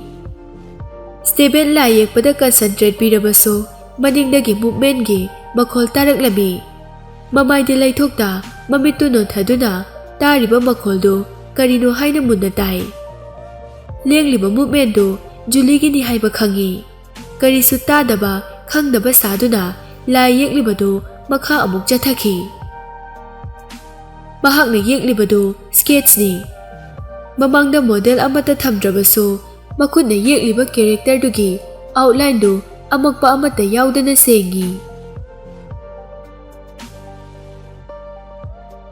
ꯁ꯭ꯇꯦꯚꯦꯟꯅ ꯌꯦꯛꯄ ꯉꯝꯂꯤꯕꯁꯤꯁꯨ ꯃꯍꯥꯛꯀꯤ ꯋꯥꯈꯜ ꯑꯃꯗꯤ ꯊꯃꯣꯏꯗ ꯃꯦꯂꯤꯁꯥꯒꯤ ꯁꯛꯐꯝꯗꯨ ꯃꯃꯤ ꯇꯥꯗꯨꯅ ꯂꯩꯈ꯭ꯔꯕꯅꯤ꯫ ꯌꯦꯛꯂꯤꯕ picture ꯑꯗꯨ ꯃꯦꯂꯤꯁꯥꯅ ꯁ꯭ꯇꯦꯔꯦꯜ ꯋꯥꯔꯗꯇ ꯑꯁꯤꯕꯒꯨꯝ ꯃꯃꯤꯠ ꯎꯏꯁꯤꯟꯗꯨꯅ ꯍꯤꯞꯂꯒ ꯈꯖꯥꯏ ꯐꯥꯎꯔꯒ ꯂꯩꯃꯥꯏꯗ ꯄꯤ ꯆꯦꯟꯊꯔꯛꯄꯒꯤꯅꯤ꯫ ꯄ꯭ꯂꯦꯟ ꯂꯨꯀꯤꯡ ꯑꯣꯏꯅ ꯑꯁꯥꯡꯕ ꯄꯥ ꯑꯀꯪꯕ ꯆꯤꯟꯕꯥꯜꯗꯨ ꯎꯔꯒ ꯇꯥꯏꯕꯪꯗ ꯊꯣꯛꯂꯛꯄꯗꯧꯅ ꯎꯔꯤ꯫ ꯁ꯭ꯇꯦꯚꯦꯟꯅ ꯌꯦꯛꯂꯤꯕꯗꯨꯁꯨ ꯃꯍꯥꯛꯀꯤ ꯋꯥꯈꯜꯗ ꯑꯔꯣꯏꯕ ꯑꯣꯏꯅ ꯎꯈꯤꯕ ꯃꯦꯂꯤꯁꯥꯒꯤ ꯁꯛꯐꯝꯗꯨꯅꯤ꯫ ꯖꯨꯂꯤꯁꯨ ꯀꯔꯤꯁꯨ ꯍꯥꯏꯗꯅ ꯂꯥꯞꯇꯛꯅ ꯌꯦꯡꯉꯤ꯫ ꯁ꯭ꯇꯦꯚꯦꯟꯅ ꯃꯦꯂꯤꯁꯥꯒꯤ ꯎꯏꯁꯤꯟꯈ꯭ꯔꯕ ꯃꯃꯤꯠꯇꯨ ꯑꯃꯨꯛ ꯄꯥꯡꯊꯣꯔꯛꯄꯒꯤ ꯃꯃꯤꯗꯨ ꯌꯦꯛꯂꯝꯃꯤ꯫ ꯁ꯭ꯇꯦꯚꯦꯟꯅ ꯄꯨꯛꯅꯤꯡ ꯍꯛꯆꯥꯡ ꯂꯨꯞꯅ ꯌꯦꯛꯂꯤꯕꯗꯨꯗ ꯖꯨꯂꯤ ꯃꯍꯥꯛꯀꯤ ꯃꯅꯥꯛꯇ ꯆꯪꯕ ꯐꯥꯎꯕ ꯀꯤꯖꯩ꯫ ꯑꯁꯥꯎꯕꯗꯤ ꯐꯥꯊꯕ ꯉꯝꯗ "ꯋꯥꯏ ꯁ꯭ꯇꯦꯚꯦꯟ!" ꯈꯥꯡꯕ ꯉꯝꯂꯛꯇꯕꯒꯤ ꯃꯈꯨꯠꯅ ꯄꯥꯏꯔꯤꯕ ꯁ꯭ꯀ꯭ꯔꯣꯜ ꯄꯦꯟꯇꯤꯡ ꯃꯌꯥꯝꯗꯨ ꯃꯈꯥꯗ ꯂꯪꯊꯗꯨꯅ ꯃꯈꯣꯜ ꯍꯧꯅ ꯂꯥꯎꯔꯛꯏ꯫ "ꯀꯔꯤꯅꯣ ꯁ꯭ꯇꯦꯚꯦꯟ? ꯅꯪꯅ ꯇꯧꯔꯤꯁꯦ ꯀꯩꯅꯣ?" ꯁ꯭ꯇꯦꯚꯦꯟꯁꯨ ꯃꯍꯥꯛꯅ ꯁꯥꯎꯔꯤꯕꯗꯨ ꯀꯔꯤꯁꯨ ꯊꯦꯝꯖꯤꯟꯗꯦ꯫ ꯋꯥꯍꯪꯒꯤ ꯄꯥꯎꯈꯨꯝꯁꯨ ꯄꯤꯗꯦ꯫ ꯂꯥꯏ ꯌꯦꯛꯅ ꯌꯦꯛꯅ ꯁ꯭ꯇꯦꯚꯦꯟꯅ "ꯅꯪꯅ ꯁꯦꯒꯥꯏꯅꯤꯡꯉꯁꯨ ꯁꯦꯒꯥꯏꯌꯣ, ꯃꯩ ꯊꯥꯅꯤꯡꯂꯕꯁꯨ ꯊꯥꯕꯤꯌꯣ, ꯑꯗꯨꯕꯨ ꯑꯩꯅ ꯍꯤꯡꯂꯤꯕ ꯃꯈꯩꯗꯤ ꯑꯩꯅ ꯃꯍꯥꯛꯀꯤ ꯁꯛꯐꯝꯗꯤ ꯌꯦꯛꯈꯤꯒꯅꯤ꯫ ꯑꯩꯒꯤ ꯋꯥꯈꯜꯁꯤꯗꯤ ꯅꯪꯅ ꯍꯣꯡꯍꯟꯕ ꯉꯝꯂꯣꯏ." ꯖꯨꯂꯤ ꯁꯥꯎꯅꯤꯡꯕꯒꯤ ꯃꯌꯥꯏꯅ ꯃꯄꯤꯗꯨ ꯁꯠ ꯁꯠ ꯇꯩꯊꯣꯛꯇꯨꯅ ꯁ꯭ꯇꯦꯚꯦꯟꯒꯤ ꯃꯅꯥꯛꯇ ꯆꯪꯁꯤꯜꯂꯛꯇꯨꯅ ꯃꯈꯨꯠꯇꯒꯤ ꯄꯦꯟꯁꯤꯜ ꯑꯗꯨ ꯃꯨꯜꯂꯤ꯫ "ꯁ꯭ꯇꯦꯚꯦꯟ, ꯀꯔꯤꯒꯤꯅꯣ ꯍꯥꯏꯌꯣ? ꯅꯪꯅ ꯃꯦꯂꯤꯁꯥꯕꯨ ꯅꯨꯡꯁꯤꯗꯦ, ꯄꯥꯝꯗꯦ ꯍꯥꯏꯔꯒ ꯅꯪꯒꯤ ꯁ꯭ꯇꯨꯗꯤꯑꯣ ꯑꯁꯤꯗ ꯃꯍꯥꯛꯀꯤ ꯄꯦꯟꯇꯤꯡ ꯈꯛꯇꯃꯛ ꯌꯦꯛꯂꯤꯕꯁꯦ?" ꯁ꯭ꯇꯦꯚꯦꯟ ꯖꯨꯂꯤꯗ ꯍꯟꯅ ꯐꯥꯎꯕ ꯌꯦꯡꯗꯦ꯫ ꯃꯅꯥꯛꯇ ꯂꯩꯔꯤꯕ ꯄꯦꯟ ꯍꯣꯜꯗꯔꯗꯒꯤ ꯑꯇꯣꯞꯄ ꯄꯦꯟꯁꯤꯜ ꯑꯃ ꯂꯧꯗꯨꯅ ꯂꯥꯏ ꯌꯦꯛꯄꯗꯨ ꯃꯈꯥ ꯑꯃꯨꯛ ꯆꯠꯊꯈꯤ꯫ ꯁ꯭ꯇꯦꯚꯦꯟꯅ ꯊꯧꯑꯣꯏꯗꯕꯗꯨ ꯎꯔꯒ ꯇꯧꯉꯝꯕꯤ ꯖꯨꯂꯤꯅ ꯋꯨꯗꯟ ꯐ꯭ꯔꯦꯝ ꯑꯣꯏꯕ ꯏꯖꯦꯜꯗꯨ ꯈꯣꯡꯅ ꯀꯥꯎꯔꯝꯃꯤ꯫ ꯏꯖꯦꯜꯗꯨ ꯇꯨꯕꯗ ꯁ꯭ꯇꯦꯚꯦꯟꯅ ꯌꯦꯛꯂꯤꯕ ꯄꯦꯟꯇꯤꯡꯁꯨ ꯌꯥꯎꯅ ꯄꯨꯟꯅ ꯇꯨꯈꯤ꯫ ꯀꯥꯎꯕ ꯂꯣꯏꯔꯒ ꯁ꯭ꯇꯦꯚꯦꯟꯗ ꯑꯃꯨꯛ ꯀꯤꯅ ꯌꯦꯡꯉꯤ꯫ ꯁ꯭ꯇꯦꯚꯦꯟꯁꯨ ꯃꯦꯂꯤꯁꯥ ꯂꯩꯇ꯭ꯔꯕꯗ ꯁꯪꯁꯥꯔꯁꯦ ꯀꯔꯤꯅꯣ ꯍꯥꯏꯕ ꯈꯪꯗ꯭ꯔꯕꯅꯤ꯫ ꯃꯇꯝ ꯀꯨꯏꯅꯗꯒꯤ ꯁ꯭ꯇꯨꯗꯤꯑꯣ ꯑꯗꯨꯗ ꯆꯥꯅꯤ ꯊꯛꯀꯅꯤ ꯈꯪꯗꯕ ꯃꯈꯩ ꯂꯥꯏ ꯌꯦꯛꯇꯨꯅ ꯂꯩꯔꯛꯄꯅꯤ꯫ ꯃꯈꯨꯠꯅ ꯄꯥꯏꯔꯤꯕ ꯄꯦꯟꯁꯤꯜꯗꯨ ꯄꯦꯟ ꯍꯣꯜꯗꯔꯗ ꯑꯃꯨꯛ ꯍꯥꯞꯆꯤꯟꯗꯨꯅ ꯇꯞꯅ ꯍꯧꯒꯠꯂꯛꯏ꯫ ꯃꯃꯥꯏꯗꯨ ꯖꯨꯂꯤꯗ ꯂꯩꯊꯣꯔꯛꯇꯨꯅ "ꯅꯪꯅ ꯃꯐꯝꯁꯦ ꯃꯩ ꯊꯥꯗꯣꯛꯄ ꯄꯥꯝꯂꯕꯁꯨ ꯑꯀꯥꯏꯕ ꯑꯝꯇ ꯂꯩꯇꯦ, ꯂꯣꯏꯅ ꯊꯥꯗꯣꯛꯄꯤꯌꯣ꯫ ꯑꯩꯗꯤ ꯃꯐꯝ ꯑꯃ ꯍꯦꯛꯇꯗ ꯆꯠꯂꯒ ꯌꯦꯛꯅꯤꯡꯕ ꯂꯥꯏ ꯌꯦꯛꯄ ꯌꯥꯏꯌꯦ." ꯋꯥꯁꯦ ꯍꯥꯏꯔꯝꯂꯒ ꯁ꯭ꯇꯦꯚꯦꯟ ꯖꯨꯂꯤꯒꯤ ꯅꯥꯀꯟꯗ ꯊꯩꯗꯣꯛꯂꯒ ꯆꯠꯈꯤ꯫ ꯖꯨꯂꯤꯅ ꯌꯥꯝꯅ ꯊꯨꯅ ꯁ꯭ꯇꯦꯚꯦꯟꯒꯤ ꯍꯥꯏꯗꯨꯅ ꯆꯠꯂꯤꯕ ꯃꯈꯨꯠꯇꯨ ꯌꯥꯜꯂꯒ ꯃꯁꯥꯒꯤ ꯄꯥꯝꯕꯣꯝꯗ ꯀꯣꯟꯁꯤꯜꯍꯜꯂꯤ꯫ "ꯁ꯭ꯇꯦꯚꯦꯟ, ꯅꯪ ꯆꯠꯈꯤꯕ ꯌꯥꯔꯣꯏ꯫ ꯅꯪ ꯑꯃꯨꯛꯇ ꯍꯥꯏꯌꯣ, ꯑꯩꯒꯤ ꯄꯨꯛꯅꯨꯡꯗ ꯌꯥꯎꯔꯝꯕ ꯑꯩꯒꯤ ꯑꯉꯥꯡꯗꯣ ꯅꯪꯒꯤ ꯑꯉꯥꯡ ꯅꯠꯇꯦ ꯍꯥꯏꯔꯤꯕ ꯀꯔꯤꯒꯤꯅꯣ?" ꯃꯃꯥꯏ ꯆꯦꯞꯂꯞꯅ ꯌꯦꯡꯂꯛꯂꯒ ꯑꯇꯞꯄ ꯈꯣꯟꯖꯦꯜꯗ "ꯖꯨꯂꯤ, ꯅꯪꯒꯤ ꯋꯥꯈꯜꯗ ꯑꯩꯁꯤ ꯀꯅꯥꯅꯦ ꯍꯥꯏꯅ ꯈꯜꯂꯤ? ꯃꯁꯤꯡ ꯊꯤꯉꯝꯗ꯭ꯔꯕ ꯅꯨꯄꯥꯒ ꯍꯤꯞꯃꯤꯟꯅꯈ꯭ꯔꯕꯤ ꯅꯪꯒꯨꯝꯕ ꯑꯃꯗ ꯑꯩ ꯊꯦꯡꯕ ꯐꯥꯎꯕ ꯍꯪꯒꯣꯏ." ꯖꯨꯂꯤꯅ "ꯁ꯭ꯇꯦꯚꯦꯟ, ꯀꯨꯏꯔꯕꯒꯤ ꯃꯃꯥꯡꯗ ꯑꯩꯈꯣꯏ ꯑꯅꯤ ꯃꯦꯔꯦꯖ ꯇꯧꯔꯝꯗꯥꯏꯗ ꯑꯩꯕꯨ ꯃꯁꯛ ꯈꯪꯗꯕꯁꯤꯡꯅ ꯔꯦꯞ ꯇꯧꯕꯤꯈꯤ꯫ ꯑꯗꯨ ꯑꯣꯏꯔꯕꯁꯨ ꯅꯪꯅ ꯑꯩꯕꯨ ꯄꯥꯝꯒꯅꯤ ꯍꯥꯏꯈꯤꯕ ꯅꯠꯇ꯭ꯔꯥ? ꯑꯗꯨꯒ ꯀꯔꯤꯒꯤ ꯑꯩꯉꯣꯟꯗ ꯑꯣꯛꯇꯕꯒꯤ ꯃꯑꯣꯡꯗ ꯉꯥꯡꯂꯛꯂꯤꯕ?" ꯁ꯭ꯇꯦꯚꯦꯟ ꯅꯣꯛꯇꯨꯅ ꯖꯨꯂꯤꯒꯤ ꯄꯥꯝꯕꯣꯝꯗ ꯀꯣꯜꯂꯝꯕꯗꯨ ꯊꯥꯗꯣꯛꯏ꯫ "ꯅꯪꯅ ꯑꯩꯁꯦ ꯃꯇꯝ ꯄꯨꯝꯕꯗ ꯁꯥꯟꯅꯕ ꯌꯥꯒꯅꯤ ꯍꯥꯏꯅ ꯈꯟꯕ꯭ꯔꯣ? ꯅꯪꯒꯤ ꯑꯄꯥꯝꯕ ꯃꯥꯏꯀꯩꯗ ꯑꯩꯁꯦ ꯄꯨꯗꯨꯅ ꯑꯩꯕꯨ ꯑꯄꯪꯕ ꯁꯤꯕ ꯌꯥꯒꯅꯤ ꯍꯥꯏꯅ ꯂꯧꯕ꯭ꯔꯥ? ꯅꯪ ꯔꯦꯞ ꯇꯧꯗ꯭ꯔꯤꯉꯩ ꯃꯃꯥꯡꯗ ꯅꯪ ꯚꯔꯖꯤꯟ ꯑꯣꯏꯔꯝꯕ꯭ꯔꯅꯦ? ꯃꯔꯝ ꯑꯁꯤꯗꯒꯤ ꯅꯪꯅ ꯃꯤꯅꯦꯛꯇꯨꯅ ꯅꯁꯥꯒꯤ ꯏꯖꯠꯄꯨ ꯃꯥꯡꯍꯟꯕ ꯁꯥꯗꯨꯅ ꯑꯩꯉꯣꯟꯗ ꯆꯤꯠ ꯇꯧꯕ ꯅꯠꯇ꯭ꯔꯥ? ꯅꯪꯅ ꯃꯦꯂꯤꯁꯥꯗ ꯃꯔꯥꯜ ꯄꯨꯝꯅꯃꯛ ꯁꯤꯖꯤꯜꯂꯕꯁꯨ ꯑꯆꯨꯝꯕꯗꯨ ꯀꯅꯥꯅꯁꯨ ꯈꯪꯂꯣꯏ ꯈꯟꯕ꯭ꯔꯥ?" ꯅꯨꯄꯥꯗꯨꯒꯤ ꯈꯣꯟꯖꯦꯜꯗꯨ ꯇꯞꯅ ꯇꯞꯅ ꯉꯥꯡꯂꯝꯕꯗꯒꯤ ꯀꯟꯅ ꯂꯥꯎꯈꯠꯂꯛꯏ꯫ ꯖꯨꯂꯤ ꯀꯤꯕꯅ ꯂꯣꯏꯔꯕꯅꯤ, ꯑꯗꯨꯕꯨ ꯇꯞꯊꯔꯛꯇꯨꯅ Nate Stephen. Melisada mahakpu nungsinabane haiduna nangonda panghaida haibada nang thajagano. Nangna khaliba nupi makhalda aidi nate. Ai adugumba nupi natiye. Stephen yamna phingna makhut aniduna Julie bu kanna inthuki. Stephen na makhada taduna leiriba Julie da yengduna. Mapan thongda phajaba nupi se nang khaktane haina khanbra. Nang na sizinaningba spell sizinarabasu aingondadi amuk hana pangani khaluno. Aina hairisine nangumba nupidadi ai amuk hana tas phawba tawri. Numidang aduda nanga leminakibada ai nate. Aigi asengba hakchangi sense phawba feel tawba ngamdaba nangna aibu mataw karamna nungsirino. Julie khangningduna ngaktuna haugatpa hauramlabani. Stephen gi wahaiduna pangal sontaduna haugatpa ngamde. Makhol hauna kaptuna. Stephen, nang naingonda tawriba mayamse ai yadingde. Aina nangbu tasengna nungsiye. Madugi bitch Mellisa duna nangbu nungsibadagi aina yamna hele. Shut up! Hairaga Mellisa gi pambomda kanna kawi. Nangna samakna Mellisa haina kaubagi karina tiklay. Ngasida nate mikup asidagi nangi chimbaldagi Mellisa haiba wahise hek thoraklaba aina tawningba tawrakpada nang aibu pate haigano. Matam kuinadagi losilaga lakpa thamoigi wahai khuding ngasidi machin pena jairami.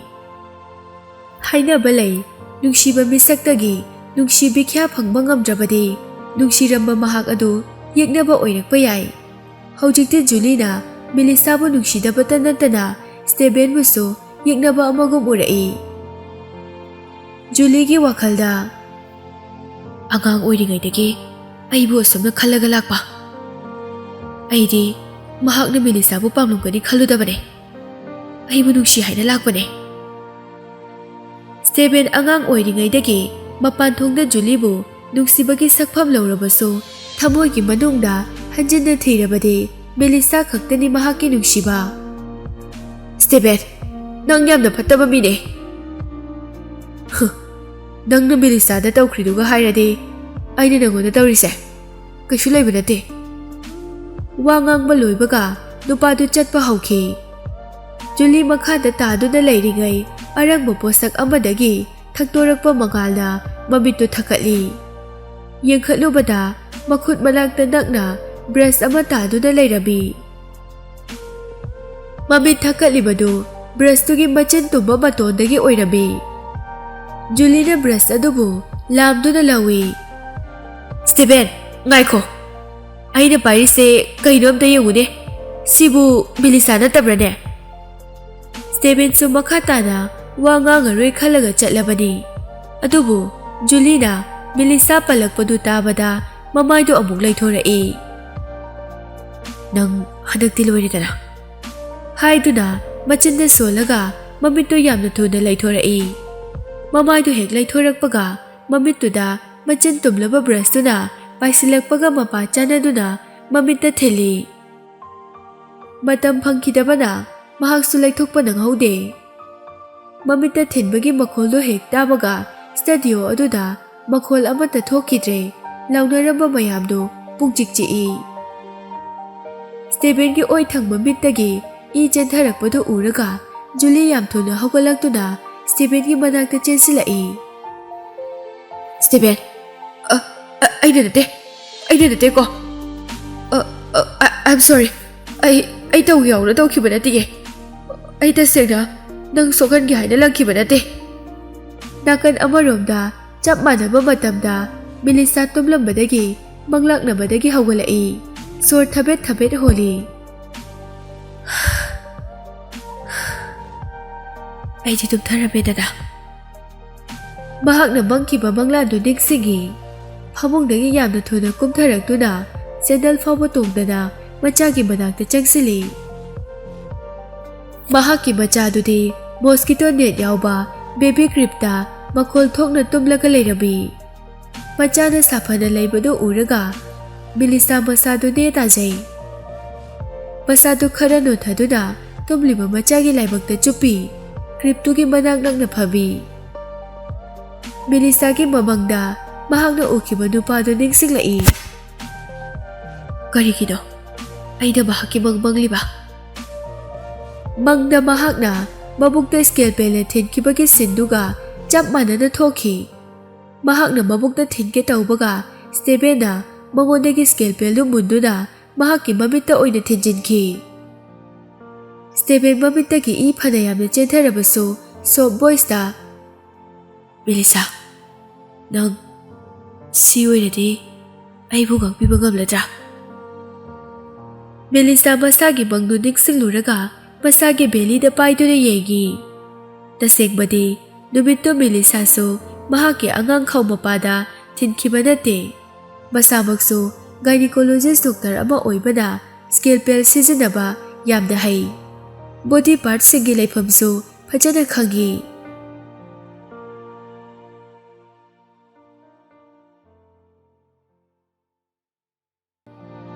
ꯃꯍꯥꯛꯅ ꯃꯁꯥꯒꯤ ꯃꯕꯨꯛꯇ 4ꯔꯛ ꯊꯤꯟꯈꯤꯕꯅꯤ꯫ Important body ꯄꯥꯔꯠꯁꯤꯡꯗꯗꯤ ꯑꯃꯠꯇ ꯁꯣꯛꯈꯤꯗꯦ, ꯋꯣꯝꯁꯨ ꯁꯣꯛꯈꯤꯗꯦ꯫ ꯃꯇꯝꯗꯨꯗ ꯐꯦꯇꯁꯇꯨ ꯌꯥꯝꯅ ꯀꯥ ꯍꯦꯟꯅ ꯁ꯭ꯋꯦꯜ ꯇꯧꯗ꯭ꯔꯤꯕꯅꯤꯅ ꯁꯣꯛꯂꯣꯏꯗꯕ lower ꯑꯦꯕꯗꯣꯃꯦꯟꯒꯤ ꯃꯐꯝ ꯈꯔꯗꯤ ꯂꯩꯈꯤ꯫ ꯃꯍꯥꯛꯁꯨ ꯃꯁꯥ ꯄꯨꯡꯐ ꯐꯗ꯭ꯔꯤꯉꯩ ꯖꯄꯥꯟꯗ ꯂꯩꯈꯤꯕꯅ ꯑꯏꯪ ꯑꯁꯥ ꯈꯦꯠꯅꯕ ꯌꯥꯝꯅ ꯂꯩꯈꯤ꯫ ꯃꯔꯝ ꯑꯁꯤꯅ ꯑꯉꯥꯡꯗꯨ ꯃꯇꯣꯝꯗ ꯑꯦꯕꯣꯔꯠ ꯇꯧꯒꯦ ꯐꯥꯎꯕ ꯇꯧꯔꯝꯂꯕꯅꯤ꯫ ꯂꯥꯏꯕꯛ ꯐꯕꯗꯒꯤ ꯑꯉꯥꯡ ꯑꯗꯨ ꯍꯤꯡꯍꯧꯕꯅꯤ꯫ ꯃꯍꯥꯛꯀꯤ ꯍꯧꯈꯤꯕ ꯆꯍꯤꯗ ꯔꯣꯡ ꯄꯥꯔꯠꯅꯔ ꯆꯨꯁ ꯇꯧꯔꯨꯔꯕꯁꯨ ꯃꯍꯥꯛꯀꯤ ꯑꯁꯦꯡꯕ ꯑꯉꯥꯡꯗꯨꯗꯤ ꯅꯨꯡꯁꯤꯗꯕ ꯉꯝꯗꯦ꯫ ꯖꯨꯂꯤꯒ ꯁ꯭ꯇꯦꯚꯦꯟꯒ ꯃꯈꯣꯏ ꯑꯅꯤꯅ ꯅꯨꯡꯉꯥꯏꯅ ꯂꯩꯈꯤꯕꯗꯨꯅ ꯑꯩꯒꯤꯗꯤ ꯑꯄꯦꯟꯕ ꯑꯣꯏꯔꯦ꯫ ꯑꯩ ꯑꯍꯦꯟꯕ ꯀꯔꯤꯁꯨ ꯄꯥꯝꯗꯦ꯫ ꯑꯗꯨꯕꯨ ꯑꯩꯉꯣꯟꯗ ꯃꯍꯥꯛꯀꯤ ꯂꯃꯟ ꯑꯃꯗꯤ ꯇꯣꯜꯂꯦ꯫ ꯑꯉꯥꯡ ꯑꯣꯏꯔꯤꯉꯩ ꯃꯌꯥꯝ ꯃꯃꯥꯡꯗ ꯏꯀꯥꯏꯕꯗꯒꯤ ꯃꯍꯥꯛꯅ ꯀꯟꯕꯤꯈꯤꯕ꯫ ꯑꯩꯅ ꯋꯥꯁꯛꯂꯦ꯫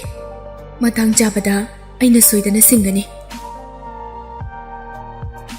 ꯁꯣꯝꯗ ꯍꯣꯁꯄꯤꯇꯥꯜ ꯃꯅꯨꯡꯗꯅꯤ꯫ ꯁ꯭ꯇꯦꯚꯦꯟꯒꯤ ꯑꯣꯏ ꯊꯪꯕ ꯃꯃꯤꯠꯇ ꯌꯦꯠꯁꯤꯜꯂꯤꯕ ꯒꯦꯁꯇꯨ ꯍꯥꯡꯇꯣꯛꯄ ꯅꯨꯃꯤꯠꯅꯤ꯫ ꯖꯨꯂꯤꯅ ꯃꯍꯥꯛꯀꯤ ꯃꯃꯤꯠꯇ ꯃꯆꯤꯟ ꯇꯨꯡꯕ ꯕ꯭ꯔꯁꯅ ꯂꯪꯕꯗꯒꯤ ꯁ꯭ꯇꯦꯚꯦꯟ ꯃꯃꯤꯠ ꯇꯥꯡꯉꯨꯔꯕꯅꯤ꯫ ꯃꯦꯗꯤꯀꯦꯜ ꯇꯦꯛꯅꯣꯂꯣꯖꯤꯅ ꯆꯥꯎꯈꯠꯂꯛꯄꯗꯒꯤ ꯇ꯭ꯔꯤꯠꯃꯦꯟ ꯀꯌꯥ ꯇꯧꯔꯕ ꯃꯇꯨꯡ ꯃꯍꯥꯛꯀꯤ ꯑꯄꯨꯟꯕ ꯑꯥꯏꯕꯣꯜꯗꯨꯗꯤ ꯀꯟꯕ ꯉꯝꯍꯧꯏ꯫ ꯀꯣꯔꯅꯤꯌꯥꯗꯤ ꯃꯊꯧ ꯇꯧꯈꯤꯗ꯭ꯔꯦ꯫ ꯂꯥꯏꯕꯛ ꯐꯕꯗꯤ ꯅꯨꯃꯤꯠ ꯈꯔꯅꯤꯗ ꯀꯅꯥꯒꯨꯝꯕ ꯑꯃꯅ ꯁ꯭ꯇꯦꯚꯦꯟꯗ ꯀꯣꯔꯅꯤꯌꯥ ꯗꯣꯅꯦꯠ ꯇꯧꯔꯛꯈꯤ꯫ ꯅꯨꯃꯤꯠꯁꯤꯅ ꯃꯍꯥꯛꯀꯤ ꯑꯣꯏ ꯊꯪꯕ ꯃꯃꯤꯠꯇꯨ ꯃꯈꯥ ꯇꯥꯅ ꯎꯒꯅꯤ ꯎꯔꯣꯏ ꯍꯥꯏꯕ ꯈꯪꯒꯗꯧꯔꯤꯕꯅꯤ꯫ ꯃꯦꯗꯤꯀꯦꯜ ꯁ꯭ꯇꯥꯐ ꯑꯃꯅ ꯁ꯭ꯇꯦꯚꯦꯟꯕꯨ ꯉꯥꯛꯇꯨꯅ ꯐꯝꯍꯜꯂꯤ꯫ ꯃꯀꯣꯛꯇ ꯊꯥꯅ ꯌꯦꯠꯂꯤꯕ ꯒꯦꯁ ꯂꯦꯌꯔꯗꯨ ꯇꯞꯅ ꯇꯞꯅ ꯂꯧꯊꯣꯔꯛꯏ꯫ ꯂꯩꯔꯤꯕ ꯃꯌꯥꯝꯗꯨ ꯃꯈꯣꯜ ꯑꯃꯠꯇ ꯊꯣꯛꯇ ꯂꯣꯏꯅ ꯉꯛꯅ ꯌꯦꯡꯅꯔꯤ꯫ ꯒꯦꯁꯇꯨ ꯂꯧꯊꯣꯛꯄ ꯂꯣꯏꯕꯒ ꯁ꯭ꯇꯦꯚꯦꯟ ꯃꯃꯤꯠꯇꯨ ꯇꯞꯅ ꯄꯥꯡꯊꯣꯔꯛꯏ꯫ ꯗꯣꯛꯇꯔꯅ ꯔꯥꯏꯠ ꯑꯥꯏꯁꯇꯨ ꯈꯨꯝꯖꯤꯟꯗꯨꯅ ꯂꯦꯐ ꯑꯥꯏꯁꯅ ꯌꯦꯡꯍꯜꯂꯤ꯫ "ꯁꯤ ꯃꯌꯦꯛ ꯁꯦꯡꯅ ꯎꯕ꯭ꯔꯥ?" "ꯎꯔꯦ, ꯃꯌꯦꯛ ꯁꯦꯡꯅ ꯎꯔꯦ." ꯃꯌꯥꯝꯗꯨꯅ "Congratulations on your recovery, Mr. Stephen." ꯁ꯭ꯇꯦꯚꯦꯟꯅ ꯑꯃꯨꯛ ꯃꯇꯣꯝꯇ ꯃꯃꯤꯠꯇꯨ ꯅꯥꯝꯃ ꯅꯥꯝꯃ ꯎꯏꯁꯤꯟꯗꯨꯅ ꯌꯦꯡꯕ ꯁꯥꯟꯅꯩ꯫ "ꯑꯩꯒꯤ ꯋꯥꯈꯜꯅꯔ ꯈꯪꯗꯦ, ꯑꯣꯏ ꯊꯪꯕꯁꯤꯅ ꯍꯦꯟꯅ ꯁꯦꯡꯕ ꯃꯥꯜꯂꯦ." ꯑꯎꯕ ꯃꯤꯅꯗꯤ ꯆꯥꯎꯔꯞꯅ ꯌꯦꯡꯕꯗ ꯃꯤꯠ ꯑꯅꯤꯗꯨ ꯃꯥꯟꯅꯅ ꯎꯏ꯫ ꯃꯅꯥꯛ ꯅꯛꯁꯤꯟꯗꯨꯅ ꯃꯨꯟꯅ ꯌꯦꯡꯂꯕꯗꯤ ꯑꯣꯏ ꯊꯪꯕ ꯃꯃꯤꯠꯇꯨꯅ ꯁꯥꯏꯅꯤꯡ ꯀꯥꯕ ꯃꯒꯨꯟ ꯂꯩꯕ ꯍꯦꯜꯂꯤ꯫ ꯁꯦꯡꯅ ꯍꯥꯏꯔꯕꯗ ꯂꯦꯐ ꯑꯥꯏꯁꯇꯨꯅ ꯔꯥꯏꯠ ꯑꯥꯏꯁꯇꯒꯤ ꯗꯥꯔꯛ ꯗꯤꯞ ꯑꯣꯏꯅ ꯂꯪꯊꯣꯛꯄ ꯐꯖꯕ ꯍꯦꯜꯂꯤ꯫ ꯗꯣꯛꯇꯔ ꯑꯗꯨꯅ "ꯍꯧꯖꯤꯛ ꯅꯁꯥꯗ ꯅꯨꯡꯉꯥꯏꯇꯕ ꯀꯔꯤ ꯀꯔꯤ ꯐꯥꯎꯏ?" ꯁ꯭ꯇꯦꯚꯦꯟꯁꯨ ꯊꯣꯡꯅꯥꯎ ꯃꯅꯥꯛꯇ ꯆꯪꯁꯤꯟꯗꯨꯅ ꯃꯄꯥꯟꯒꯤ ꯁꯪꯁꯥꯔꯗꯨ ꯌꯦꯡꯉꯤ꯫ ꯃꯃꯤꯠ ꯑꯅꯤꯃꯛ ꯆꯞ ꯃꯥꯟꯅꯅ ꯂꯥꯏꯠꯇꯨ ꯗꯤꯇꯦꯛ ꯇꯧꯕ ꯉꯝꯃꯤ꯫ ꯁ꯭ꯇꯦꯚꯦꯟꯅ ꯃꯅꯥꯛꯇ ꯂꯩꯔꯤꯕ ꯑꯦꯁꯤꯁꯇꯦꯟ ꯑꯗꯨꯗ ꯌꯦꯡꯗꯨꯅ, "ꯑꯩꯉꯣꯟꯗ ꯀꯣꯔꯅꯤꯌꯥ ꯗꯣꯅꯦꯠ ꯇꯧꯈꯤꯕ ꯃꯤꯗꯣ ꯀꯥꯏꯗ ꯂꯩꯈ꯭ꯔꯒꯦ? ꯑꯩ ꯏꯁꯥꯃꯛꯅ ꯃꯥꯕꯨ ꯊꯥꯒꯠꯆꯒꯦ." ꯃꯄꯥꯟꯗꯒꯤ ꯐꯦꯃꯤꯂꯤꯌꯔ ꯑꯣꯏꯕ ꯅꯨꯄꯤꯒꯤ ꯈꯣꯟꯖꯦꯜꯗ, "ꯊꯥꯒꯠꯇ꯭ꯔꯁꯨ ꯌꯥꯔꯅꯤ ꯁ꯭ꯇꯦꯚꯦꯟ. ꯑꯩꯒꯤ ꯊꯋꯥꯏꯗ ꯅꯠꯇꯅ ꯍꯛꯆꯥꯡ ꯄꯨꯝꯅꯃꯛ ꯅꯪꯒꯤꯅꯦ. ꯅꯪꯅ ꯁꯤꯖꯅꯤꯡꯕ ꯃꯇꯝꯗ ꯁꯤꯖꯤꯟꯅꯕꯤꯌꯨ." ꯁ꯭ꯇꯦꯚꯦꯟ ꯉꯥꯡꯂꯛꯂꯤꯕ ꯅꯨꯄꯤꯗꯨ ꯃꯁꯛ ꯎꯗꯦ꯫ ꯀꯥꯏꯗ ꯂꯩ ꯍꯥꯏꯅ ꯃꯀꯣꯛꯇꯨ ꯆꯦꯞꯂꯒ ꯌꯦꯡꯉꯤ꯫ ꯂꯩꯔꯤꯕ ꯑꯦꯁꯤꯁꯇꯦꯟ ꯃꯌꯥꯝꯗꯨꯅ ꯂꯝꯕꯤ ꯄꯤꯗꯨꯅ ꯅꯨꯄꯤꯗꯨ ꯔꯨꯝꯗꯨꯗ ꯆꯪꯍꯜꯂꯛꯏ꯫ ꯖꯨꯂꯤ ꯁꯤꯛ ꯁ꯭ꯋꯤꯠ ꯁꯦꯠꯂꯒ ꯆꯪꯂꯛꯏ꯫ ꯖꯨꯂꯤꯒꯤ ꯂꯦꯐ ꯑꯥꯏꯁꯇꯨ ꯒꯦꯁꯅ ꯌꯦꯠꯁꯤꯜꯂꯤ꯫ ꯃꯤꯠ ꯃꯄꯥꯗ ꯕ꯭ꯂꯗ ꯇꯩꯔꯝꯕꯗꯒꯤ ꯀꯪꯈꯤꯕꯒꯤ ꯆꯨꯔꯒ ꯂꯩꯕꯁꯨ ꯎꯏ꯫ ꯆꯞ ꯇꯤꯡꯂꯝꯕ ꯁ꯭ꯇꯦꯚꯦꯟꯒꯤ ꯄꯤꯁꯨꯝꯗꯨ खरा सुपचिंदुना नंगनरा अइंगोंदा cornea transplant तौरिसे जुली कादुदा लैरिबा मेडिकल स्टाफ अमसुंग assistant mayamdo mapanda thokro haina ingit tawrami makhoi thokibadagi pungchik chikna makhoi ani khakta laihawi Julie junction duna Steven ki manakta phami Steven punamak aigi irale nangna aingonda longningba revenge tawbada ai haraungna yajage hojikti yengo nangi mitto hanadagi phajaba yamna hele adu oiradi Nangshu Pasathokpa Heledana Steven Masadu Karadi Choktarabani Fuk Hogalaga I Nangi cornea is never give a hot mid Tanglagaliban in a pay. Doctor Steven Champel Tong to the Toki Julie Suyamna kissing about Congelda Steven Nang Haitokaino Nang Muna Kalaba Nang na Mellisa ga thengna bada nangi mitna matangina mahakna nangbu pambidadi kamdongni Steven masa khara son baga Julina mangonda cornea donate tawrakpagi mai yengduna Mellisa palakpada khud hek thabadi ngamde mahak thongjil mapanda amuk leptuna makok tu laithorai nang Mellisa gi maramda kari pautai Julie nokmi tawduna hogalai pocket agi photo khara lauthoraktuna Steven the pige haina changsilai ai su khange nangna mahakpu yamna miss tawramgani haiba nangi thamoida mahaki masaktabu uninglamgani haibasu ai khange photo singse aingonda kanagumba kharana tharakpane mahak hojik Japan da lai haibane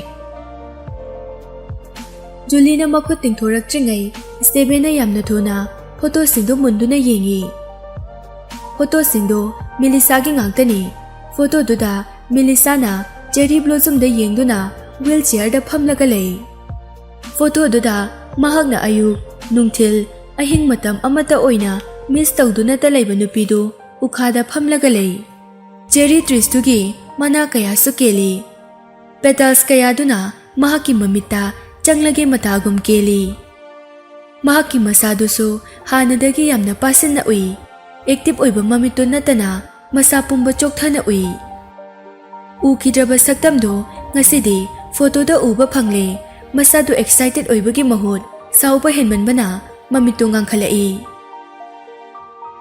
Julina Steven emotional oirakpadu uraga masadu sauningna khutum tasili soft voice da aina pau tabada mahak kanagumba amagi loinabi oikre haye mahak angang khaw yaudabana angang amasu yoe haibane angang dusu yamna apikpane chahi pharam khiroi Steven yamna thuna response pirai aina halakpaga nangi cornea se nangoda mu pirakani si hairam laga kari suthin thaba tawdana kaduda ki chenthokhi yangna chenkhiba nupa do uraga Julie thongjil mapal da leptuna pisumdu araibida sukkatlaga yengi Steven aina nangidamak wakiba dugumna nangna phangsu phanglaroidaba mahaki wabada mitsipena yenge Steven hospital gown du hongtoktuna mahaki company da lai mahakna thajaba subordinate mayam ko khatuna study room da lakna ba hairami Mellisa na cherry blossom photo singdu projector tawraga kapthoklaga yengi Steven na photo singdu da point tawraga order tawrami sida urise aigi nupi Mellisa gi photo ni phangbo source ki matung ina mahak hojek Japan da lai nakhoi mayamna mafam masida chalaga mahak pu thikadabane nakhoi na mahak pu hek phangbada aingonda call tawrakadabane aine samak lakani mongonda nakhoi lai haiba khangaloidabane yes sir Utopia district ki suburb amadani ching amadi pukri pa na ikoi sinna leiba bila amagi mamangda red car ama tapna thaujilaktuna khami Julie makhutta purse macha ama paiduna car duda ki kumtharai upliba black glass tu lauthokduna akoibadu yengi khongthang tapna thangduna yard tu da changsilai yard adugi mayaida cherry tree ama hawi Mellisa u makhada baby cradle da hipliba macha duda lakna duna lulabi saklami Sigumba warm sinsina Julie di hana amata khanba ngamde. Julie Mellisa gi manak yoraklabada yamna odd oiba khonjalda mafamse yam ingi ko michik mirau khulsu amata tade nangdi phana haina bu choose story ne. Mellisa su mahaki khonjal du tai makok su nongkalakte cradle haibu su lepte nausum su sakli. Julie mahaki manakta changsinduna Mellisa gi opposite phami cradle da leiriba angang du da yengi. Matthew se yam phai mahaki macha su natabasida mahakna angang asibu yamna nungsina yokpirise. Amuka so karigino nangna namit animak chap manana dum leiriba. Mellisa na nangna yengbada chap manaba malabaso aigi oithangba mise sungu udrabane haiba khanglaba natra. Julie Mellisa gi mit tuda yengi mahakna yengbada left eye du hana gumna chap manai. Julie amuka munna yengi hanadagi khitang dal oi haibadi khanglai. Mahaki mit ki pupils ta focal length leitrabani. Julie napan kana hojikti nang su phajana sadi leina hingba yarani. Nang na midone tawkhibadagi Steben su nungaina hingkhre. Hojikti mahakna aibu mikup khudingi yengduna leiribane. Mahakna aise yamna phajathoe hai. Nongma haiba matamse mahakna ai yengbada konade. Mahakna Mellisa da kalaknaba hairabasu Mellisa na de mahakna nganglibado thawoina taramde angangdu da yengduna leirami. Mellisa cradle du tapna haiduna nakhoi ani hojikti nungaina leiraba natra. Aina done tawbani hainasu nangna haidopigano. Mahakna aibu nungsida haiba ai khange. Aduna aigi cornea ni khangnadi mahakna soidana lawthokki hairakani. Mahakna one eye blind oibada ai pamde. Julie na nangna haidrasu khange adudi ai nangdongna bangmanadi. Matthew shopping tawruraga halakpani yarta masananba car ama khamnaga leirambadu ubada manungda kanna chensilai. Julie leppadu uraga Mellisa gi mamangda leptuna Julie nang sidaga dawba laklibano. Julie yamna hangoina nupaduda yengi. Aigi je unaba lakjabane. Aina mapam sida laklaga mahak unabada nangna tingbagi maram karino. Matthew na thongda makhut thinduna nang mapam asida aikhoina welcome tawde yam thuna hankibana phani. Nakhoigi sigumba yum macha masu sida aina leiningamgani haina khanbra. Hairamlaga yamna thuna chatki. Matthew makhu makha tana kunthaduna Mellisa nang garisu tawdabra nang mataw karamna mahak amuk paw phaunaruino. Mellisa light smile amaga loinana aikhoi anina baby care da chaluba numituda mahakna ibu ukhibane. Aikhoi gi matung inaduna leiphamse mahakna khangkiba oiramgani. Aigi punsina nungaina leibra leitabra haiba yengsinba laklibane. Aina nungaibasina mahakki nungaitabane. Matthew na dangi oithangba mito anaba phauribra kai nungaitaba lege ai hidak hapake ko. Matthew na mahakki room dagi eye drop ama puthoraktuna mamita happy. Matam khara leiraga nangisu cornea amuk transplant tawse. Cornea yaudre haiduna cheksindaba tawgunu ko. Natrabadi nang amuk hana uba phangbugi chance mangkiba yai. Ai kaisu khandreda mit ama uribasina aigidi enough oire. Nang aigi oithangba mitsida munna mukta yengune. Ye thangbasiga khetnai haibada khangbra yengo. Matthew mahakki mamitta munna yengi. Kaisu khangba ngamdeda iman manaye. Songise langthokpadi khajiktang wale. Tasengna mit ani sida khetnaba malai putho o hairabadi ngambusu yai. Matthew gi wakhalda Mellisa gi mamise yam phajai. Magomna mamit phajaba nupi ai amukta ukhidre. Mellisa su macha duda amuk yengduna agang sigi mamise mapagomna yamna phajai. Mellisa karigi Stephen mamit utraba matamda mateng pangliba. Tasengna Julie na Mellisa bu thiraga phangkiba nate. Stephen mit utre haipa pau tabadagi Mellisa Julie da hana pau phaubani. Mahakna manglaknaba numituda Julie da call tawduna Stephen ki maramda hangbada mahakna khanglakpani. Mangonda Stephen ki laman donbadu singbagi tanja ama phangli khanbadagi donate tawkhibani.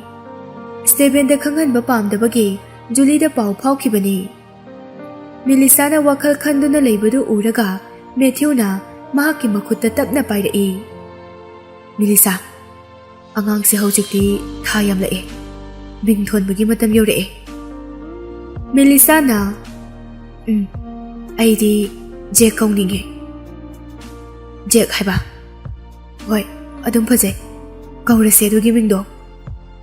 Wangang ba hek loibaga Matthew na mahakki pocketagi ring ama puthorai. Huna mamakada thamduna. Mellisa, marry me.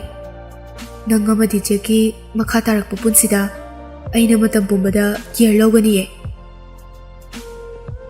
Mellisa sunupaduna mahakpo nungsi haina jingnaraga laklabani. Mangonda yamna angakpa haibadudi oidre. Upai laitana Matthew, nangna su khangiduni. Aidi namu soirabane. Ai ngamgadaba mande.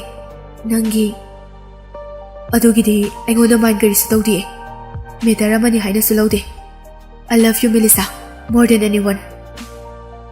Mellisa makhutna machinda thamlaga Matthew, aingoda matam khare de piyo. Ai khanduna mukta yengige. Hoi. Sondana Stephen masamak yauna Japan da chatkre. Mi chani muk puduna tha ama changna Japan da koithi thiri. Japan gi mafam khuding kachin koya khuding loina thiri. Paisa yamna thadaduna police ki mating phawba lawrami. Cherry blossom hawba mafam khuding da mi mayam ama thamduna Mellisa phangdi lairedana mahak masak manaba amata thengnade. Stephen nupi tu phanglaktrabada masadu depress salai. Adubu mahak maning hanbadi laite. Tokyo gi hotel amada laiduna Stephen TV yengli. Remote tuna random oina namduna channel honglaga yengi. Japanese language khangdabana Wonderland gi channel khanduna yengi. Remote to yamna thuna metuna mahakna apamba channel sinduna yengbada slim oiba nupi ama ukibagum tawi. Stephen channel do previous tawduna nupi do ukiba channel do ta thami. Channel do da straight news pari. Host tawriba nupadugi maningda nupi ama chatkibadu maningdagi khajiktang uhawi. Mikup amagi matam oirabaso mahaki oinadi nupido Mellisa ni haiba laina confirm tawba nangi. Stephen yamna thuna makhut kadu niktuna phone puthoraktuna mahaki subordinate amada call tawi. Yumda halase Wonderland halase hujingwak. Mahak aikhoi Utopia district laire. Mafam aduda mahak laire haiba ai khange. Mangluraba lan phangbagumna haraurami. Wonderland yauraknaba matung mahakna TV program thapamda chatuna channel dogi record tu yenglami. Subordinate mayam duso Stephen gi mateng pangbo oina monitor tawba yauri. Stephen Mellisa bu thiba haure haiba Julie na pau tarami. Julie su yamna thuna Mellisa da call tawi. Hello, Mellisa. Nang Stephen na ikuidana soidana phanglagani.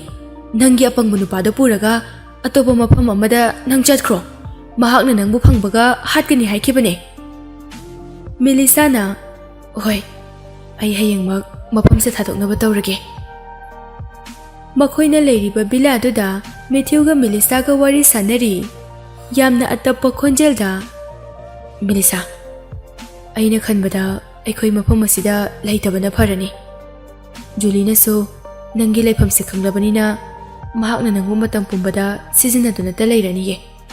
Stephen na so aikhoina lairiba mafam se mina yamna changladrabaso mahakki mayunga yamna lapnaba nate. Aishu khange ꯃꯐꯝꯁꯦ ꯃꯍꯥꯛꯀꯤ ꯇꯦꯔꯤꯇꯣꯔꯤꯅꯤ ꯍꯥꯏꯕ ꯃꯇꯝ ꯑꯃ ꯍꯦꯛꯇꯗ ꯑꯩꯈꯣꯏ ꯑꯅꯤꯕꯨ ꯃꯍꯥꯛꯀꯤ ꯃꯤꯁꯤꯡꯅ ꯎꯈꯤꯕ ꯌꯥꯏ ꯑꯩꯈꯣꯏ ꯑꯅꯤ ꯍꯧꯖꯤꯛ ꯀꯥꯏꯗ ꯆꯠꯀꯅꯤ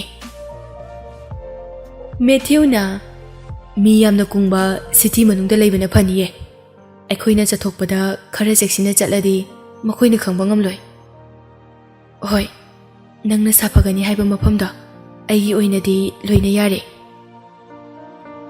ꯁꯣꯝꯗꯅ ꯑꯦꯁꯤꯁꯇꯦꯟꯠ ꯑꯃ ꯆꯪꯂꯛꯇꯨꯅ ꯁꯔ ꯑꯩ ꯈꯪꯂꯦ ꯃꯦꯗꯥꯝꯒꯤ ꯂꯩꯐꯝ ꯑꯩ ꯈꯪꯂꯦ ꯋꯥ ꯍꯥꯏꯔꯒ ꯐꯣꯇꯣ ꯑꯃ ꯇꯦꯕꯜꯗ ꯊꯝꯃꯤ ꯐꯣꯇꯣꯗꯨꯗ ꯖꯨꯂꯤꯅ ꯃꯍꯥꯛꯀꯤ ꯀꯥꯔꯗ ꯎꯠꯂꯒ ꯁꯦꯜꯐꯤ ꯇꯧꯕꯒꯤ ꯑꯣꯏꯔꯝꯃꯤ ꯃꯍꯥꯛꯅ ꯁꯦꯜꯐꯤ ꯇꯧꯔꯤꯕ ꯃꯐꯝꯗꯨ ꯃꯤꯂꯤꯁꯥꯅ ꯂꯩꯔꯤꯕ ꯚꯤꯂꯥꯗꯨꯗ ꯑꯣꯏꯔꯝꯃꯤ ꯃꯅꯤꯡꯗ ꯅꯨꯄꯤ ꯑꯃ ꯂꯩ ꯍꯥꯏꯕꯗꯤ ꯈꯪꯉꯤ ꯑꯗꯨꯕꯨ ꯕ꯭ꯂꯔ ꯆꯠꯄꯅ ꯃꯃꯥꯏꯗꯨ ꯁꯦꯡꯅ ꯎꯗꯦ ꯃꯤ ꯃꯁꯛ ꯈꯪꯗ꯭ꯔꯕꯁꯨ ꯃꯦꯂꯤꯁꯥꯒꯤ ꯐꯤꯒꯔꯅꯤ ꯍꯥꯏꯕꯗꯤ ꯑꯗꯨꯃꯛ ꯈꯪꯕ ꯉꯝꯃꯤ ꯕꯦꯛꯒ꯭ꯔꯥꯎꯟꯗ ꯎꯔꯤꯕ ꯇ꯭ꯔꯤꯁꯇꯨꯁꯨ ꯆꯦꯔꯤ ꯇ꯭ꯔꯤꯁꯅꯤ ꯍꯥꯏꯕ ꯈꯪꯕ ꯉꯝꯃꯤ ꯁ꯭ꯇꯦꯕꯦꯟꯒꯤ ꯑꯦꯁꯤꯁꯇꯦꯟꯠꯁꯤꯡꯗꯨꯅ ꯊꯋꯥꯏ ꯌꯥꯎꯅ ꯊꯤꯕꯒꯤ ꯈꯪꯕ ꯉꯝꯕꯅꯤ ꯁ꯭ꯇꯦꯕꯦꯟꯁꯨ ꯌꯥꯝꯅ ꯊꯨꯅ ꯍꯧꯒꯠꯂꯛꯇꯨꯅ ꯆꯠꯂꯁꯦ ꯍꯧꯖꯤꯛꯃꯛ ꯃꯍꯥꯛ ꯃꯁꯥꯃꯛ ꯌꯥꯎꯗꯨꯅ ꯃꯐꯝ ꯑꯗꯨꯗ ꯂꯥꯛꯏ ꯅꯣꯔꯃꯦꯜ ꯗ꯭ꯔꯥꯏꯚꯇ ꯄꯨꯡ ꯑꯃ ꯆꯪꯕꯗꯨ ꯄꯨꯡꯈꯥꯏ ꯑꯃꯗ ꯃꯤꯂꯤꯁꯥꯅ ꯂꯩꯔꯤꯕ ꯚꯤꯂꯥꯗꯨꯗ ꯌꯧꯔꯛꯏ ꯌꯥꯔꯗ ꯃꯌꯥꯏꯗ ꯍꯧꯔꯤꯕ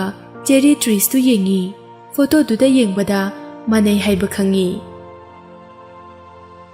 ꯌꯥꯝꯅ ꯀꯤꯅ ꯇꯞꯅ ꯇꯞꯅ ꯌꯥꯔꯗꯇꯨꯗ ꯆꯪꯂꯛꯏ ꯍꯥꯊꯨꯅ ꯆꯪꯂꯨꯔꯕꯗꯤ ꯃꯦꯂꯤꯁꯥꯅ ꯃꯍꯥꯛ ꯎꯕꯗ ꯃꯁꯥ ꯃꯇꯣꯝꯇ ꯃꯍꯥꯛꯅ ꯊꯣꯛꯄ ꯑꯃ ꯇꯧꯈ꯭ꯔꯕꯗꯤ ꯍꯥꯏꯕꯒꯤ ꯄꯥꯈꯠꯄꯁꯨ ꯐꯥꯎꯏ ꯋꯥꯈꯜꯗ ꯃꯦꯂꯤꯁꯥ ꯑꯩ ꯅꯪꯕꯨ ꯑꯃꯨꯛ ꯍꯟꯅ ꯊꯤꯔꯛꯂꯔꯣꯏ ꯍꯥꯏꯅ ꯋꯥꯁꯛꯂꯕꯁꯨ ꯑꯩ ꯉꯁꯤꯗꯤ ꯅꯪꯕꯨ ꯎꯅꯤꯡꯕꯒꯤ ꯃꯌꯥꯏꯅ ꯋꯥꯁꯛ ꯊꯨꯒꯥꯏꯔꯦ ꯀꯔꯤ ꯃꯔꯝꯒꯤꯅꯣ ꯈꯪꯗꯦ ꯑꯩꯅ ꯅꯪꯕꯨ ꯅꯨꯡꯁꯤꯔꯤꯕ ꯑꯩꯅ ꯅꯪꯉꯣꯟꯗ ꯉꯥꯡꯈꯤꯕ ꯆꯩꯈꯤꯕ ꯈꯨꯗꯤꯡ ꯅꯪꯕꯨ ꯅꯨꯡꯁꯤꯗꯕꯒꯤ ꯅꯠꯇꯤꯌꯦ ꯗꯥꯏꯚꯣꯔꯁ ꯇꯧꯔꯁꯦ ꯍꯥꯏꯈꯤꯕꯗꯨꯁꯨ ꯅꯪꯅ ꯑꯩꯕꯨ ꯅꯨꯡꯁꯤꯗꯦ ꯍꯥꯏꯅ ꯈꯟꯕꯒꯤ ꯑꯩꯅ ꯍꯥꯏꯈꯤꯕꯅꯦ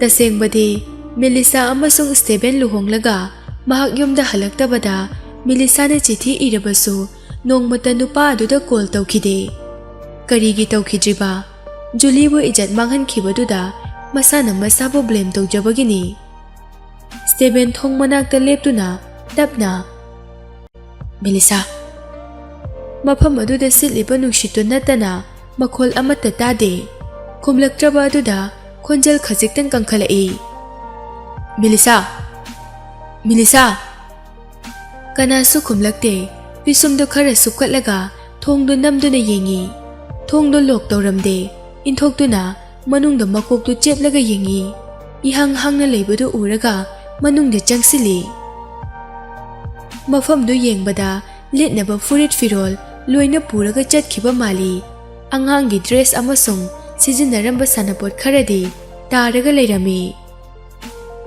ꯁꯟꯔꯥꯏꯖꯁꯤꯡꯒꯤ ꯃꯔꯛꯇ ꯍꯥꯟꯅ ꯇꯣꯏꯅ ꯇꯣꯏꯅ ꯎꯈꯤꯕ ꯁ꯭ꯇꯦꯁꯅꯔꯤ ꯄꯦꯄꯔ ꯈꯔꯁꯨ ꯌꯥꯎꯔꯝꯃꯤ ꯄꯦꯄꯔ ꯈꯨꯗꯤꯡꯃꯛ ꯕ꯭ꯂꯦꯡ ꯑꯣꯏꯔꯕꯁꯨ ꯄꯦꯄꯔꯗꯨꯒꯤ ꯀꯥꯔꯇꯨꯟ ꯗꯤꯖꯥꯏꯟꯗꯨ ꯎꯕꯗ ꯃꯦꯂꯤꯁꯥ ꯃꯐꯝ ꯑꯁꯤꯗ ꯂꯩꯔꯝꯃꯤ ꯍꯥꯏꯕ ꯈꯪꯕ ꯉꯝꯃꯤ ꯁ꯭ꯇꯦꯕꯦꯟ ꯆꯦꯟꯊꯣꯔꯛꯇꯨꯅ ꯃꯍꯥꯛꯀꯤ ꯑꯦꯁꯤꯁꯇꯦꯟꯠ ꯑꯗꯨ ꯂꯥꯛꯑꯣ ꯍꯥꯏꯅ ꯀꯧꯁꯤꯜꯂꯤ ꯅꯣꯏ ꯃꯌꯥꯝ ꯊꯪꯅꯕ ꯕꯤꯜꯗꯤꯡꯁꯤꯗ ꯆꯪꯂꯒ ꯊꯤꯌꯣ ꯅꯈꯣꯏ ꯈꯔ ꯑꯃꯅ ꯁꯤꯒꯤ ꯚꯤꯂꯥꯁꯤꯗ ꯑꯗꯨꯝ ꯌꯦꯡꯂꯒ ꯂꯩꯌꯣ ꯃꯐꯝ ꯑꯁꯤꯗꯒꯤ ꯈ꯭ꯋꯥꯏꯗꯒꯤ ꯅꯛꯅ ꯂꯩꯕ ꯁꯔꯚꯤꯂꯦꯟꯁ ꯚꯤꯗꯤꯑꯣ ꯀꯥꯏꯗ ꯂꯩ ꯍꯥꯏꯕꯗꯣ ꯃꯨꯟꯅ ꯊꯤꯗꯣꯛꯑꯣ ꯁꯤꯇꯤ ꯄꯨꯝꯕ ꯁꯠ ꯗꯥꯎꯟ ꯇꯧꯔꯦ ꯍꯥꯏꯅ ꯂꯥꯎꯊꯣꯛꯈꯣ ꯍꯟꯗꯛꯀꯤ ꯃꯇꯥꯡ ꯑꯁꯤꯗ ꯑꯩꯒꯤ ꯍꯣꯁꯇꯦꯁꯄꯨ ꯑꯃꯨꯛ ꯍꯟꯅ ꯅꯥꯟꯊꯣꯛꯍꯟꯕ ꯌꯥꯔꯣꯏ ꯃꯍꯥꯛꯀꯤ ꯀꯃꯥꯟꯗꯨ ꯇꯥꯕꯗ ꯂꯥꯛꯂꯤꯕ ꯑꯦꯁꯤꯁꯇꯦꯟꯠ ꯃꯌꯥꯝꯗꯨ ꯁꯠ ꯁꯠ ꯈꯥꯏꯗꯣꯛꯅꯗꯨꯅ ꯃꯍꯥꯛꯀꯤ ꯀꯃꯥꯟ ꯏꯜꯂꯤ ꯁ꯭ꯇꯦꯕꯦꯟ ꯐꯣꯇꯣꯗꯨꯗ ꯌꯦꯡꯉꯤ ꯃꯦꯂꯤꯁꯥꯒꯤ ꯅꯥꯀꯟꯗ ꯅꯨꯄꯥ ꯑꯃ ꯂꯦꯞꯂꯒ ꯂꯩꯕꯗꯨ ꯎꯔꯒ ꯁꯥꯎꯅ ꯐꯣꯇꯣꯗꯨ ꯃꯈꯨꯠꯅ ꯀꯟꯅ ꯄꯥꯏꯁꯤꯟꯗꯨꯅ ꯁꯨꯞꯆꯤꯜꯂꯤ ꯅꯨꯄꯥꯗꯨꯁꯨ ꯀꯅꯥꯅꯣ ꯍꯥꯏꯅ ꯑꯃꯨꯛ ꯊꯤꯔꯛꯏ ꯀꯨꯏꯗꯦ ꯑꯗꯨꯝ ꯈꯪꯂꯛꯏ ꯅꯨꯄꯥꯗꯨꯒꯤ ꯃꯤꯡ ꯃꯦꯊ꯭ꯌꯨ ꯀꯧꯏ ꯍꯥꯏꯕ ꯃꯦꯊ꯭ꯌꯨꯒꯤ ꯏꯃꯨꯡꯗ ꯂꯥꯛꯏ ꯃꯦꯊ꯭ꯌꯨꯒꯤ ꯃꯃꯥ ꯃꯄꯥ ꯁ꯭ꯇꯦꯕꯦꯟꯒꯤ ꯃꯃꯥꯡꯗ ꯌꯥꯝꯅ ꯀꯤꯅ ꯅꯤꯛꯂꯒ ꯂꯦꯞꯄꯤ ꯁ꯭ꯇꯦꯕꯦꯟꯒꯤ ꯃꯤꯠꯌꯦꯡ ꯑꯃꯗ ꯃꯦꯊ꯭ꯌꯨꯒꯤ ꯃꯄꯥꯅ ꯁ꯭ꯇꯦꯕꯦꯟ ꯅꯪꯒꯤ ꯈꯨꯠꯇꯨꯗꯗꯤ ꯊꯥꯡꯒꯠꯄꯤꯔꯛꯀꯅꯣ ꯑꯩ ꯑꯁꯦꯡꯕꯗꯣ ꯂꯣꯏꯅ ꯍꯥꯏꯖꯒꯦ ꯑꯩꯈꯣꯏꯒꯤ ꯀꯝꯄꯦꯅꯤꯒꯤ ꯑꯦꯁꯦꯠꯁꯤꯗꯤ ꯌꯥꯝꯅ ꯄꯤꯛꯑꯦ ꯅꯈꯣꯏꯒꯤ ꯀꯝꯄꯦꯅꯤꯒꯤ pung amagi batam laine. Stephen makhuta lighter ama paiduna sanaraga makha jatharo. Nakhoigi nacha Matthew kaida lole. Puthoro hojima. Mapaduna mahak hana kadaida lairui haiba ai khangde. Matam kharagi mamangda mahak mafam asida halaklame. Mahak hojik tungji hospital da thabak puri bane. Stephen yamna phingna hawgalaktuna warning tawrami. Phare adudi ai hojigi oina ti chatlage. Ahal oiraba nakhoi anigi punsi mikup kharagi oinadi safari. Nakhoigi nachada horen numidang phawda phangba ngamdraba. Horen ahing yumse toire khango. Stephen machinda Matthew nang naigi nupida mitaru base nang ge chawna rale nang aina lemna ti tharoi. Hospital manungdani Matthew thabak loiraga hospital dagi thoglai. Mahaki car gi thongdo hangtoke hek tawbaga tungdagi thang amana mahaki khawrida thamai. Mahaki opposite ta Stephen leplaga leirambadu e. Matthew upai leitana mamitu uistinduna oh nang oire hojikti nang naibu phangle ai shu khanglabane. Mellisa na mafam masida halakshi haiba mikuptagi nongma natraga nongmadi nang nai khoibu soidana phanglakani haiba. Stephen mahaki manakta changsilai. Nakong mayada Mellisa kaidale. Matthew na ai mahak na lairiba mafam aduda nangbu puge aiga punna chatminase. Tasengbadi Stephen na mafam adu yaurakjingai mamangda Matthew da mama mapana call tawrakrabani. Mama mapana kapaga Matthew da Mellisa bo Stephen na sinako natrabadi yum thugaigani hairami haina tamki. Matthew di hiram khudingda Stephen ga competitor oiba yaroi. Mahaksu wakhal ngaihak khalaga Mellisa bo Stephen na sinakrage haina mahaki parents da haikrabani. Matthew amasung Stephen apartment amada yaurai. Adubu makoina yaurakpadadi mafam aduda Mellisa di leiramdre. Room macha amada chahi ama makhai ta ngairiba angangdu matumta kaplaga leirami. Angangdugi nakanda Mellisa na iramba chithi amasu leirami. Chithi du Matthew na khudaktuda yengi. Matthew aina nangbu awapamda tahale. Ai nangonda yelamloidabane. Hojikti aigi awabada nangsu saruk yabirano. Aibu makhata na thiraklagano. See you. Stephen na amuk mundu na pai chithidugi warol du pabada Stephen maithong du sat hongi. Handakso matam kitang thengkiba. Mellisa nang aina goitan tanarakani haiba matau karamna khanglibano. Aina nangbu phanglamdai mikup khuding nangna thadoktuna chatpa hekta halamlaba. Matthew gi mitta jingnabagi hin amadi uba phangi yam tapna. Stephen kanagumba kharana nang lai haibase pau piba soidana yarongani. Natrabadi Mellisa na mahaki machase asumna hundoklamgadaba nate. Wahaidu tabada Stephen na Matthew gi furit collar du paiduna Matthew nangna aingoda trick sanaba hek oiramlaba lot ke yauna Mellisa bu losilamlaba. Aina wasakli mahaki husband ama oina nangbu soidana hatkani. Matthew light smile ama utuna Stephen matau karamna nang husband haiba wahaidu sizinaribano. Haukiba chahi singda nangna Mellisa bu matau karamna loinaki haiba nang ningsinglibra. Nang mahaki manakta mikup ama phawba leibikibra.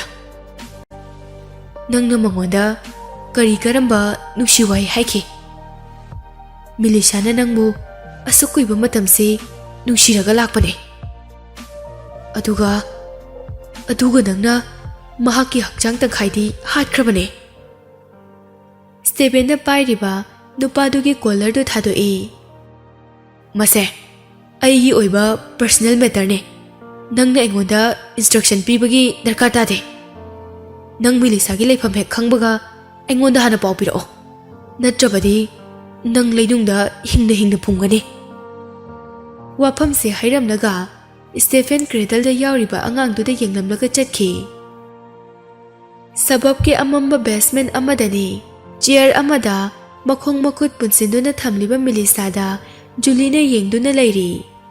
Mellisa gi lips corner du isu paklami. Julie gi mityeng adu devil amangi matagum mi phawba charage haina yengbugi mityeng ni. Mellisa, aroibada nang aigi khutta sigani haibasi hana khangbra. Makhutta pairiba thangdudagi thaktorakpa dak redu Mellisa gi mamitta thakhali. Mellisa masa yamna choktarabasu akibadi karisu laite. Machindu tapna kathoktuna. Julie, nang na ibulak naraglibase. Chahidi yamna yamle. Ngasisu hanba leiramdri. Chicken macha ama hatpagibu bull snap sizinaduna hatkatra. Ai gumba asonbi leina chenbi ama hatpa pamlabadi nang nakhutmak na hatpa ngamloidra. Wadu ngangba loibaga Julie sauna thang kupaidu onthoi. Thangduna Mellisa gi mamaida thinmani. Mamai yoramdai basement du gi thongdu hangdoraktuna Matthew chensilai. Julie, hojikti Mellisa se jalhankro. Julie, hojikti Mellisa se jalhankro. Mellisa mamit usilaga leirambadu nupadu gi khonjal tabada mamit tu pangthorai. Matthew, nang chalo. Mafam asida nang kaidoba laino.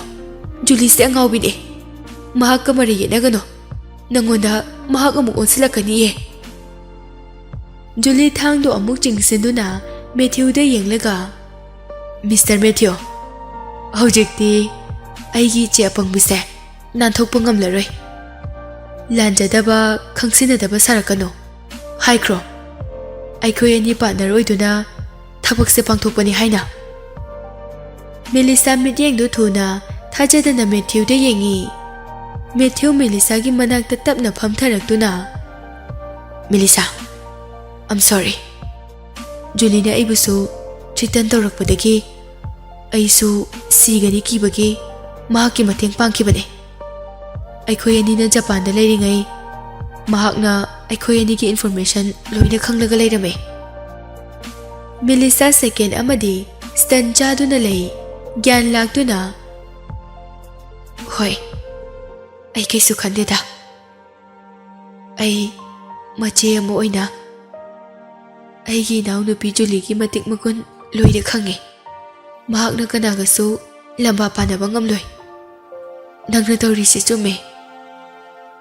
Handaki matang sida nupaduna Mellisa bu minamlabasu chahi ama makhai hena Mellisa amasung Jackie care lauduna lakpani.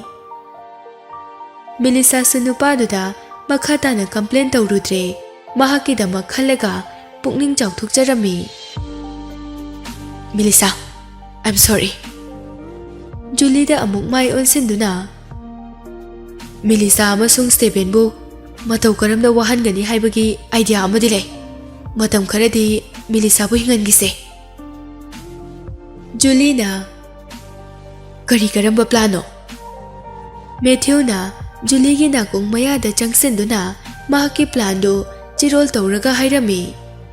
Julie gi maithongda plan do yai haibagi momon minok tawjai makuk tu nomduna. Very good, pretty good. Aidi nangse asigumba talent leiramgani haiba khaludi. Nangde nupilu na tawbada natana manghanbasu yam hairami. Nanga yengnaruradi aigise kaishu leiba natiye. Stephen meeting loiraga tholakpada khara lapna Julie gi mama mapa lakpadu ui. Nina di Stephen gi manak nakna changsinbadi ki lapna. Stephen, nangna tawribase karino? Nangna Julie bu luhonglaga mahakpu mirai bidiba karigino? Nang normal tadaba miro? Julie gi mapa Noriel so wakhan nungaitana.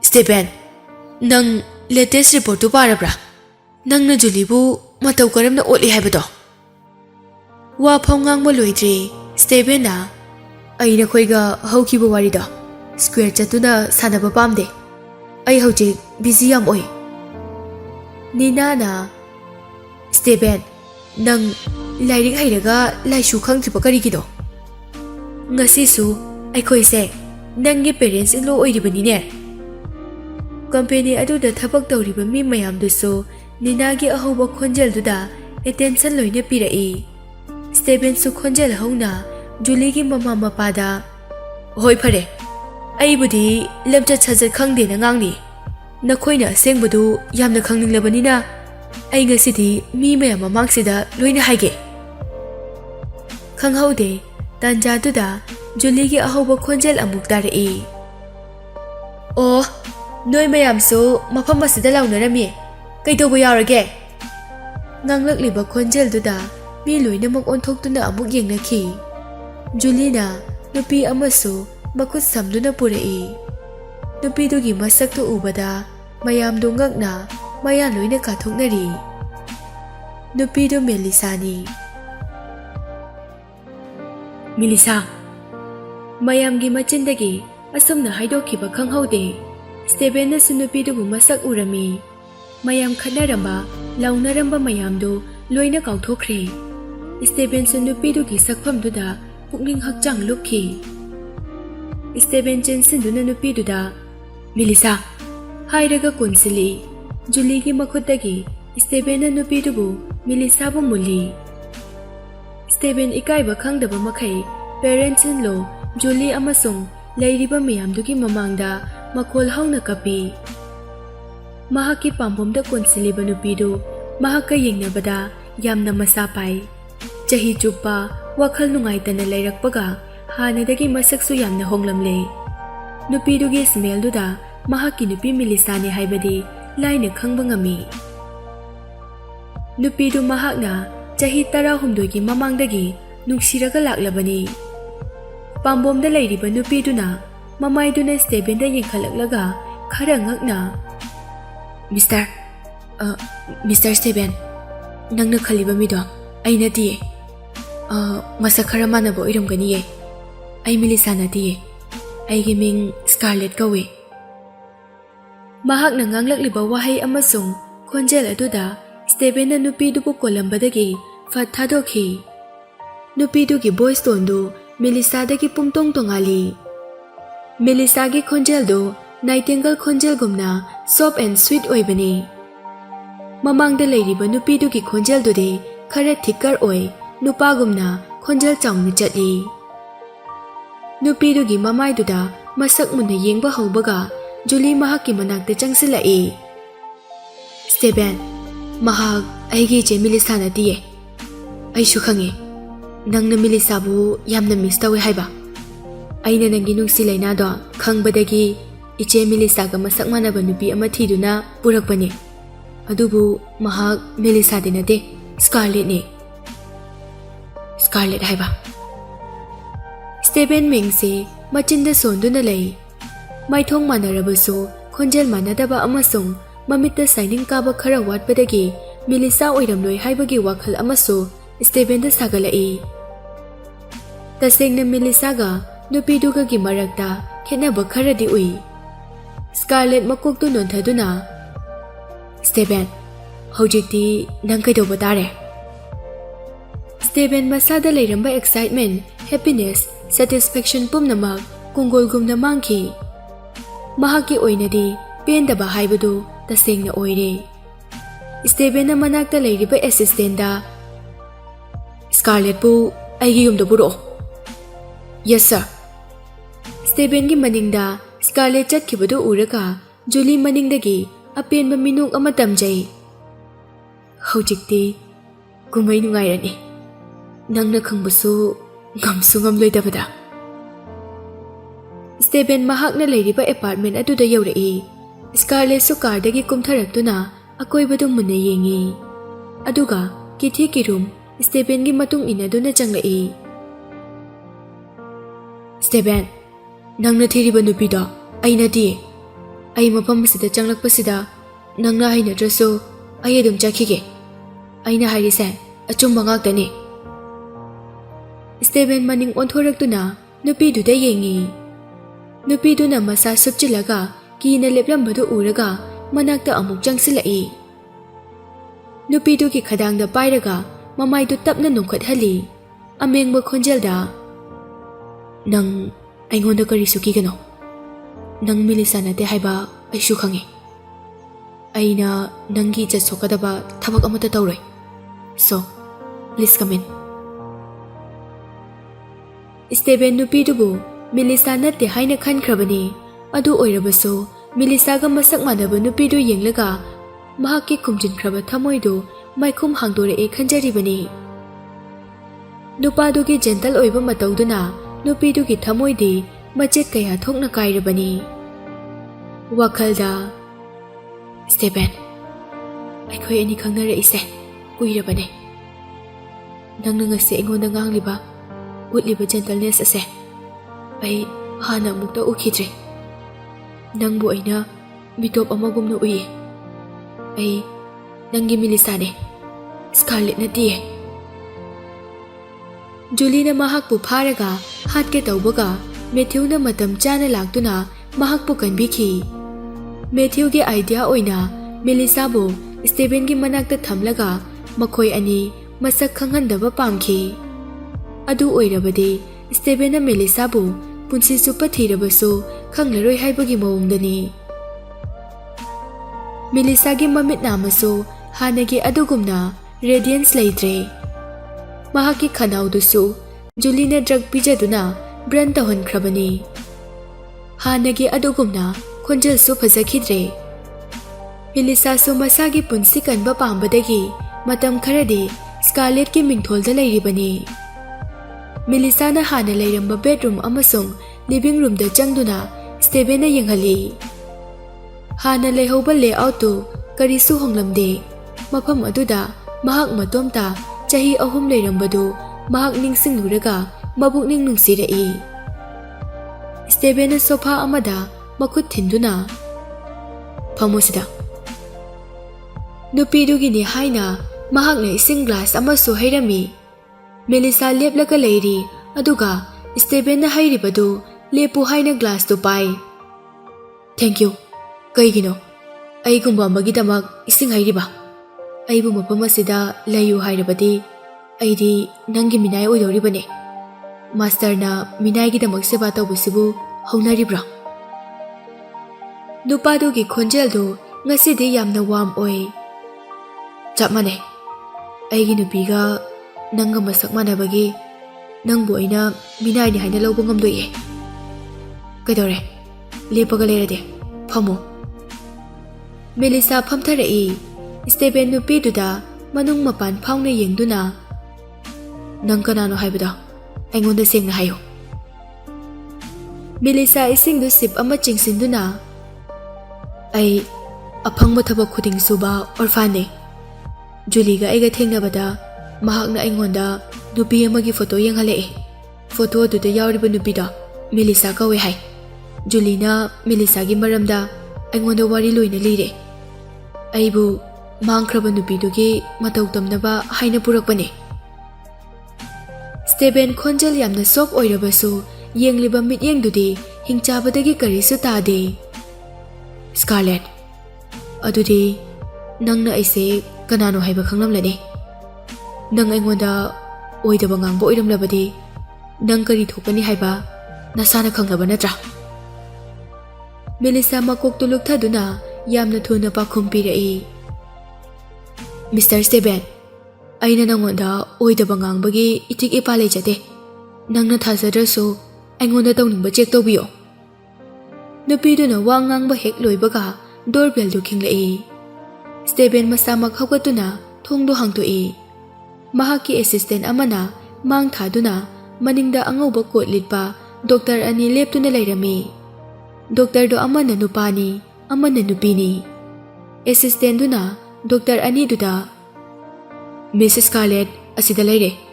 ꯑꯦꯛꯖꯥꯃꯤꯅꯦꯁꯟꯗꯣ ꯍꯧꯖꯤꯛ ꯇꯧꯕꯤꯔꯣ. ꯃꯦꯂꯤꯁꯥ ꯀꯔꯤ ꯀꯔꯝꯕ ꯆꯦꯛꯅꯣ ꯍꯥꯏꯕ ꯈꯪꯗꯦ, ꯑꯗꯨꯕꯨ Stephen wa makha hangbasu kibana hanglamde adum yarami. Doctor aniduga makhoi ahum bedroom da jangki. Minute khara leiraka Doctor anidu pauk tamba thoraklami. Doctor nupiduna Mr. Stephen masigi nupisidi angang khau yauriye. Mahaki lower abdomen dasu dakpham amata taba ude. Doctor nupaduna amo Aikhoi mahaki blood sample kharasu laure. Hayeng soidana mahaki DNA test result soidana phangma ngamlani. Stephen nupi adubu mahaki Mellisa ni haina khallaga adum leirambani. Hairakliba wafamdu tabada mahak makhuttu thangkhatuna Doctor anidu chatkhinaba hairami. Mellisa su thongjil mapanda leptuna ngangnariba wari singdu taribani. Mellisa angang poklabasu womde laukthokide. Taramba dakpam mayamdusu hojikti amata taba udre. Mahakna kanagumbi amagi saklonda leiba ngamlibasisu masagi dakpamdu leitre khangbagini. Adubu DNA test tawbadadi kana amata na chenba nathaiba ngamloi. Mellisagi wakhalda aiga kanaga DNA test tawgani. Aigi paga tawrabadi soidana asengbudu khanglaklani. Hayengdi aigi numit suraba. Numit tumadi mahak guest room da tumlami. Ahing chupa mathaki floor dagi anganba light ama thanbadu ui. Light tu mahakna mafam aduda aduk kuina leikibadu amukta ukhidri. Mahak light tu kadai dagi laklibano haina yamna khangninglakhi. Adubu mahak haugatpadi haugatre. Ai Mellisa nate. Ai Scarlett ne. Ai yumsida apamba tawbagi right lete. Stephen ahing do masung tumtumdana mahaki study room da leirami. Mathangi numita assistant ama lagtuna Sir, DNA test result lae. Miss Scarlett ka Mellisa gi mapanuren ga manadre. Makhoi ani blood relationship amata leiramdre. Stephen na adudi mahak Mellisa natraba. Stephen wakhal nungaitana stair makhada tapna kumtharai. Mellisa apron setuna breakfast semduna thangtoklami. Nupidugi cast and figure do ubada Stephen chap lepi. Matau karamna asuk masak manaba mioi ani sangsara sida leiribano. Masibu oithoklibra. Stephen makhada yauraktuna breakfast table mathakta leiramniba item mayamdu yengi. Stephen item singdo amamamta oina yengi. Mahakna apamba ngakta oirami. Apamdaba amata yauramde. Mr. Stephen, nangna apamba item khudingmak Julina haire. Aisu random oina khara adum semlambane. Aisu nangna pamba kharadi yauramgani khale. Stephen chair da phami. Stephen gi manakta fried porridge tu thamjili. Mellisa na mafamduda kuina leikibada nupaduna pamba dish kuding semduna nupado lakini khalaga ngaiki. Stephen gi manakta Mellisa leptuna awat apa hairak pangairi. Mellisa na bowl ama Stephen gi mamangda thamge tawi. Stephen na bowl do makhutna lamna. Nang supamo aiga puna jaminase. Mahakna nupido gi makhutta soidana thengubada Mellisa khangprek khangi. Makhutta pairiba bowl do makhada taduna machet tana kaiki. Julina Mellisa da Stephen da maram laitana tas tawba yaroi tawrabadi machado hatkani haina haikibani. Stephen wakhalda karigino mahakna ingonda asuk yamna girise. Aigi khutna lama e haibase mahak ufam toe asuk yam thina khangbasibu hongnabro. Upstairs dagi Julina oidabi apangbi kaisu laitaba thabak tuma tawbada soirido kaigino nang kari ti tawba he. Mellisa machinda Julie. Mellisa na mahak yumduda karamba matamda halaki haiba phawba khanghaude. Yam nonjana I'm sorry. I'm too dumb. Wa ngangba loibaga makhada tariba akaiba pistu tasinge haina lukthai. Stephen na Mellisa gi makhutto tapna phai. Nangna sigumba thabakse tawgodaba nate. Nangi younger sister ama leiriside mahakna tawjani Mellisa amasung Julie mamit aroibida lauthoknaduna Stevenda yengi. Aduga makhoi ani amuk yengnei. Julie noksinaraga makhada kumtharai. Steven gi manakta chenglemna laktuna. Steven, aina Scarlett bu mafam asida puraise. Sigumba thabakse. Thank you Julie. Nangna Mellisa ga masak manaba nupi ama aigidamak khalaga pubirakpagi thagachare. Ngasidagi yumgi thabak khuding nangna loina tawgadabane. Breakfast ki mahau phawba tanglamdana Mellisa bu makhut samlaga stair mathakta kakhatkhi. Julie sauna Mellisa na chatkibadu yenghawi. Mahak sauba henmanbana khudum tasinbada masagi khujinna khubakta phawba thinjili. Mellisa, nang aina haikiba wado hek ngakna chalaktraba. Nangina chabu aina soidana hatkane. Nang buso nupadugi mamangda soidana hatkane. Steven na Mellisa bu third floor da pukhalai.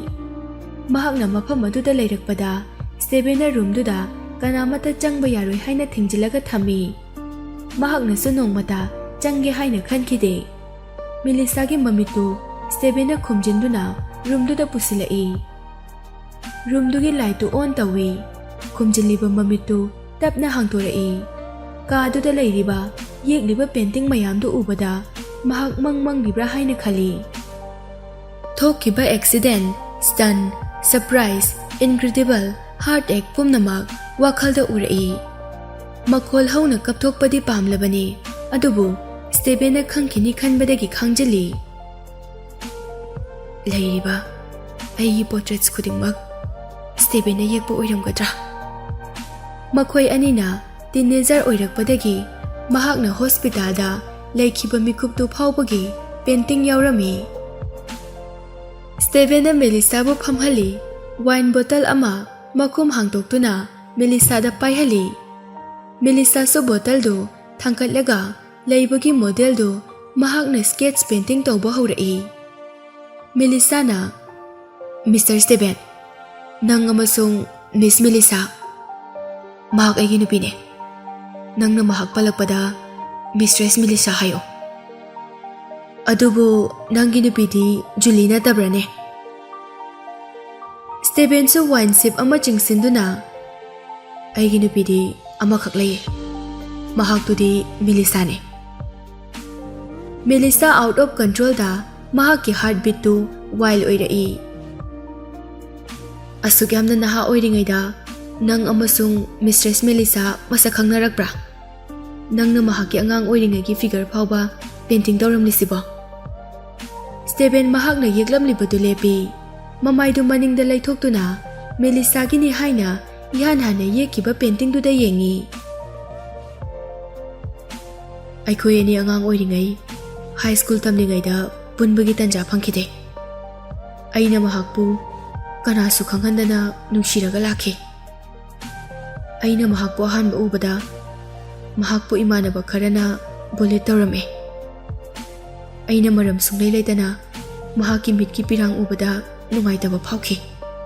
Matamdudagi mahakki taseng mamamito aigi thamoida ngasisu hinduna lairi. Numituda mahak blue and white school uniform setuna ponytails ani duga aidi mangoda pungaw ngawki. Mellisa gi makhutuna khuda namduna Steven na layu haiba model da lairambani. Makhutun nikpana chumna laiba ngamlakte. Mellisa na asengba giro nang haise. Wakhalda nangna nungshibadi Julie na tabrane. Steven mamai laithoraktuna painting do amung makha chatharai.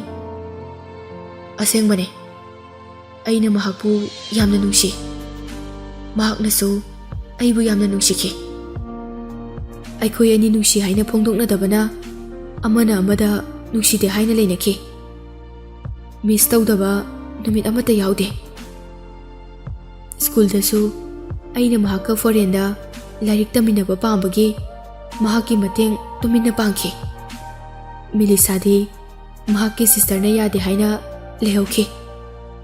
Mahakna aigi apamba item khudingmak masana thonglaga pijaningबगी cooking course fawba tamlame. Mellisa kaptanaba haina Stephen thina chaikiba sindu ningsingba sanari. Kapte khalaga leibani apikpa khajaidu da fauraga mapi tarai haiba khanglai. Kaino aigi mitlu piranga wakhalga mari leinadrabara. Matamduda Stephen di wine bottle du thangkatuna ising thakpa dawna thaklami. Mellisa mapi du sat sat taitho hawi. Stephen ni sapan ba hawraklabani thamoida leiba wahai khuding haidorai. Aina nungsiba nupide Mellisa khaktane. Aina luhongningbasu mahak khaktane. Mahak na ibu nungside khanbagi aina mangoda khajik waraujaba khaktane. Mellisa ga luhongba pambadagi aina aigi aronba assistant amaga Julie ga nungsidanke. Makoi ani aronba mari leinasi haibada Julie na su yaraki. Julie leisabi oidre khangbadagi masana masabu mina rape tawrame haijinki. Aigi family na mahaka luhongba yaroi haina thinki. Aina so mabu hena pamde. Luhongba numita Mellisa na aingonda nungsi wahi amata hairakte. Aidi ai nungsidabagi nganglakdaba malubane. Mahakti Julie gi khanbagi damak nungaitaba oiramle. Mellisa nupado na ngangliba singdo tabada kaptaba ngamde mapido adum tari makhol thoktrabasu. Stephen su nupiduda mamiti yenglakhidre. Karigino nangna Mistress Mellisa da asengbado haidriba. Nangna hana hairamlabadi nakhoi ani kainaramloye. Stephen wine thakpadi lepte. Matamduda aina mongonda haige tawbuga mahakna aibu hainadabagi mamaido hekta nonthaki. Aina wangangliba makhai mangondadi boring yamna chuba male. Adudagi aisu mangonda amuk hana haikidre. Aina mahakpu nushirabaso mahakna aibu het tawjarasanu khanke. Nongmadi aigi nungsibase masak khanglaklaga aigi inakta lakhini haina leike. Nupado wangangba loibaga nisaduna maram oiraga cheplaga adum haithakre. Carpet mathaktuda tumkhre. Mellisa changsinduna nupadubu mahaki pambomda konsili. Stephen mamitu pangboi pangdaboi tawraga Mellisa da nokfet tawna yengi. Mellisa, I love you. Only you I have ever loved. Adubu aidi jag amane. Big jag ne. Aina nangbu kafanki. Aina nangbu wahanki. Kawbu ngamloidaba chaina kaya phanganki. Stephen di wakhaldu bhab tadre Mellisa gi mittagi tarakpa piduna nupadugi mamaida tai. Makhut namana nupadugi mamaida tairiba pirangdu taithokpiri. Karigino nangna ibulana lawramliba. Aina nangoda yengkibado nangbu nusidabagi natiye. Ikaibagine. Nangna nganglakpada aina boring chukiba leitiye. Hairakpa wahi khuding thamoida pale. Aisu nangbu nusiye.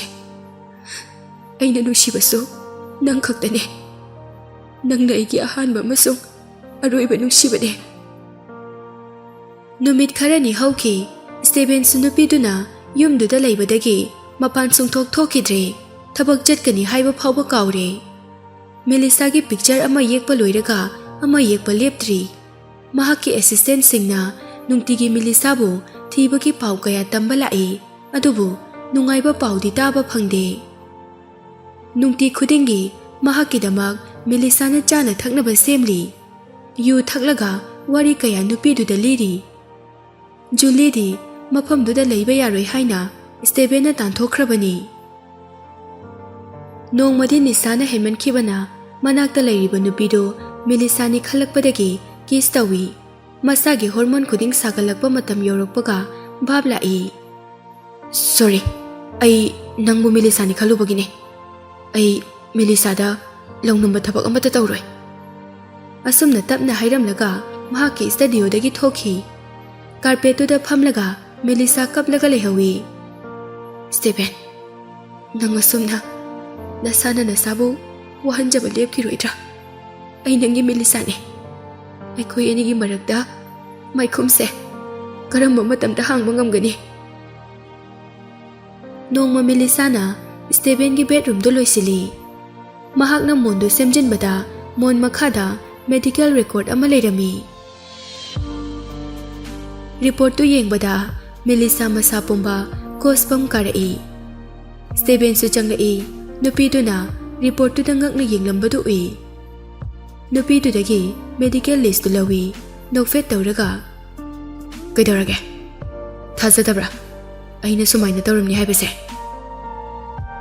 ꯃꯦꯂꯤꯁꯥ ꯃꯈꯣꯟꯗꯨ ꯅꯤꯛꯅ mister ꯁ꯭ꯇꯦꯕꯦꯟ ꯅꯪ ꯅꯍꯥ ꯌꯥꯝꯅꯁꯨ ꯑꯣꯏꯔꯤ ꯀꯔꯤꯒꯤꯅꯣ ꯅꯪꯅ ꯁ꯭ꯇꯦꯔꯤꯂꯥꯏꯖꯦꯁꯟ ꯇꯧꯔꯤꯁꯦ ꯁ꯭ꯇꯦꯔꯤꯂꯥꯏꯖꯦꯁꯟ ꯇꯧꯕ ꯍꯥꯏꯕꯁꯦ ꯃꯈꯥ ꯇꯥꯅ ꯑꯉꯥꯡ ꯁꯦꯝꯕ ꯉꯝꯂꯣꯏꯗꯧꯔꯤꯕꯅꯤ ꯁ꯭ꯇꯦꯕꯦꯟ ꯃꯦꯗꯤꯀꯦꯜ ꯔꯦꯀꯣꯔꯗꯇꯨ ꯒꯥꯔꯕꯦꯖ ꯀꯦꯟꯗ ꯂꯪꯊꯣꯛꯈꯤ ꯁꯤꯒꯔꯦꯠ ꯑꯃ ꯆꯝꯗꯨꯅ ꯑꯩꯅ ꯑꯣꯄꯔꯦꯁꯟ ꯑꯁꯤ ꯇꯧꯈꯤꯕꯁꯦ ꯊꯦꯡꯃꯟꯈ꯭ꯔꯦ ꯍꯥꯏꯕꯒꯤ ꯅꯤꯡꯉꯝꯗꯅ ꯂꯩꯔꯤꯕꯅꯤ ꯅꯪꯅ ꯍꯥꯏꯅꯤꯡꯂꯤꯕꯁꯦ ꯀꯔꯤꯅꯣ ꯁ꯭ꯇꯦꯕꯦꯟ ꯁ꯭ꯃꯣꯛꯇꯨ ꯄꯞ ꯑꯃ ꯀꯥꯝꯊꯣꯛꯏ ꯌꯦꯡꯕꯗ ꯌꯥꯝꯅ ꯂꯣꯟꯂꯤ ꯑꯣꯏꯕ ꯃꯥꯜꯂꯤ ꯑꯩꯒꯤ ꯅꯨꯄꯤ ꯃꯦꯂꯤꯁꯥꯗꯣ ꯍꯦꯔꯤꯗꯤꯇꯔꯤ ꯗꯤꯖꯤꯁ ꯑꯃ ꯂꯩꯌꯦ ꯃꯦꯂꯤꯁꯥꯅ ꯀꯔꯝꯕ ꯗꯤꯖꯤꯁ ꯃꯈꯣꯏꯒꯤ ꯀꯥꯡꯕꯨꯅ ꯑꯉꯥꯡ ꯑꯃ ꯕꯥꯔꯠ ꯇꯧꯔꯕ ꯑꯉꯥꯡ ꯈꯥꯎꯗ ꯂꯩꯅꯥ ꯄꯛꯂꯛꯀꯅꯤ ꯑꯉꯥꯡ ꯈꯥꯎꯗꯨ ꯂꯧꯊꯣꯛꯂꯕꯁꯨ ꯗꯤꯖꯤꯁꯇꯨꯒꯤ ꯏꯐꯦꯛ ꯈꯔꯗꯤ ꯃꯁꯥꯗ ꯂꯩꯍꯧꯒꯅꯤ ꯏꯐꯦꯛꯇꯨꯅ ꯆꯍꯤ ꯈꯔꯗ ꯃꯁꯥ ꯄꯨꯝꯕ ꯄꯥꯊꯔꯛꯀꯅꯤ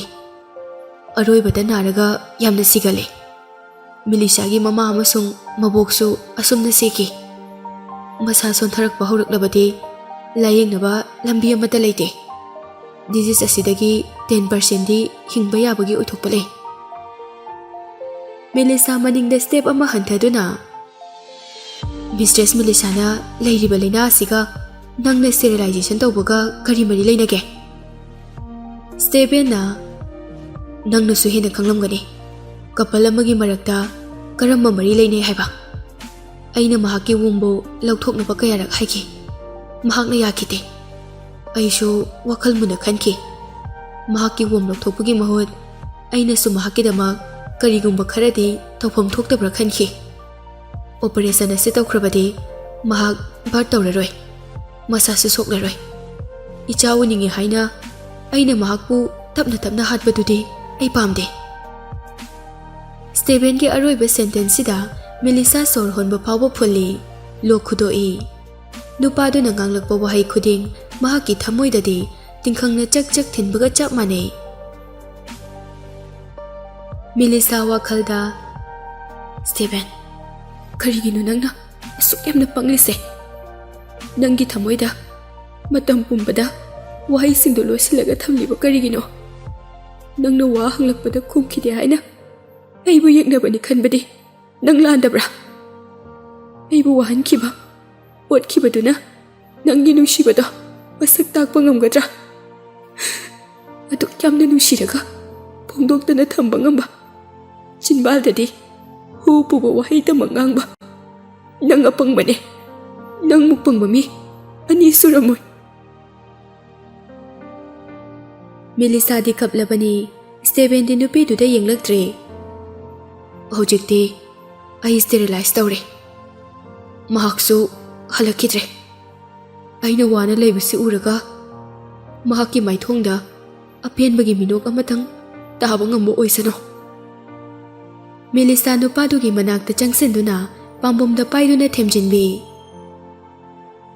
ꯅꯣꯡꯃꯗꯤ ꯃꯍꯥꯛ ꯅꯪꯒꯤ ꯅꯨꯡꯁꯤꯕꯗ ꯈꯪꯂꯛꯂꯕ ꯃꯇꯨꯡ ꯅꯅꯥꯛꯇ ꯁꯣꯏꯗꯅ ꯍꯜꯂꯛꯈꯤꯅꯤꯌꯦ ꯅꯥꯀꯟ ꯑꯃꯔꯣꯝꯗ ꯃꯦꯊ꯭ꯌꯨꯅ ꯃꯦꯂꯤꯁꯥ ꯎꯔꯛꯇꯕ ꯊꯥ ꯑꯃ ꯍꯦꯜꯂꯦ ꯃꯍꯥꯛ ꯉꯥꯏꯕ ꯉꯝꯗ꯭ꯔꯦ ꯍꯥꯏꯅ ꯖꯨꯂꯤꯒꯤ ꯃꯌꯨꯝꯗ ꯂꯥꯛꯏ ꯖꯨꯂꯤ ꯅꯪꯅ ꯍꯥꯏꯈꯤꯕꯗꯥꯏ ꯃꯦꯂꯤꯁꯥꯕꯨ ꯑꯩꯉꯣꯟꯗ ꯌꯥꯝꯅ ꯊꯨꯅ ꯑꯃꯨꯛ ꯁꯤꯟꯅꯒꯅꯤ ꯍꯥꯏꯅ ꯀꯔꯝꯕ ꯃꯇꯝꯗ ꯄꯤꯒꯅꯤ ꯍꯥꯏꯕꯗꯣ ꯆꯞ ꯆꯥꯅ ꯍꯥꯏꯌꯨ ꯖꯨꯂꯤꯅ ꯍꯦꯟꯅ ꯁꯥꯎꯔꯒ ꯂꯩꯔꯤꯕꯅꯤ ꯅꯨꯄꯥꯗꯨꯅ ꯁꯥꯎꯕꯗꯨ ꯎꯔꯒ ꯃꯍꯥꯛꯅ ꯍꯦꯟꯅ ꯑꯦꯒ꯭रेसिቭ ꯑꯣꯏꯔꯛꯏ ꯑꯩꯅ ꯅꯄꯥꯃꯥꯏꯅ ꯈꯪꯗꯣꯏꯔꯣ ꯁ꯭ꯇꯦꯕꯦꯟꯅ ꯅꯨꯄꯤ ꯑꯗꯨꯕꯨ ꯃꯍꯥꯛꯀꯤ ꯃꯦꯂꯤꯁꯥ ꯑꯁꯦꯡꯕ ꯅꯠꯇꯦ ꯍꯥꯏꯕ ꯈꯪꯂꯤꯕꯅꯦ ꯀꯔꯤꯒꯤꯅꯣ ꯃꯍꯥꯛꯅ ꯅꯨꯄꯤꯗꯨꯕꯨ ꯂꯥꯏ ꯂꯥꯠꯄꯗꯧꯅ ꯂꯥꯠꯂꯤꯕ ꯑꯩꯒꯤ ꯋꯥꯈꯜꯗꯗꯤ ꯃꯍꯥꯛꯅ ꯐꯦꯛ ꯃꯦꯂꯤꯁꯥꯗꯨ ꯎꯍꯜꯂꯒ ꯑꯁꯦꯡꯕ ꯃꯦꯂꯤꯁꯥꯒꯤ ꯋꯥꯈꯜꯗ ꯍꯦꯟꯅ ꯋꯥꯍꯟꯒꯦ ꯈꯜꯂꯨꯕꯅꯦ Mahakna nupi aduga ahing amatang laiminakibada Melisana yakibadi yai. Adubu Melisana di mahakpu hena yengthina khalhange khalubane. Adubu mahakna nupi aduda tas fawa tawba masing yamde. Nupi aduna maharani dongna thame. Aibuna minaigumna sizinabiye. Matthew sukon kanna. Adubu mahak asengba Melisane. Stephen mahakpu asengba nate khanglabasu sum laiminaraklabadi makhoi ani masana nungsinarkpa tabane. Wahaidu tabada Julie sauna mahakna pairamba kaptu floor da langduna thugai. Nangi wakhalda ai sumasi pamlamgani haina khanbra. Mahakna nupi aduga makhut samnaraga chatminabada aina kalaklabloi khanbra. Stephen di ngangkhibu wahi amada hingba mine. Mahak menoport ne. Mahakna asengba Melisa thiba phanglaktrabadi nupi ada mahakna kaisu nungsiroye. Adubu aina nupi adubu yumdudagi lauthoknaba tanja amadi soidana ngaigani.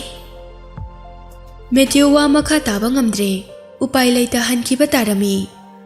Mahaksu masagi tauba ngamjadaba mataududa nungaijade phatraba Julie gi makhada leibana hangatna ngangbusu kijai. Mahaki oinadi Melisa bo Stephen gi nupi amuk oikibagi mahut sikibana hena phai haina leiribani.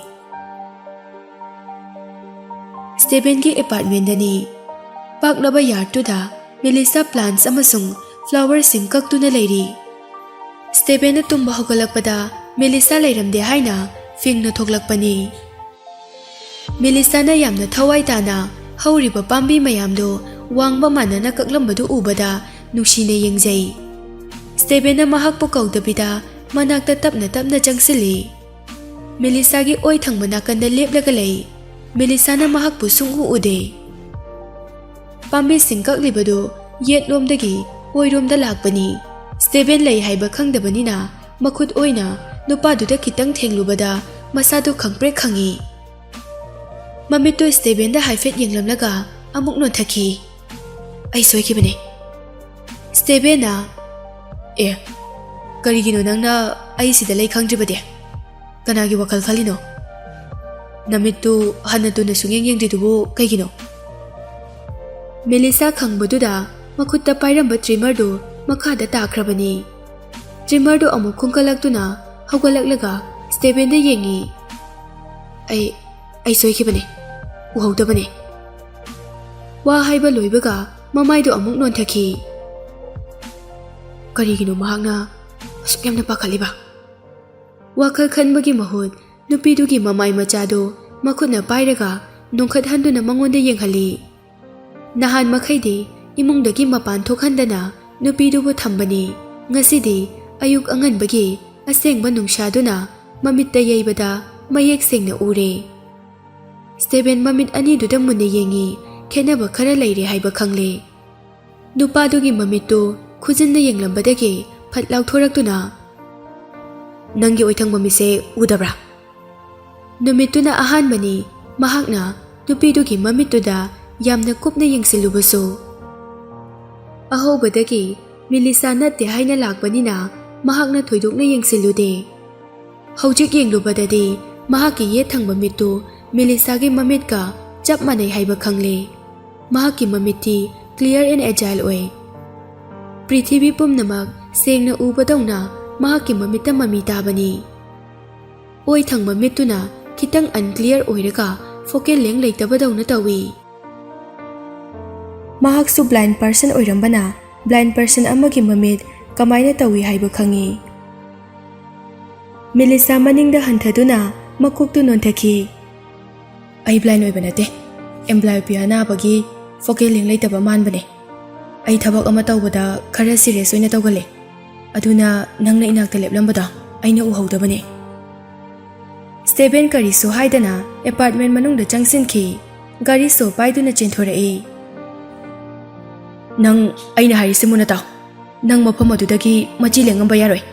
Aina yumasida laktri phawba nang mafam asida leiramgadabane. Wa ngangba hek loibaga Stephen mahaki kardu yangna thauraga thoki. Melisa su yenglaga leihawi pakhatna mahakna punama khanglamlatra.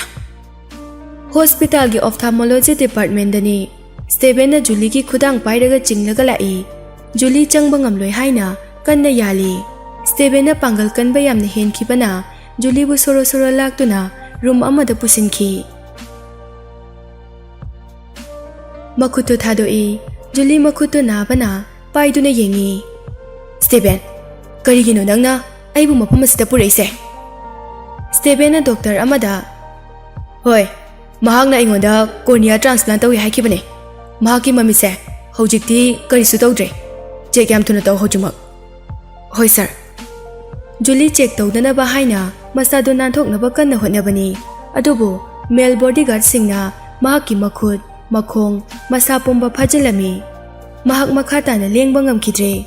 Julie makoktu nomduna thado aibu thado karigino nakoina aingonda sumai tawrise. Steven masamakna Julie gi makoktu paiduna nang makhata na heklinga ba nakokse machine duna thugai gadabane. Doctor amana mahaki oithangba mamitu pangthok khanduna yengi. Medical examination loiraga doctor ne Steven da report pirami. Sir, nupi sigi mamitsi healthy yamna oiri. Mamit animak problem karisu leite. Mahaki cornea su lakthokiba leite. Vision su normal loina oiri. Steven saubana mamangda leiriba table du da thili. Table mathakta leiba pochai che chang khuding loina paikhatli. Julie da mamit khana yengthorai. Julie su hiplambadagi tapna hogatuna phami. Julie asengbodo loina haidorai. Steven, aigi cornea nangonda transplant tawkiba leite. Aigi cornea animak yauriye. Steven na adudi kanagi cornea. Julie maithongda akibagi mami amata taba ude nupa duda yenglaga napan kana noi. Kanagi oinige. Nangna thamoi sengna nungsijaba nupido. Khangdraba. Mellisa gi mamitagi longthokpa cornea ne nangoda hapido. Steven mamitu areibida sangtoklaga nupidugi manakta changsilai. Makhut yetugi pangaldu hena kalakpagum tawi. Mellisa kaida lei hayo. Julista mahak siba mak natrabaso kharadi popani haiba khangi. Adubu chenge mukke haibadi khalude.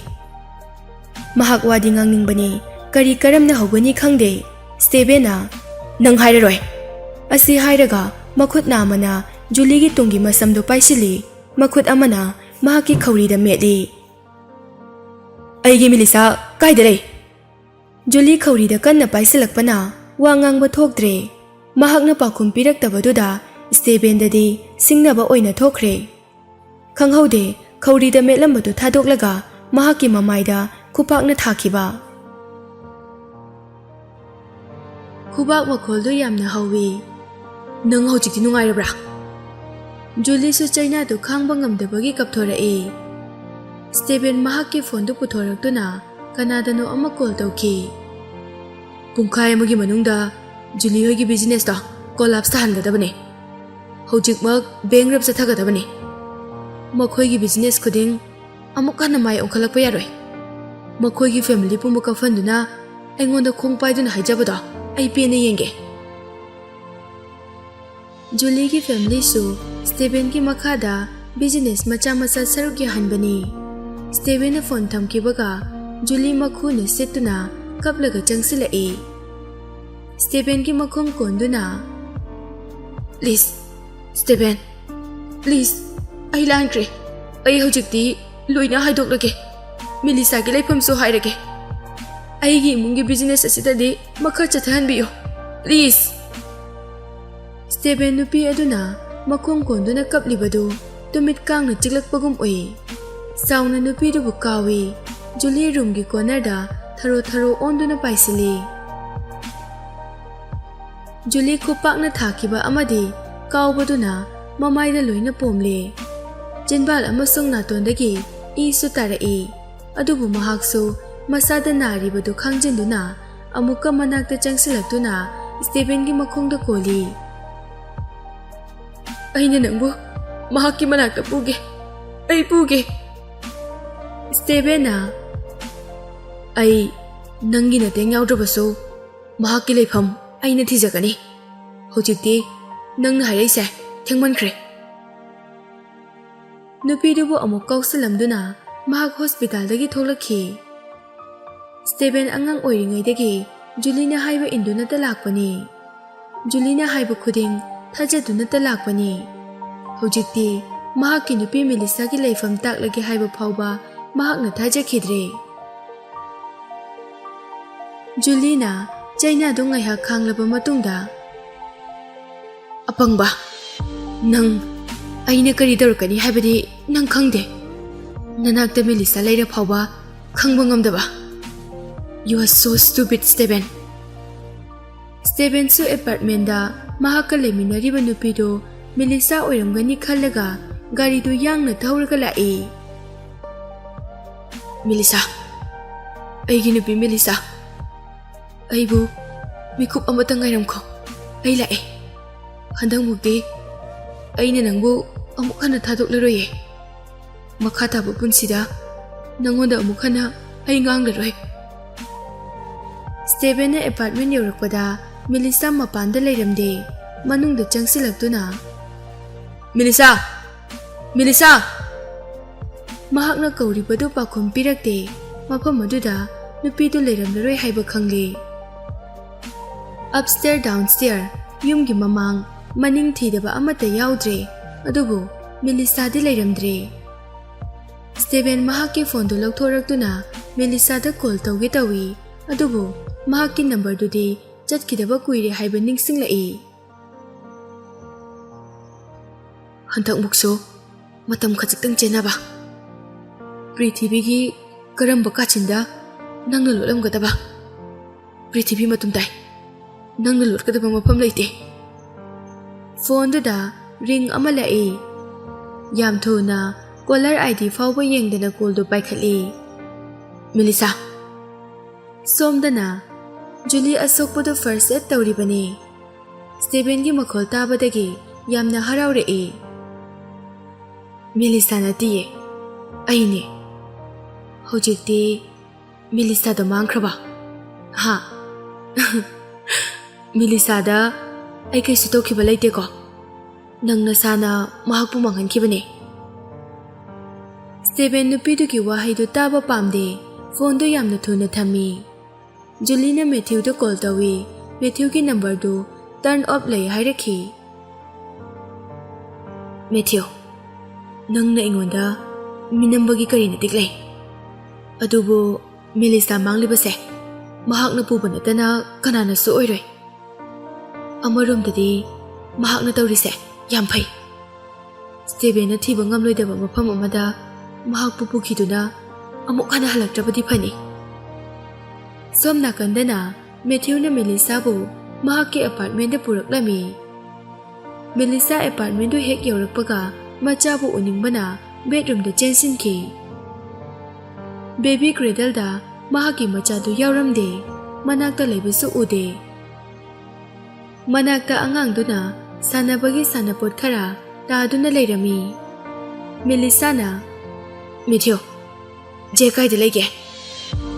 Matthew upai leitana nangna Steven gi manakta leikhiba numitagi check to Julie na pukhrabani. Nangna Steven gi manakta leiduna nangbu Mellisa asengbani haikini pakhatpadagi mahakna pukhibani. Mahakna nangbu thajadabana angang aduna tungda khulai oina sijinaba yagani khanbadagi angang adu laukhibani. Mellisa nupa duda sauna yengduna Matthew kariginu nangna aigi ichabu mingonda pikriba nangna haikidabra mapan thongda Julie gi michang changlabasu manungdadi aigi mateng panggani haina. Matthew na wangange hek tawbaga Mellisa yamna thuna thoki. Matthew su chenthoraktuna Mellisa Mellisa nupidu gi makhutu paiduna fai. Mellisa mamaidu leithoraktuna pairakliba makhutuda yengai aduga nupaduda amuk yengi. Matthew maraleine yengduna I'm sorry aisu khange Jake na nangidi pumna mangne haiba ai chatuna Jake pupurake nangna mafam aduda amuk chatluba haibase nangi khudong thiba oigani ye chatpidrabasu yarani ai ngasidagi kana amata da thajaba thamlaroi. Mellisa na नुपादुगी मखुतो कंथोक्लमलगा चटखी Melissa महाके parental house दा यौरई assistant nurse अमना थोंदो हांगथोरई मिलिसा उबदा ngakna miss Melissa you are back असुकुइबा मतमसे नंग कायदा लेरुगे मिलिसा खरा थुना लाकपना नर्सुगा वरी सानबा पामदे sister Julie युमदा लेखिब्रा लेखिबने मथक्ता महाक लाखिबदा ngairibane handakti mahakso angang ama purakpadagi yumdagi mapansu ka hena thoktre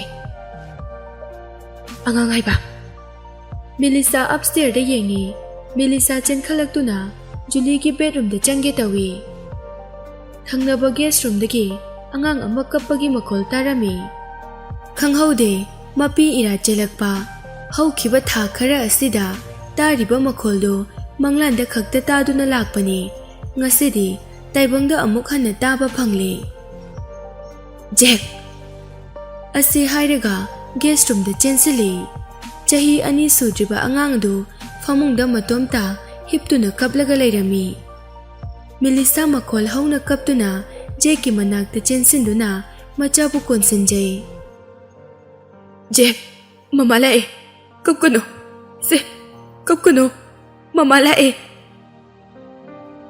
Mellisa angang duda amuk yengi machana setliba dirty clothes amasung kuina mamai taraktabagi messy face tu ubada Mellisa heartache tawi karinungi machabu Matthew da sinaramlaga Stephen gi manakta saklon ama lauduna leirubagi ningamakta faurei angang machaduna Mellisa gi masak amasung manamdagi mamani haiba adum khangi Mama na ngaihaktang konsinduna thembaduda angangdu kapal leptuna watery eyes tuga loinana mama da yenglai Mellisa gi thamoidi kanagumba amana kanna paisinbagum awa chaina khangli khara konthaduna Jack pu forehead ta kiss tawi nang mama bu thengna lai haina saugunu ko angang mabuk pithake tawbaga Karimnabagi khonjel ama taraklami Nakhoi namana chadi yam nungsinarami janine yamnabu janari angangi masaktuga Bastard love each other Mellisa sumaning laithoktuna yenglai Julie bedroom setuna thongda ngathaduna makhut ani karan challaga leplaga leirami midyengdudi hingchabi amadagi taba karisu leite Mellisa nangdi yam ngamina mafam asida ai leina lakpa ngame aina kaidorakani haibagi akiba nangonda amada leitabra Stephen ga amuk hanna thengnagani haibagi mipaibasu poktabra Mellisa Julie da haifet yenglaga machabu chena konsinduna thoklai Julie Nangna taw haiba khuding aina loina tawkhre hojikti aisu disabled person ama oire nang pelaba natra goodbye wasi hairaga Julie gi nakanda thaidoktuna chatke tawi Julie machinda soli goodbye haiba Julie na mahaki mamangna thalaga lepsinduna Mellisa gi makhutagi angang adubu mulli Julie gi thajadaba ektuda Mellisa de react tawba nanghaude machabu munki yam pakhatna makuto amuk lamduna Jack aigi chapi o Julina angang du che na paiduna thangkali nang hek changsila ba angang se aina makhata thadagani Mellisa kaptuna Julie please I marigi da makhalaga aigi chabai ngonda sinabiyo Mahakti karisu khangjadabane Matamduda Jack su makol hauna kapai Julie noklaga Mellisa kaigino nangna atuk yamna nervous aliduba angang se nangi na jadawna nangna wariba karigino wangang ba loibaga stair makhada kumthaki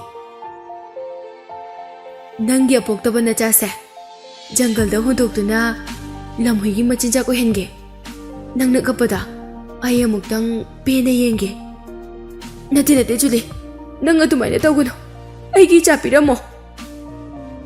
ꯃꯦꯂꯤꯁꯥꯁꯨ ꯖꯨꯂꯤꯒꯤ ꯃꯇꯨꯡ ꯏꯟꯅꯔꯛꯇꯨꯅ ꯑꯉꯥꯡꯗꯨꯕꯨ ꯂꯧꯅꯕ ꯍꯣꯠꯅꯩ. ꯖꯨꯂꯤꯁꯨ ꯇꯞꯅ ꯆꯠꯂꯝꯕꯗꯒꯤ ꯆꯦꯟꯊꯔꯛꯏ. ꯃꯦꯂꯤꯁꯥꯅ ꯑꯄꯥꯝꯕ ꯄꯣꯠꯁꯛ ꯅꯠꯇ꯭ꯔꯒ ꯅꯨꯡꯁꯤꯖꯕ ꯃꯤꯕꯨ ꯃꯥꯡꯍꯟꯕ, ꯁꯣꯛꯍꯟꯕ ꯍꯥꯏꯕꯁꯤꯅ ꯃꯍꯥꯛꯀꯤꯗꯤ ꯅꯨꯡꯉꯥꯏꯖꯕꯅꯤ. ꯖꯨꯂꯤ ꯃꯈꯥꯒꯤ ꯐ꯭ꯂꯣꯔꯗꯨꯗ ꯌꯧꯔꯛꯄꯗ ꯃꯅꯤꯡ ꯑꯣꯟꯊꯣꯔꯛꯇꯨꯅ ꯃꯦꯂꯤꯁꯥ ꯀꯗꯥꯏꯗ ꯌꯧꯔꯛꯏ ꯍꯥꯏꯗꯨꯅ ꯌꯦꯡꯉꯤ. ꯃꯍꯥꯛꯅ ꯊꯥꯡꯂꯤꯕ ꯁ꯭ꯇꯦꯞꯇꯨ ꯎꯍꯧꯗꯕꯅ ꯃꯍꯥꯛꯁꯨ ꯎꯞꯁꯤꯟꯗꯨꯅ ꯇꯨꯏ. ꯃꯍꯥꯛꯅ ꯄꯥꯏꯔꯝꯕ ꯑꯉꯥꯡꯗꯨ ꯃꯈꯨꯠꯇꯒꯤ ꯅꯥꯟꯊꯣꯛꯈꯤ. ꯏꯅꯔꯁꯤꯌꯥ ꯏꯐꯦꯛꯅ ꯑꯉꯥꯡꯗꯨ ꯊꯔꯣ ꯑꯣꯟꯈꯤ. ꯑꯉꯥꯡꯗꯨ ꯍꯥꯟꯅꯗꯒꯤ ꯍꯦꯟꯅ ꯃꯈꯣꯜ ꯍꯧꯅ ꯀꯞꯂꯛꯏ. ꯃꯦꯂꯤꯁꯥꯁꯨ ꯑꯉꯥꯡꯗꯨꯅ ꯃꯈꯥꯗ ꯑꯣꯟꯕꯒꯤ ꯁꯤꯟꯗꯨ ꯌꯦꯡꯗꯨꯅ ꯁꯦꯀꯦꯟ ꯑꯃꯗꯤ ꯄꯨꯁꯇ ꯂꯩꯔꯤ. ꯖꯨꯂꯤꯁꯨ ꯍꯧꯒꯠꯂꯛꯏ. ꯃꯦꯂꯤꯁꯥ ꯂꯥꯎ ꯈꯣꯡꯅ ꯆꯦꯟꯁꯤꯜꯂꯛꯇꯨꯅ ꯖꯨꯂꯤꯕꯨ ꯑꯃꯨꯛ ꯏꯟꯊꯨꯔꯝꯃꯤ. ꯃꯆꯥꯕꯨ ꯄꯝꯈꯠꯇꯨꯅ, ꯑꯩꯒꯤ ꯏꯆꯥ ꯀꯩꯁꯨ ꯇꯧꯗꯦꯅ.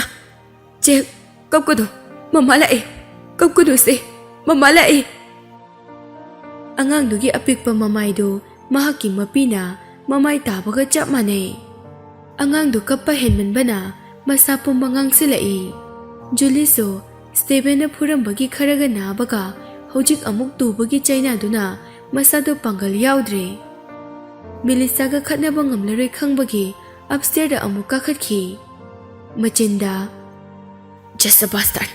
ꯅꯪ ꯍꯧꯖꯤꯛꯇꯤ ꯅꯪꯅ ꯅꯨꯡꯁꯤꯕ ꯑꯉꯥꯡꯗꯨ ꯃꯤꯅ ꯂꯧꯈꯤꯕꯗ ꯋꯥꯏ ꯍꯥꯏꯕ ꯈꯪꯂꯝꯒꯅꯤꯅꯦ. ꯅꯪꯅ ꯑꯩꯒꯤ ꯁ꯭ꯇꯦꯕꯦꯟꯕꯨ ꯃꯨꯟꯈꯤꯕꯗ ꯑꯩꯅ ꯀꯩ ꯈꯜꯂꯝꯒꯅꯤ?" ꯃꯦꯂꯤꯁꯥꯅ ꯃꯄꯥꯟꯗ ꯑꯉꯥꯡꯗꯨ ꯄꯝꯗꯨꯅ ꯆꯦꯟꯊꯣꯔꯛꯄꯗ ꯁ꯭ꯇꯦꯕꯦꯟꯅ ꯀꯥꯔ ꯊꯧꯖꯤꯜꯂꯛꯄꯒ ꯃꯄꯥ ꯆꯥꯅꯔꯝꯃꯤ. "ꯁ꯭ꯇꯦꯕꯦꯟ, ꯑꯉꯥꯡꯁꯦ ꯑꯃꯨꯛꯇ ꯀꯟꯕꯤꯌꯨ. ꯑꯩꯒꯤ ꯏꯆꯥꯁꯦ ꯑꯃꯨꯛꯇ ꯀꯟꯕꯤꯌꯨ. ꯑꯩꯅ ꯅꯈꯣꯡ ꯄꯥꯏꯗꯨꯅ ꯍꯥꯏꯖꯔꯤ, ꯑꯩꯒꯤ ꯏꯆꯥꯁꯦ ꯑꯃꯨꯛꯇꯗꯤ ꯀꯟꯕꯤꯌꯨ." ꯃꯦꯂꯤꯁꯥꯅ ꯁ꯭ꯇꯦꯕꯦꯟꯒꯤ ꯃꯈꯣꯡꯗ ꯃꯈꯨꯠ ꯅꯥꯝꯃꯅ ꯀꯣꯟꯗꯨꯅ ꯀꯞꯂꯒ ꯍꯥꯏꯖꯔꯝꯃꯤ. ꯅꯨꯄꯥ ꯑꯗꯨꯅ ꯃꯦꯂꯤꯁꯥꯒꯤ ꯑꯁꯦꯡꯕ ꯁꯛꯇꯝꯗꯨ ꯎꯕꯗ ꯍꯔꯥꯎꯏ. ꯆꯞ ꯃꯥꯟꯅꯕ ꯃꯇꯝꯗ ꯅꯨꯄꯤꯗꯨꯒꯤ ꯃꯇꯧꯗꯨꯗ ꯑꯀꯤꯕ, ꯄꯥꯈꯠꯄꯁꯨ ꯐꯥꯎꯏ. ꯃꯦꯂꯤꯁꯥꯒꯤ ꯀꯞꯄꯒꯤ ꯃꯥꯏꯊꯣꯡꯗꯨ ꯎꯔꯒ ꯆꯍꯤ 2ꯃꯨꯛꯀꯤ ꯃꯃꯥꯡꯗ ꯍꯣꯁꯄꯤꯇꯥꯜꯗ ꯃꯈꯣꯏ ꯑꯅꯤ ꯀꯥꯏꯅꯕꯒꯤ ꯃꯇꯥꯡꯗꯨ ꯅꯤꯡꯁꯤꯡꯂꯛꯏ. ꯑꯉꯥꯡꯗꯨ ꯀꯟꯅ ꯀꯞꯂꯝꯕꯗꯒꯤ lepki. ꯃꯍꯥꯛꯅ ꯑꯉꯥꯡꯁꯨ ꯌꯥꯎꯅ ꯃꯦꯂꯤꯁꯥꯕꯨ ꯄꯝꯗꯨꯅ ꯄꯨꯔꯛꯂꯒ ꯒꯥꯔꯤꯒꯤ ꯄꯦꯁꯦꯟꯖꯔ ꯁꯤꯠꯇ ꯐꯝꯍꯜꯂꯤ. ꯁ꯭ꯇꯦꯕꯦꯟ ꯒꯥꯔꯤ ꯀꯟꯅ ꯊꯧꯗꯨꯅ ꯑꯉꯥꯡꯗꯨꯒꯤ ꯊꯋꯥꯏꯗꯤ ꯀꯟꯗꯕ ꯌꯥꯗꯦ ꯍꯥꯏꯅ ꯏꯟꯇꯔꯁꯦꯛꯁꯟ ꯐꯥꯎꯕ ꯏꯂꯤꯒꯦꯜ ꯀ꯭ꯔꯣꯁ ꯇꯧꯔꯛꯏ. ꯒꯥꯔꯤ ꯊꯧꯅ ꯔꯤꯌꯔ ꯚ꯭ꯌꯨ ꯃꯤꯔꯔꯗ ꯃꯦꯂꯤꯁꯥꯅ ꯀꯞꯂꯒ ꯑꯉꯥꯡꯗꯨꯗ ꯅꯥꯟꯕꯗꯨ ꯎꯏ. ꯃꯦꯂꯤꯁꯥ ꯈꯛꯇꯅ ꯀꯞꯂꯕꯁꯨ ꯊꯃꯣꯏꯗ ꯐꯥꯎꯔꯤꯕ ꯑꯋꯥꯕꯗꯤ ꯑꯃꯅ ꯑꯃꯗꯒꯤ ꯍꯦꯟꯗꯦ, ꯇꯥꯁꯨ ꯇꯥꯗꯦ. ꯑꯉꯥꯡ ꯑꯁꯤꯒꯤ ꯃꯄꯥꯁꯦ ꯑꯣꯏꯅꯤꯡꯕ ꯑꯃꯅ ꯑꯣꯏꯔꯕꯁꯨ ꯃꯦꯂꯤꯁꯥꯅ ꯃꯃꯥ ꯑꯣꯏꯔꯤꯕ ꯃꯈꯩ ꯑꯉꯥꯡꯁꯦ ꯑꯩꯒꯤꯅꯦ. ꯍꯣꯁꯄꯤꯇꯥꯜ ꯌꯧꯔꯛꯏ. ꯑꯉꯥꯡꯗꯨꯕꯨ ꯏꯃꯔꯖꯦꯟꯁꯤ ꯔꯨꯝꯗ ꯊꯥꯖꯤꯟꯈꯤ. ꯃꯦꯂꯤꯁꯥ ꯃꯈꯨꯠ ꯑꯅꯤꯗꯨ ꯀꯟꯅ ꯄꯥꯏꯁꯤꯟꯗꯨꯅ ꯔꯨꯝ ꯃꯃꯥꯡꯗ ꯆꯠꯄ ꯁꯥꯟꯅꯗꯨꯅ ꯗꯣꯛꯇꯔ ꯊꯣꯛꯂꯛꯄ ꯉꯥꯏꯔꯤ. ꯀꯨꯏꯅ ꯉꯥꯏꯔꯛꯄꯅ ꯀꯞꯂꯝꯕꯗꯨ ꯂꯦꯞꯈ꯭ꯔꯦ. ꯃꯤꯠꯇ ꯑꯋꯥꯕꯒꯤ ꯃꯃꯤꯗꯤ ꯇꯥꯔꯤ. "ꯑꯩꯒꯤ ꯏꯆꯥ ꯀꯔꯤꯁꯨ ꯇꯧꯕ ꯌꯥꯔꯣꯏ. ꯏꯆꯥꯁꯦ ꯇꯥꯏꯕꯪꯄꯥꯜ ꯑꯁꯤꯗ ꯂꯥꯛꯄꯗ ꯉꯥꯏꯔꯤꯕꯅꯤ. ꯃꯃꯥꯕꯨ ꯊꯥꯗꯣꯛꯇꯨꯅ ꯆꯠꯄ ꯌꯥꯔꯣꯏꯌꯦ. ꯏꯆꯥ ꯌꯥꯎꯗꯅ ꯑꯩ ꯏꯇꯣꯝꯇ ꯍꯤꯡꯕ ꯉꯝꯂꯣꯏꯌꯦ. ꯍꯦ ꯏꯁ꯭ꯋꯔ, ꯑꯩꯒꯤ ꯏꯆꯥꯒꯤ ꯊꯋꯥꯏꯁꯤꯗꯗꯤ ꯀꯟꯕꯤꯌꯨꯀꯣ." ꯃꯦꯂꯤꯁꯥꯅ ꯃꯁꯥ ꯅꯤꯛꯅ ꯂꯩꯕꯗꯨ ꯎꯔꯒ ꯁ꯭ꯇꯦꯕꯦꯟ ꯌꯥꯝꯅ ꯆꯦꯛꯁꯤꯟꯕ ꯈꯣꯡꯊꯥꯡꯗ ꯇꯞꯅ ꯆꯪꯁꯤꯜꯂꯛꯏ. ꯃꯦꯂꯤꯁꯥꯒꯤ ꯑꯄꯥꯕ ꯃꯈ꯭ꯋꯥꯡ ꯑꯗꯨꯗ ꯌꯥꯝꯅ ꯖꯦꯟꯇꯜ ꯑꯣꯏꯅ ꯄꯥꯏꯔꯛꯂꯒ ꯃꯍꯥꯛꯀꯤ ꯂꯦꯡꯖꯨꯝꯗ ꯈꯗꯥꯡꯗꯨꯅ ꯊꯝꯂꯒ ꯃꯃꯤꯠꯇꯨ ꯇꯞꯅ ꯎꯏꯁꯤꯜꯂꯤ. ꯌꯥꯝꯅ ꯑꯥꯊ꯭ꯔ ꯂꯩꯕ ꯃꯈꯣꯜꯗ, "ꯁꯣꯔꯤ ꯃꯦꯂꯤꯁꯥ." ꯃꯦꯂꯤꯁꯥ ꯅꯨꯄꯥꯗꯨꯅ ꯉꯥꯡꯂꯤꯕꯗꯨ ꯇꯥꯗꯨꯅ ꯂꯩ. ꯂꯣꯏꯕꯒ ꯃꯍꯥꯛ ꯅꯨꯄꯥꯗꯨꯗꯒꯤ ꯅꯥꯟꯊꯣꯛꯅꯕ ꯇꯧꯏ. ꯑꯗꯨꯕꯨ ꯁ꯭ꯇꯦꯕꯦꯟꯁꯨ ꯊꯥꯗꯣꯛꯂꯔꯣꯏ ꯈꯜꯂꯒ ꯍꯛ ꯇꯧꯈ꯭ꯔꯕꯅꯤ. ꯃꯦꯂꯤꯁꯥꯁꯨ ꯃꯃꯤꯠꯇꯨ ꯎꯏꯁꯤꯟꯗꯨꯅ ꯃꯈꯥ ꯇꯥꯅ ꯂꯦꯡꯕ ꯈꯣꯠꯄ ꯇꯧꯈꯤꯗ꯭ꯔꯦ. ꯁ꯭ꯇꯦꯕꯦꯟꯅ, "ꯑꯩꯅ ꯂꯥꯟꯕꯅꯦ. ꯁꯣꯔꯤ." ꯃꯁꯤꯡ ꯊꯤꯉꯝꯗꯅ ꯁꯣꯔꯤ ꯍꯥꯏꯔꯕ ꯃꯇꯨꯡꯗ, "I love you ꯃꯦꯂꯤꯁꯥ." Mellisa masana masabu pukning nungsiba henmanbana kappa amuk haurei. Makol thoktanaba haina machinna machin baldu meli. Mapiduna makhut phauraga adum chentharai. Mellisana masa thak thak nikpado Stephen disa feel tawrami. Sorry Mellisa, forgive me. Wahaido Mellisa ki oinadi nungaiba oirabaso ngaihaki oiba mikuptadi pirang khaktana pakhum piri. Makhoi animak emergency room mamangda leptuna kapminari. Ngaihak leiraga doctor su tholai. Mellisana nupadubo inthoki. Doctor, aigi chado karisu tawdraba. Operation do success oiraba. Doctor do matha sana marks to lauthoraktuna sor sangna hondoi. Angang sina wanthakibada nakoina first aid tawkhibra. Yamna phai. Angang se nakoina first aid phajana tawkhibana hojikti mahak normal heartbeat ta lakpa ngamle. Skin da kharadi hubale. Mal confusion amasung masada khangba phawkhibana gyan mangkhibane. Hojikti phajana ingna tapna senabiro. Mellisa haraubagi asaba pirang ama taraktuna. Oi, ai seksina senajeki doctor. Thank you doctor. Stephen harauna Mellisa gi pambom anida paiduna. Nang nangasai angangi nanganda massage tawbudo ubada nang aigi Mellisa ne haiba khanglabane. Nang Stephen gi wife Mellisa ne haiba khanglaki. Stephen gi mamitaso harau nungaibado losinduna thamba ngamlaktre. Hapta amadi Stephen hospital dagi machi lengdana adumak leiri. Mahak masamak yauna Mellisa na mahaki angang senabado mateng pangli. Stephen na jekbu yam jeksin na pambado uraga Mellisa na angang da atopa kanano mogi machane nang na mahakbu nushiriba karigino.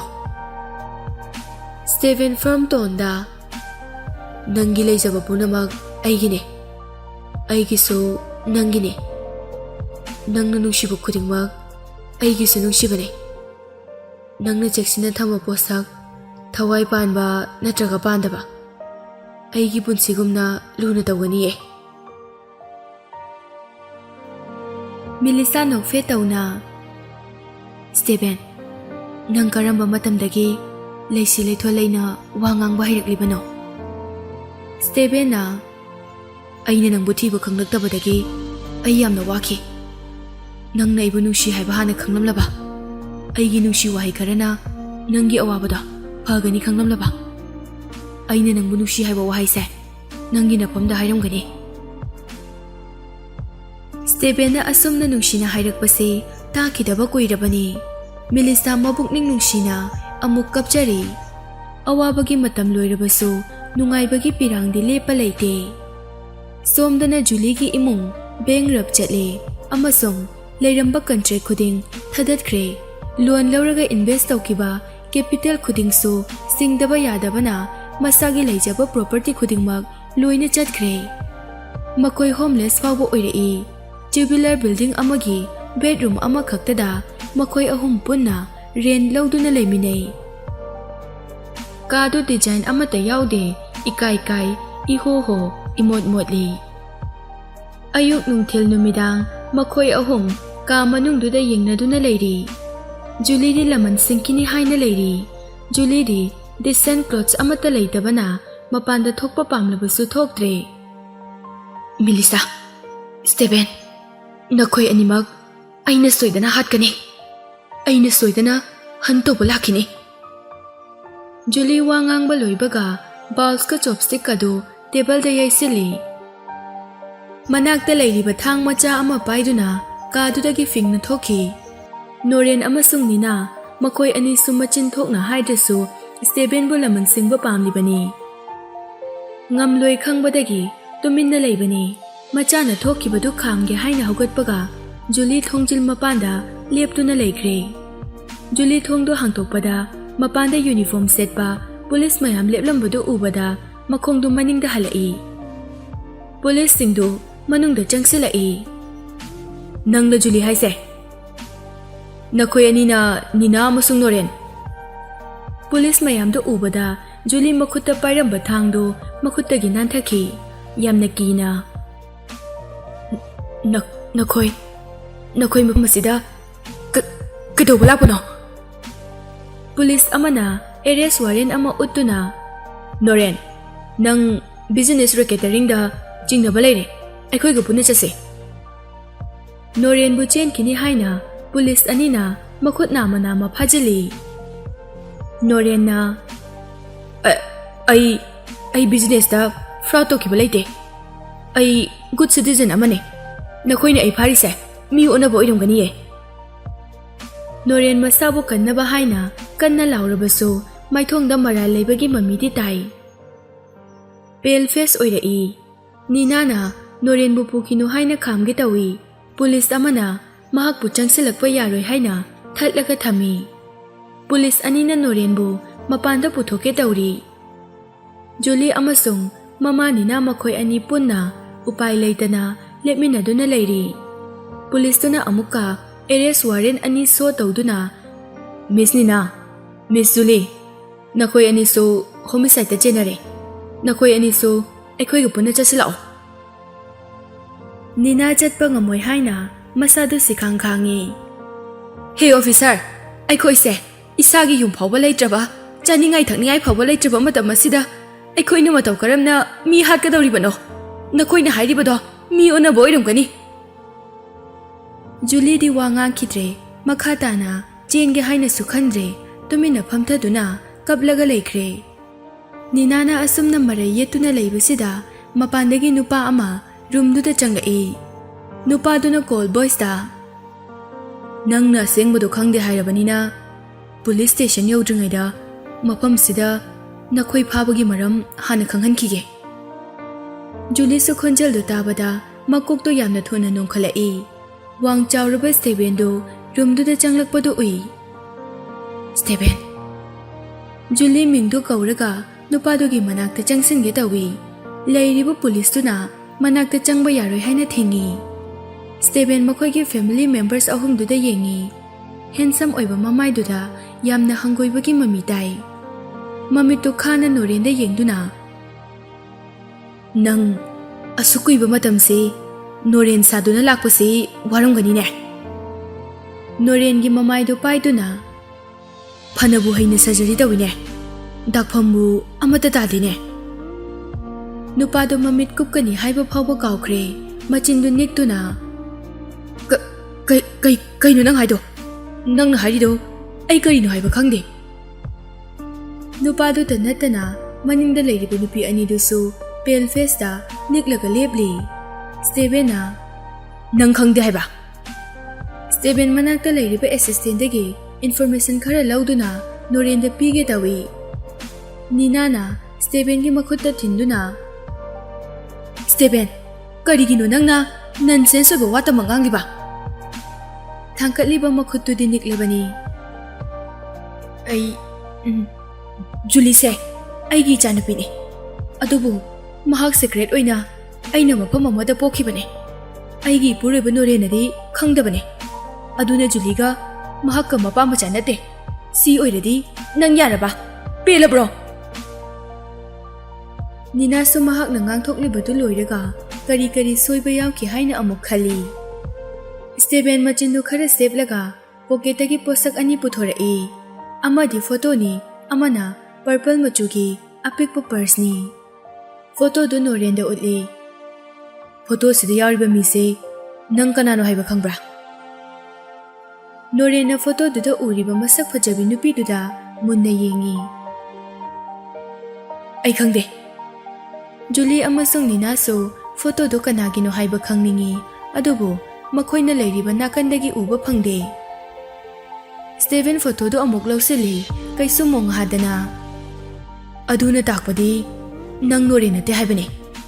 Maramdi photo sida uriba misakse Norena khangoi maram leite. Purple purse tagi samna khara lauthoraktuna mayamduda utli.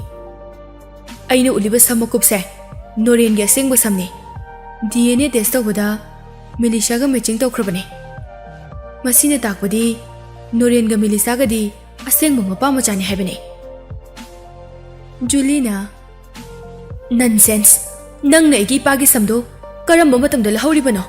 Nangna samna ama puthoraklaga aigi pagi ni hekta haijinbadi madudi langani. Police singdusu chamamnana Mr. Steven, nangna khangbu khudingmak kitang sandokna aikhoida takbiyo. Aikhoisu nangi nateng soidina pangani ye.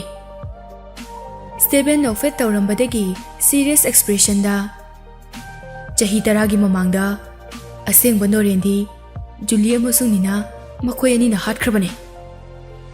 Kanana sukhangdanaba haina Noren ga sawang saman manaba nupa ama thiduna nakhoina mapalamda thaduna face surgery tawraba natra. Ngasidagi chahi amagi mamangda mipum khudingmakna khangba ngamlaroi khanbadagi Noren saduna mafam asida amuk thamba natra. Asuk kuiba chahi 10 se mahakna nongmada yumsida halaktriba karigino. Nakhoigi family gi business ki history thigatpada chahi 10 gi mamangda Noren bu mapalamda business trip chatkibagi leirame. Tasengmadi matamduda Noren di hatkrabane. Mase nakhoi ani na sinba plan ne. Nina da meeting do thamduna nachanupi se kayamuk yamna singi haiba nang khangbra. Nina tumina lei Stepena mahakna aigi inakta Mellisa bu atopa nupini haijinduna purakhi. Aina nupiduga Noren ga DNA test tawgani haibase Julina hana khanglabane. Noren di sikhrabanina Mellisa gi DNA matching tawraroi haibase mahakna khanglabane. Adu oirabadi purakliba nupidu Mellisa ni khangdredana atopa identity saba yanaba mahakna puraklibane. 1 second post lairaba matung Julie da yengduna amu makha chatharai. Nangna Mellisa bu aigi nakta tharakpagi damak thagachare. Aisu DNA matching tawramdabadagi Mellisa nate haina adum khanki. Adubu nangdi khangde miyoibagi mitsidi hongba leite. Aikhoi anigi love feeling su hongde. Nangna engonda tasengna ai cornea do donate tawramlabadi aina nupida Mellisa ni haiba khanglamloi. Nangi ka hena haisingbaduna hojukti nakhoigi imung manung lekha taredana. Steven wangang bo hek loibaga Nina di wanthaduna leimaida haithaki. Counterfeit Norensu kuru kunduna Steven da ngakpinaba haijarami. Mr. Steven, please, aibu mukta ngakpiyo. Aidi makhoina paisa piduna sizinabane. Aidi kanada karisu tawkiba leite. Aidi tasegna karisu khangjadabane. Julie chen basu yaroidabanina pakhatpadu phakre. Yamna calmness oina noktuna Steven, nang simade hayo. Nangna illegitimate child dubu karigi atuk pamluri bano. Illegitimate child haibasi luhongdringai da pokpa angang haibani. Nangna matugi maram hana khangde because I will never like you. Julie mamana wanthakibadagi makada phamlaga yenglambani amuk hawgalaktuna Why? Nina sa matomta amuk gyan lai. Stevena photo do amuk lakholaktuna Julie amasung Nina da yenghali. Photo sida uribase aigi imane. Aigi imana khwaidagi nungsibadi aigi ipa kaising nate. Nakhoi ani na hatkiba Noren dune. Aigi imana thamoi sengna nungsibadi. Aigi imada chahi yamna nauna nungsibagi chaithengna depression naduna siki. Adunane aina Noren bu yamna nungsidriba. Mahakki maramda yamna thigatliba. Aigi imana leisaringai Norendagi kelakpa sam phawa paishinduna cheksinna presta haptuna thamlame. Kuirabagi matung sida masina hojikti aingonda yamna kanaba ama oire. Aina angang oiringaidagi matau karamna nakhoigi family da laman khumsigi khalaga lakpane. Nakhoibu nongmina kaptuna hatpadi pamde. Aigi imana kapna sikibagum nakhoigi imungi mi khudingmaksu aina khanau karak kanghanduna hatke khankibane. Laman khumbugi wakal khalingai nangna sana aingoda approach torpa natra. Aina tanjadubu matau karamna manghangani. Adunane naha oiringai nangna haiba khuding aina yakiba. Aigi apambase ishorna ubadagi Mellisa su aingonda amuk hope chaba horaki. Julina Mellisa su aigi ipagi machanupi ne. Nangna mangondadi revenge laudruba karigino. Stevena Mellisa gumba nupidi Norena poklamgani haibadi thajade. Aina mi amabu nungsibagi maram pumba takpadi darkar tade. Mi anigi marakta manung hoda yengthinaba leiribasu thamoigi nungsiba haiba wahaisina kokhanba ngame. Stevena machinda wahai pareng ama murum solaga nangdi pumnamakse karisu khangloi. Steven makha chathage tawbaga mahaki cell phone do ring lai. Makhada kunduna leiriba family members ahumduda khane yenglamlaga mapanda thoklaktuna phone do receive tawi. Mellisa phone da Mellisa na Steven jek to leiramdre mahak hojikta sida lehobani leiramdre nangamta thuna lao. Steven nupi tu nanganglibadu tana mahaki gari manakta chinsila e. Ai lai ai yam thuna yoksila age. Ka manungda Julie thamoi sokna kaplaga lehawi. I hate you Steven. Mellisa na koy anida aina sap tawri arisini na koy ani ki punsida awaba ta oyu ko. Hospital da Mellisa mahaki thawai oiriba macha mangkhrabada kaptuna leiri.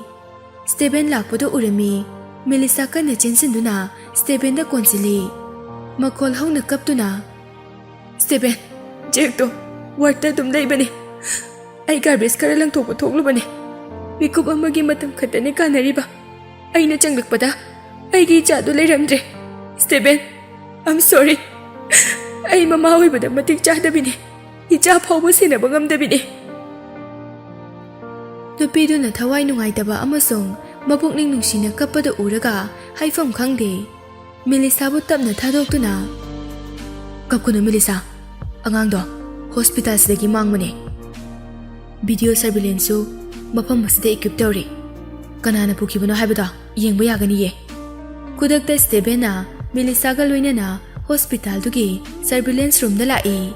Mahak kuina kupna yenglaba matung nupa amana jekpu pamduna chatkibadu ui. Nupa da tupi upi marks ublabasu figure duda Matthew ni haiba Mellisa na khangi. Steven su khanglaktuna sauna machinda Matthew handak sunang. Mellisa mahaki phone do puthoraktuna Matthew da phone tawi. Phone du su itha thajadana yamna thuna receive tawrai. Matthew aigi jabu mama da chanbiduna pibiyo. Mellisa aina jekta kaisu tawruye nangna mahakpo yamna nungsi haiba ai khange. Aina nangi kapnaba thabak amata tawruye. Adubu ai nangna Steven gi manakta adum laikhibada ai pamde. Ai nangbu yam uninge nang amukta aigi inakta lakpiyo. Matthew gi nakalomdagi nungsit kanna sitpagi makhol su tari mahak na nganglaklibadu yamna kanna nganglai. Mellisa na nangna jekta karisu tawroi hariba makai ai nangna haiba khudingmak loina yagani ye. Nang hojik kaida lege ai lake. Matthew na ai hojik north sida laye. Aina leplibasina clip amagi mataidane nongma aikhoi anina lakiba mafumdo. Nangna police ta pau pibasu yaroi. Steven natana atopa mi amata purakpasu yaroi. Nangna ahenba mi puraklabadi jeka loinana ai makhada chongthagani. Matthew mahakna wangangba loibaga call tu thamki. Mellisa na Steven gi makhutta pakhatna paiduna Steven aibu north sida pubiyo jek mafamdu da leire. Sea bridge kanna sitpa clip edge tani. Matthew black windcoat ama lituna akiba amata yaudana clip tagi makhong yanthaduna phamli. Jek tu sumapa laubana kappagi mahut Matthew da yengduna leiri. Mellisa Steven Mellisa nang ngasi phawba Steven bu kautri. Nang na aigi sanglaba matamu manghanba aisu isagi thabuk phawba resign tawduna nangi na ting pangduna ta lakhibane.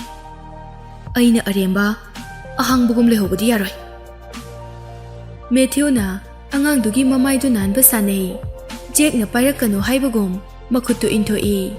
Mahak angang-duda ngak na yengi. Mellisa so mahaki punsibu riks lauduna angang adu pokkibani. Masa sonbana masagi sanggom phauba angang aduda pithakpa ngamkhide. Yamna piklibana angang-du bottle-dagi sanggom thakpasu haite. Spoon sizinaduna milk powder oina pithakhi. Mellisa da sauningi haiduna angang aduda tainabadi mahaksu pamde. Matthew. Tungdagi Mellisa ki khonjaldagi asumna kaurakpaduda Matthew mamai laithorai. Khara lapna Stephen na Mellisa ki pambomda kolaga lakpadu urami. Makhoi ani natana atopa kanasu lakpa ude. Matthew hagolaktuna aduda lepo. Nakhoi aigi inakta jangsilakano. Mellisa su lepi. Matthew ga makhoi ga mitar manga taruk lapna lainai. Mellisa mamituna mahaki angang-duda munna yengduna kapi. Matthew, Jack to mapuglamnam laniye. Engonda piruo. Stephen din nupaduda sauna yengduna. Matthew, nang child trafficking tawbagi kari punishment phangani haiba nang khangdabra. Nang jail da leningdabadi angang-do engonda yamna thuna sinau. Matthew na Stephen da yengduna. Shut up. Ai nangga wari sanaba pamde. Nupiduda amuk yengduna. Mellisa, nang na Stephen bu thadokduna aigi tung inani hairadi ai angangse nangonda pigani.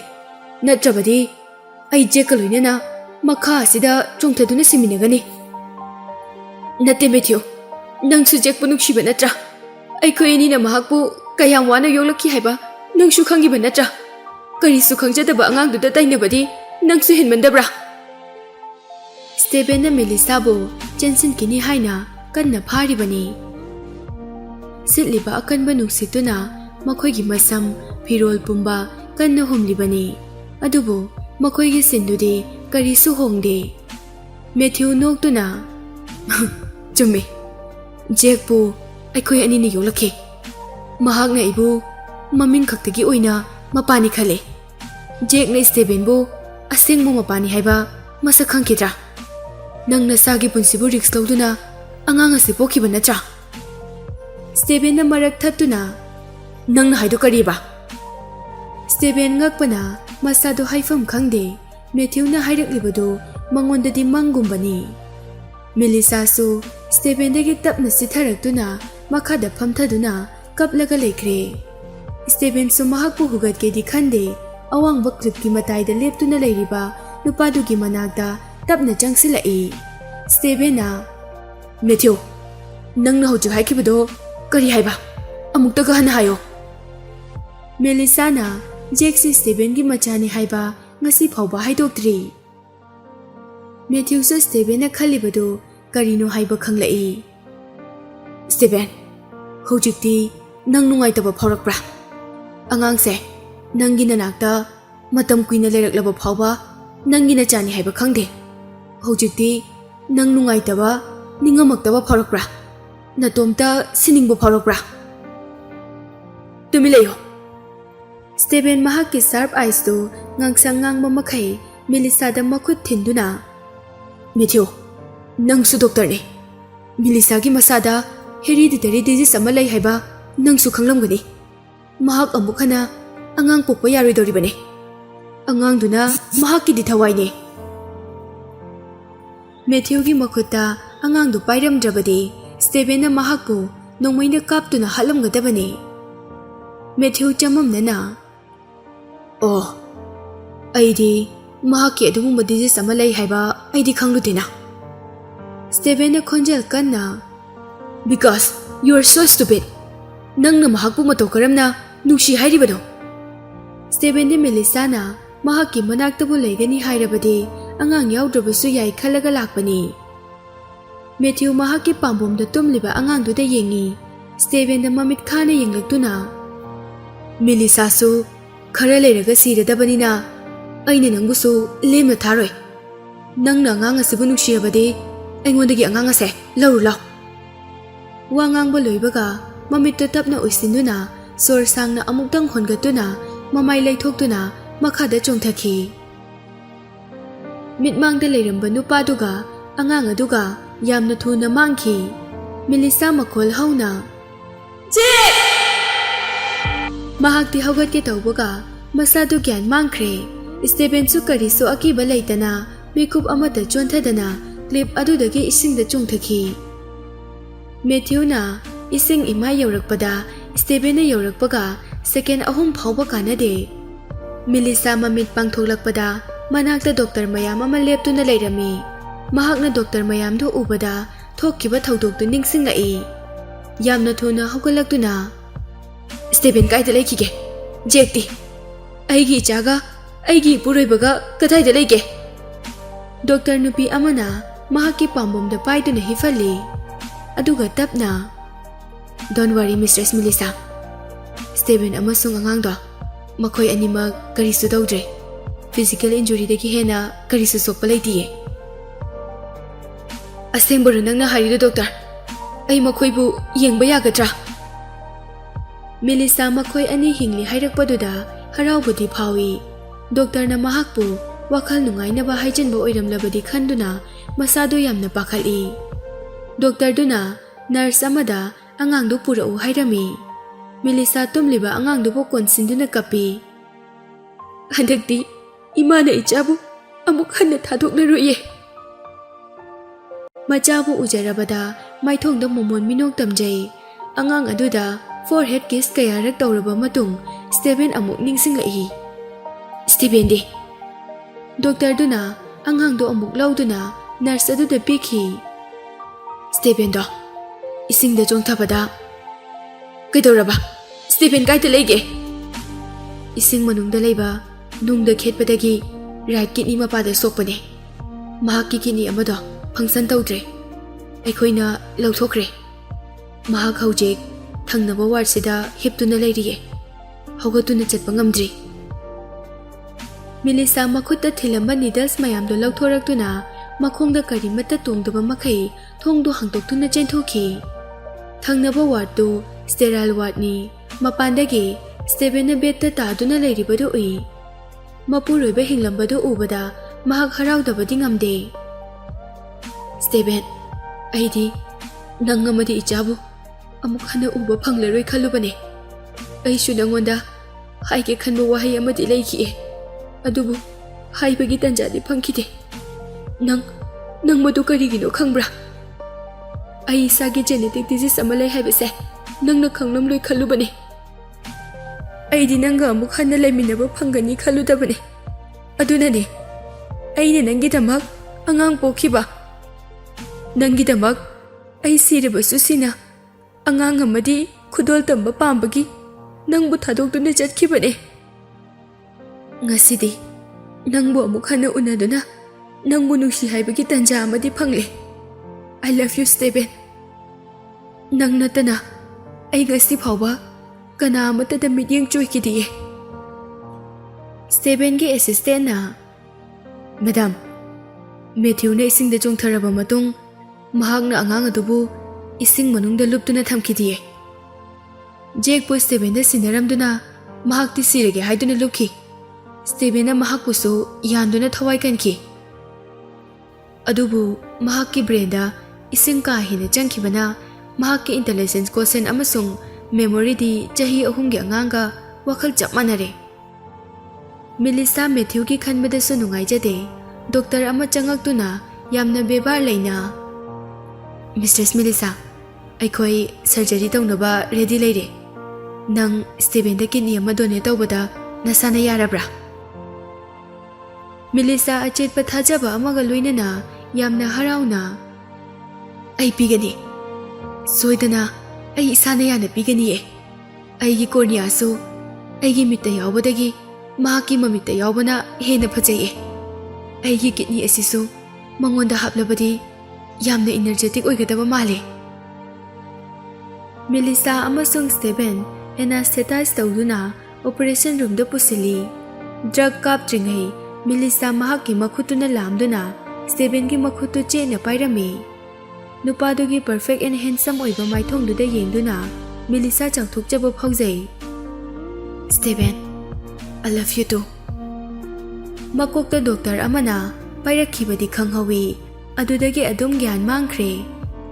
Mellisa gyan amuk lakpada mahakti atopa ward amata thamlabani. Mahakki mamitu karimata ude mammi haina makhutna nali adubu makokta karigumba amana yasinduna thammi haiba khanglakhi. Mamit ama ubadadi karisu tawdabani adubu animak udrabaduda pumnamak mamlami. Mellisa na blindfold da paibaga nupa amagi makhutna mahakki makhutuda pairai. Mellisa, aine karisu kiba pakhatpa tawgano. Kidney transplant tawbase yam lui. Mamangda nangi mitta cornea transplant surgery tawkhibana doctor na nangi mitta jinglakani haina pakhatpadagi yasinbane. Hapta ama leiraga blindfold da laukthokpa yagani. Mellisa nokduna kayada unprofessional oiriba doctor no. Aisu doctor kuino oirame. Adubu sigi theory dudi ayamukta takidri. Wa ngangna yeliba gas tu lauthoke tawi. Amuka gas tu lauthokinu haina fai. Mellisa, nang gynecologist ne. Dermatologist doctor nate. Ophthalmologist nate. Physician nate. Jinglem jobi Mellisa do makata na lauthoke honadre. Hoi, lauthoroige. Hapta amadi asumna amambase yenglaga laikhidoiba. Steven so boys ta nang mamle haina karisu khangano. Nangina nakta ai lengdana lainiye. Mellisa su khonjel do Steven gini haiba khangi wakhalda karigumba khara khalai. Ado Steven aigi sadagi kidney lauthokpada operation tawkhibagi anaba mata phawdiye.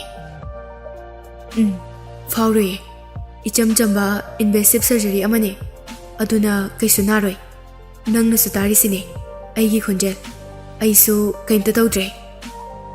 Steven beta phamlaga leirambani ngasaidagi hiplaga leiba saduna amuk hipthaki aduga Mellisa gi makhutta lamduna pai. Steven aikoi ani ward asida adum leminaba yagadra? Sure, kaigi yaroidono.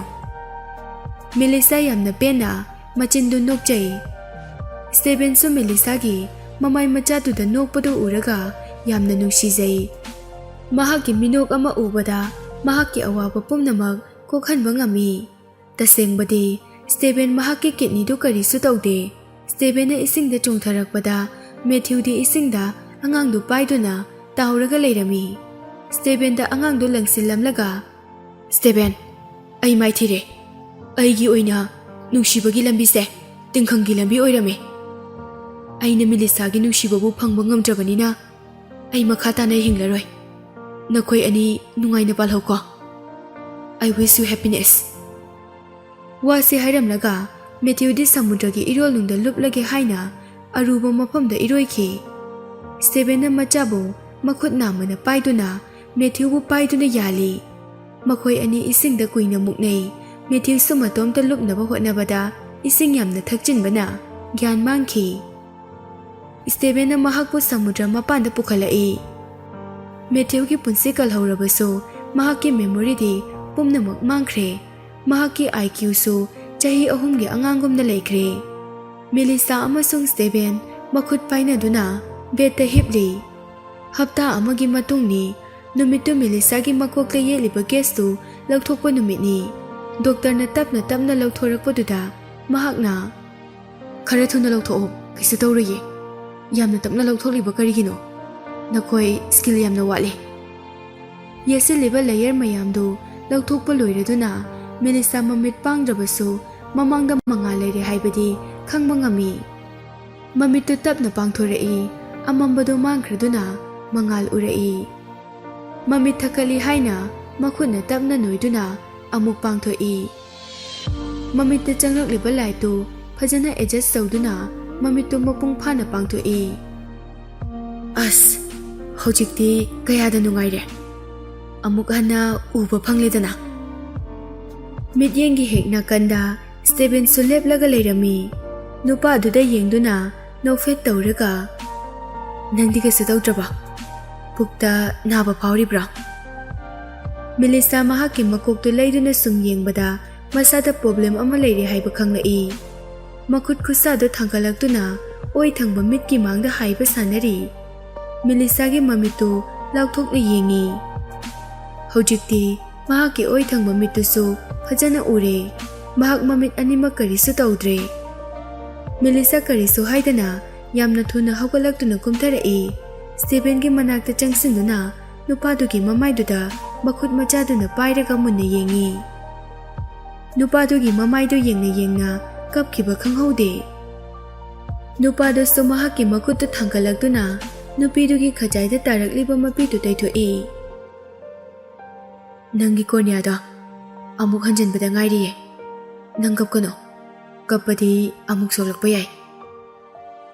Mellisa kaptanaba haina Stephen gi athiba wahaidu ningsingi ngangkiba athiba wahai khuding nungshi wahai olaktuna Stephen da konsili.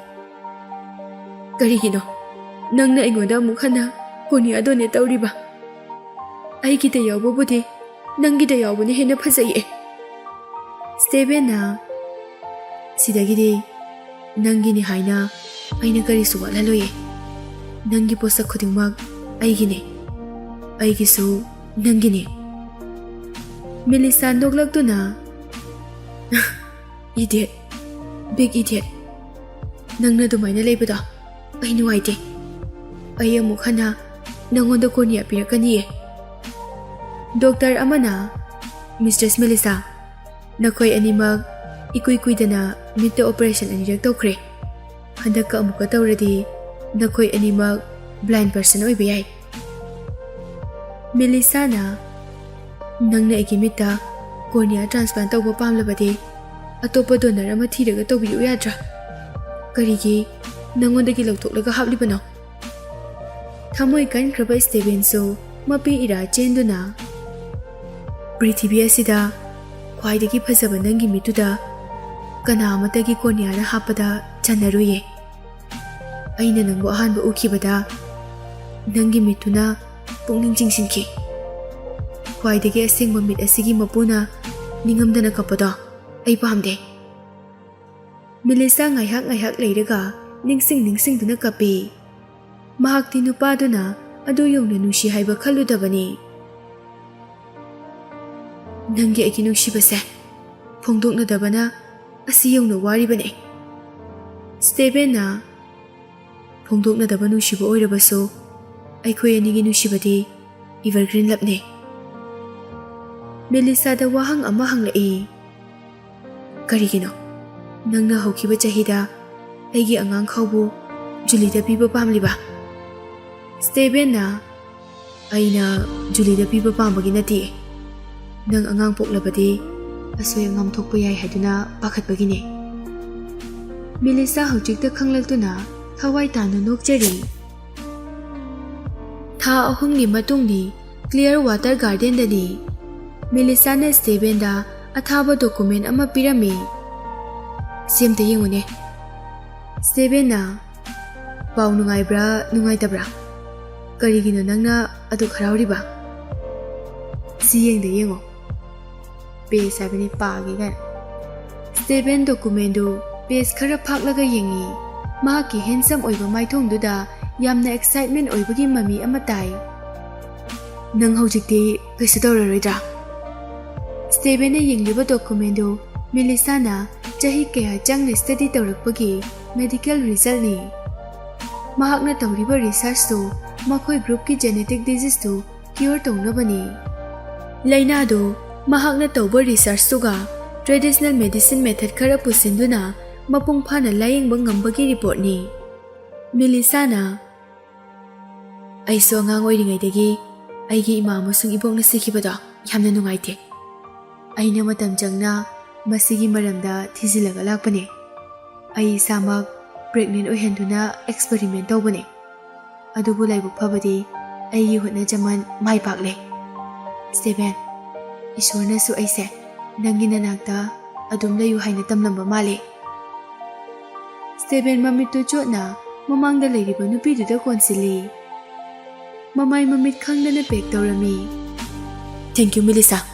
Nangbu ꯑꯩꯒꯤ ꯅꯨꯄꯤ ꯑꯣꯏꯅ ꯐꯪꯍꯟꯕꯒꯤꯗꯃꯛ꯫ ꯃꯦꯂꯤꯁꯥ ꯀꯦꯁꯤꯟꯅꯔꯒ ꯑꯩꯈꯣꯏ ꯑꯅꯤ ꯃꯈꯥ ꯇꯥꯅ ꯑꯉꯥꯡ ꯄꯥꯝꯂꯕꯁꯨ ꯌꯥꯔꯔꯣꯏꯅꯦ꯫ ꯅꯪꯗꯤ ꯅꯄꯨꯟꯁꯤ ꯆꯨꯞꯄ ꯕꯦꯔꯦꯟ ꯑꯣꯏꯔꯅꯤ꯫ ꯖꯦꯛꯅ ꯂꯣꯏꯕ ꯇꯥꯕꯅꯤ꯫ ꯑꯩꯒꯤ ꯑꯣꯏꯅꯗꯤ ꯖꯦꯛ ꯐꯪꯖꯕꯁꯤꯅ ꯄꯦꯜꯂꯦ꯫ ꯑꯃꯐꯥꯎ ꯄꯤꯔꯤꯕꯁꯦ ꯂꯥꯏꯅ ꯆꯥꯟꯕꯤꯕꯒꯤꯅꯤ꯫ ꯃꯈꯣꯏ ꯑꯅꯤ ꯏꯃꯣꯁꯅꯦꯜ ꯑꯣꯏꯅ ꯄꯦꯛ ꯇꯧꯔꯤꯉꯩ ꯁ꯭ꯇꯦꯚꯦꯟꯒꯤ ꯐꯣꯟꯗ ꯔꯤꯡ ꯂꯥꯛꯏ꯫ ꯁ꯭ꯇꯦꯚꯦꯟꯗ ꯗꯤꯁꯇꯔꯕ ꯇꯧꯔꯛꯏ ꯍꯥꯏꯅ ꯁꯥꯎꯏ꯫ ꯔꯤꯡꯇꯣꯟꯗꯨ ꯃꯈꯣꯏꯒꯤ ꯐꯦꯃꯤꯂꯤ ꯈꯛꯇꯒꯤ ꯑꯣꯏꯅ ꯇꯣꯉꯥꯟꯅ ꯊꯝꯕ ꯔꯤꯡꯇꯣꯟꯅꯤ꯫ ꯃꯦꯂꯤꯁꯥꯁꯨ ꯈꯪꯂꯗꯨꯅ ꯁ꯭ꯇꯦꯚꯦꯟꯕꯨ ꯏꯟꯊꯣꯛꯈꯤ꯫ ꯀꯣꯜꯗꯣ ꯕꯕꯥꯒꯤ ꯑꯣꯏꯔꯝꯕꯁꯨ ꯌꯥꯏ, ꯍꯥꯟꯅ ꯑꯃꯨꯛꯇ ꯄꯥꯏꯈꯠꯈꯨꯑꯣ꯫ ꯁ꯭ꯇꯦꯚꯦꯟ ꯃꯍꯥꯛꯀꯤ ꯑꯄꯥꯝꯕꯗꯤ ꯄꯦꯟꯗ꯭ꯔꯤ ꯍꯥꯏꯅ ꯃꯆꯤꯟꯗ ꯃꯨꯔꯨꯝ ꯃꯨꯔꯨꯝ ꯁꯣꯜꯂꯤ꯫ ꯃꯀꯣꯛꯇꯨ ꯍꯣꯠꯇꯨꯅ ꯍꯣꯔꯦꯟ ꯑꯃꯨꯛ ꯃꯈꯥ ꯆꯠꯊꯁꯤꯀꯣ꯫ ꯀꯣꯜꯗꯨ ꯔꯤꯁꯤꯞ ꯇꯧꯏ꯫ ꯁ꯭ꯇꯦꯚꯦꯟꯅ ꯗꯦꯗ꯫ ꯀꯩꯁꯤꯡꯅ ꯁ꯭ꯇꯦꯚꯦꯟ, ꯍꯧꯖꯤꯛꯇꯤ ꯖꯦꯛꯇꯒꯤ ꯍꯦꯟꯅ ꯏꯁꯨ ꯎꯕ ꯐꯪꯂꯔꯣꯏꯅꯦ꯫ ꯁꯦꯀꯦꯟ ꯆꯥꯏꯜ ꯄꯥꯝꯂꯕꯁꯨ ꯀꯥꯟꯅꯔꯔꯣꯏ꯫ ꯅꯪꯅ ꯁ꯭ꯇꯦꯔꯤꯂꯥꯏꯁ ꯇꯧꯈ꯭ꯔꯤꯗꯣ ꯃꯦꯂꯤꯁꯥꯒꯤꯗꯃꯛ ꯈꯜꯂꯒ ꯇꯧꯕꯅꯤ ꯍꯥꯏꯕ ꯑꯩ ꯍꯧꯖꯤꯛꯇꯤ ꯈꯪꯂꯦ꯫ ꯑꯗꯣ ꯑꯃꯨꯛ ꯍꯟꯅ ꯁ꯭ꯇꯦꯚꯦꯟꯅ ꯋꯥ ꯃꯈꯥ ꯊꯠꯇꯨꯅ ꯅꯪꯅ ꯑꯗꯨ ꯈꯪꯉꯗꯤ ꯐꯔꯦ ꯀꯩꯅꯣ꯫ ꯌꯥꯔꯔꯣꯏ ꯈꯪꯂꯕ ꯅꯠꯇ꯭ꯔꯣ? ꯀꯩꯗꯧꯅꯨꯡꯗ ꯉꯝꯂꯔꯣꯏꯗꯕ ꯋꯥꯗꯣ ꯍꯥꯏꯔꯛꯂꯅꯨ꯫ ꯀꯩꯁꯤꯡꯅ ꯅꯥꯕ ꯏꯕꯣ, ꯅꯪꯁꯨ ꯄꯪꯉꯤꯍꯦ꯫ ꯁꯣꯝꯗ ꯂꯥꯎꯗ ꯁ꯭ꯄꯤꯀꯔ ꯊꯥꯕꯅ ꯃꯦꯂꯤꯁꯥꯁꯨ ꯇꯥꯔꯝꯃꯤ꯫ ꯃꯈꯣꯏ ꯑꯅꯤ ꯃꯃꯤꯠ ꯌꯦꯡꯅꯗꯨꯅ ꯉꯥꯏꯍꯥꯛ ꯂꯩꯔꯒ ꯄꯨꯟꯅ ꯅꯣꯛꯃꯤꯟꯅꯩ꯫ ꯏꯚꯔꯒ꯭ꯔꯤꯟ ꯂꯚ ꯍꯥꯏꯕ ꯋꯥꯔꯤ ꯑꯁꯤꯕꯨ ꯍꯧꯕꯗꯒꯤ ꯂꯣꯏꯕ ꯐꯥꯎꯕ ꯊꯋꯥꯏ ꯌꯥꯎꯅ ꯇꯥꯕꯤꯔꯤꯕ ꯂꯤꯁꯅꯔ ꯈꯨꯗꯤꯡꯃꯛꯄꯨ ꯂꯣꯖꯤꯛꯇꯦꯜꯒꯤ ꯃꯥꯏꯀꯩꯗꯒꯤ ꯑꯃꯨꯛꯀ ꯍꯟꯅ ꯊꯥꯒꯠꯄ ꯐꯣꯡꯗꯣꯛꯆꯔꯤ꯫ ꯃꯌꯥꯝꯒꯤꯗꯃꯛ ꯂꯣꯖꯤꯛꯇꯦꯜꯅ ꯑꯅꯧꯕ ꯋꯥꯔꯤ, ꯅꯨꯡꯉꯥꯏꯕ ꯋꯥꯔꯤ ꯀꯌꯥ ꯑꯃ ꯄꯨꯗꯨꯅ ꯂꯥꯛꯆꯒꯦ꯫ Until then, bye bye.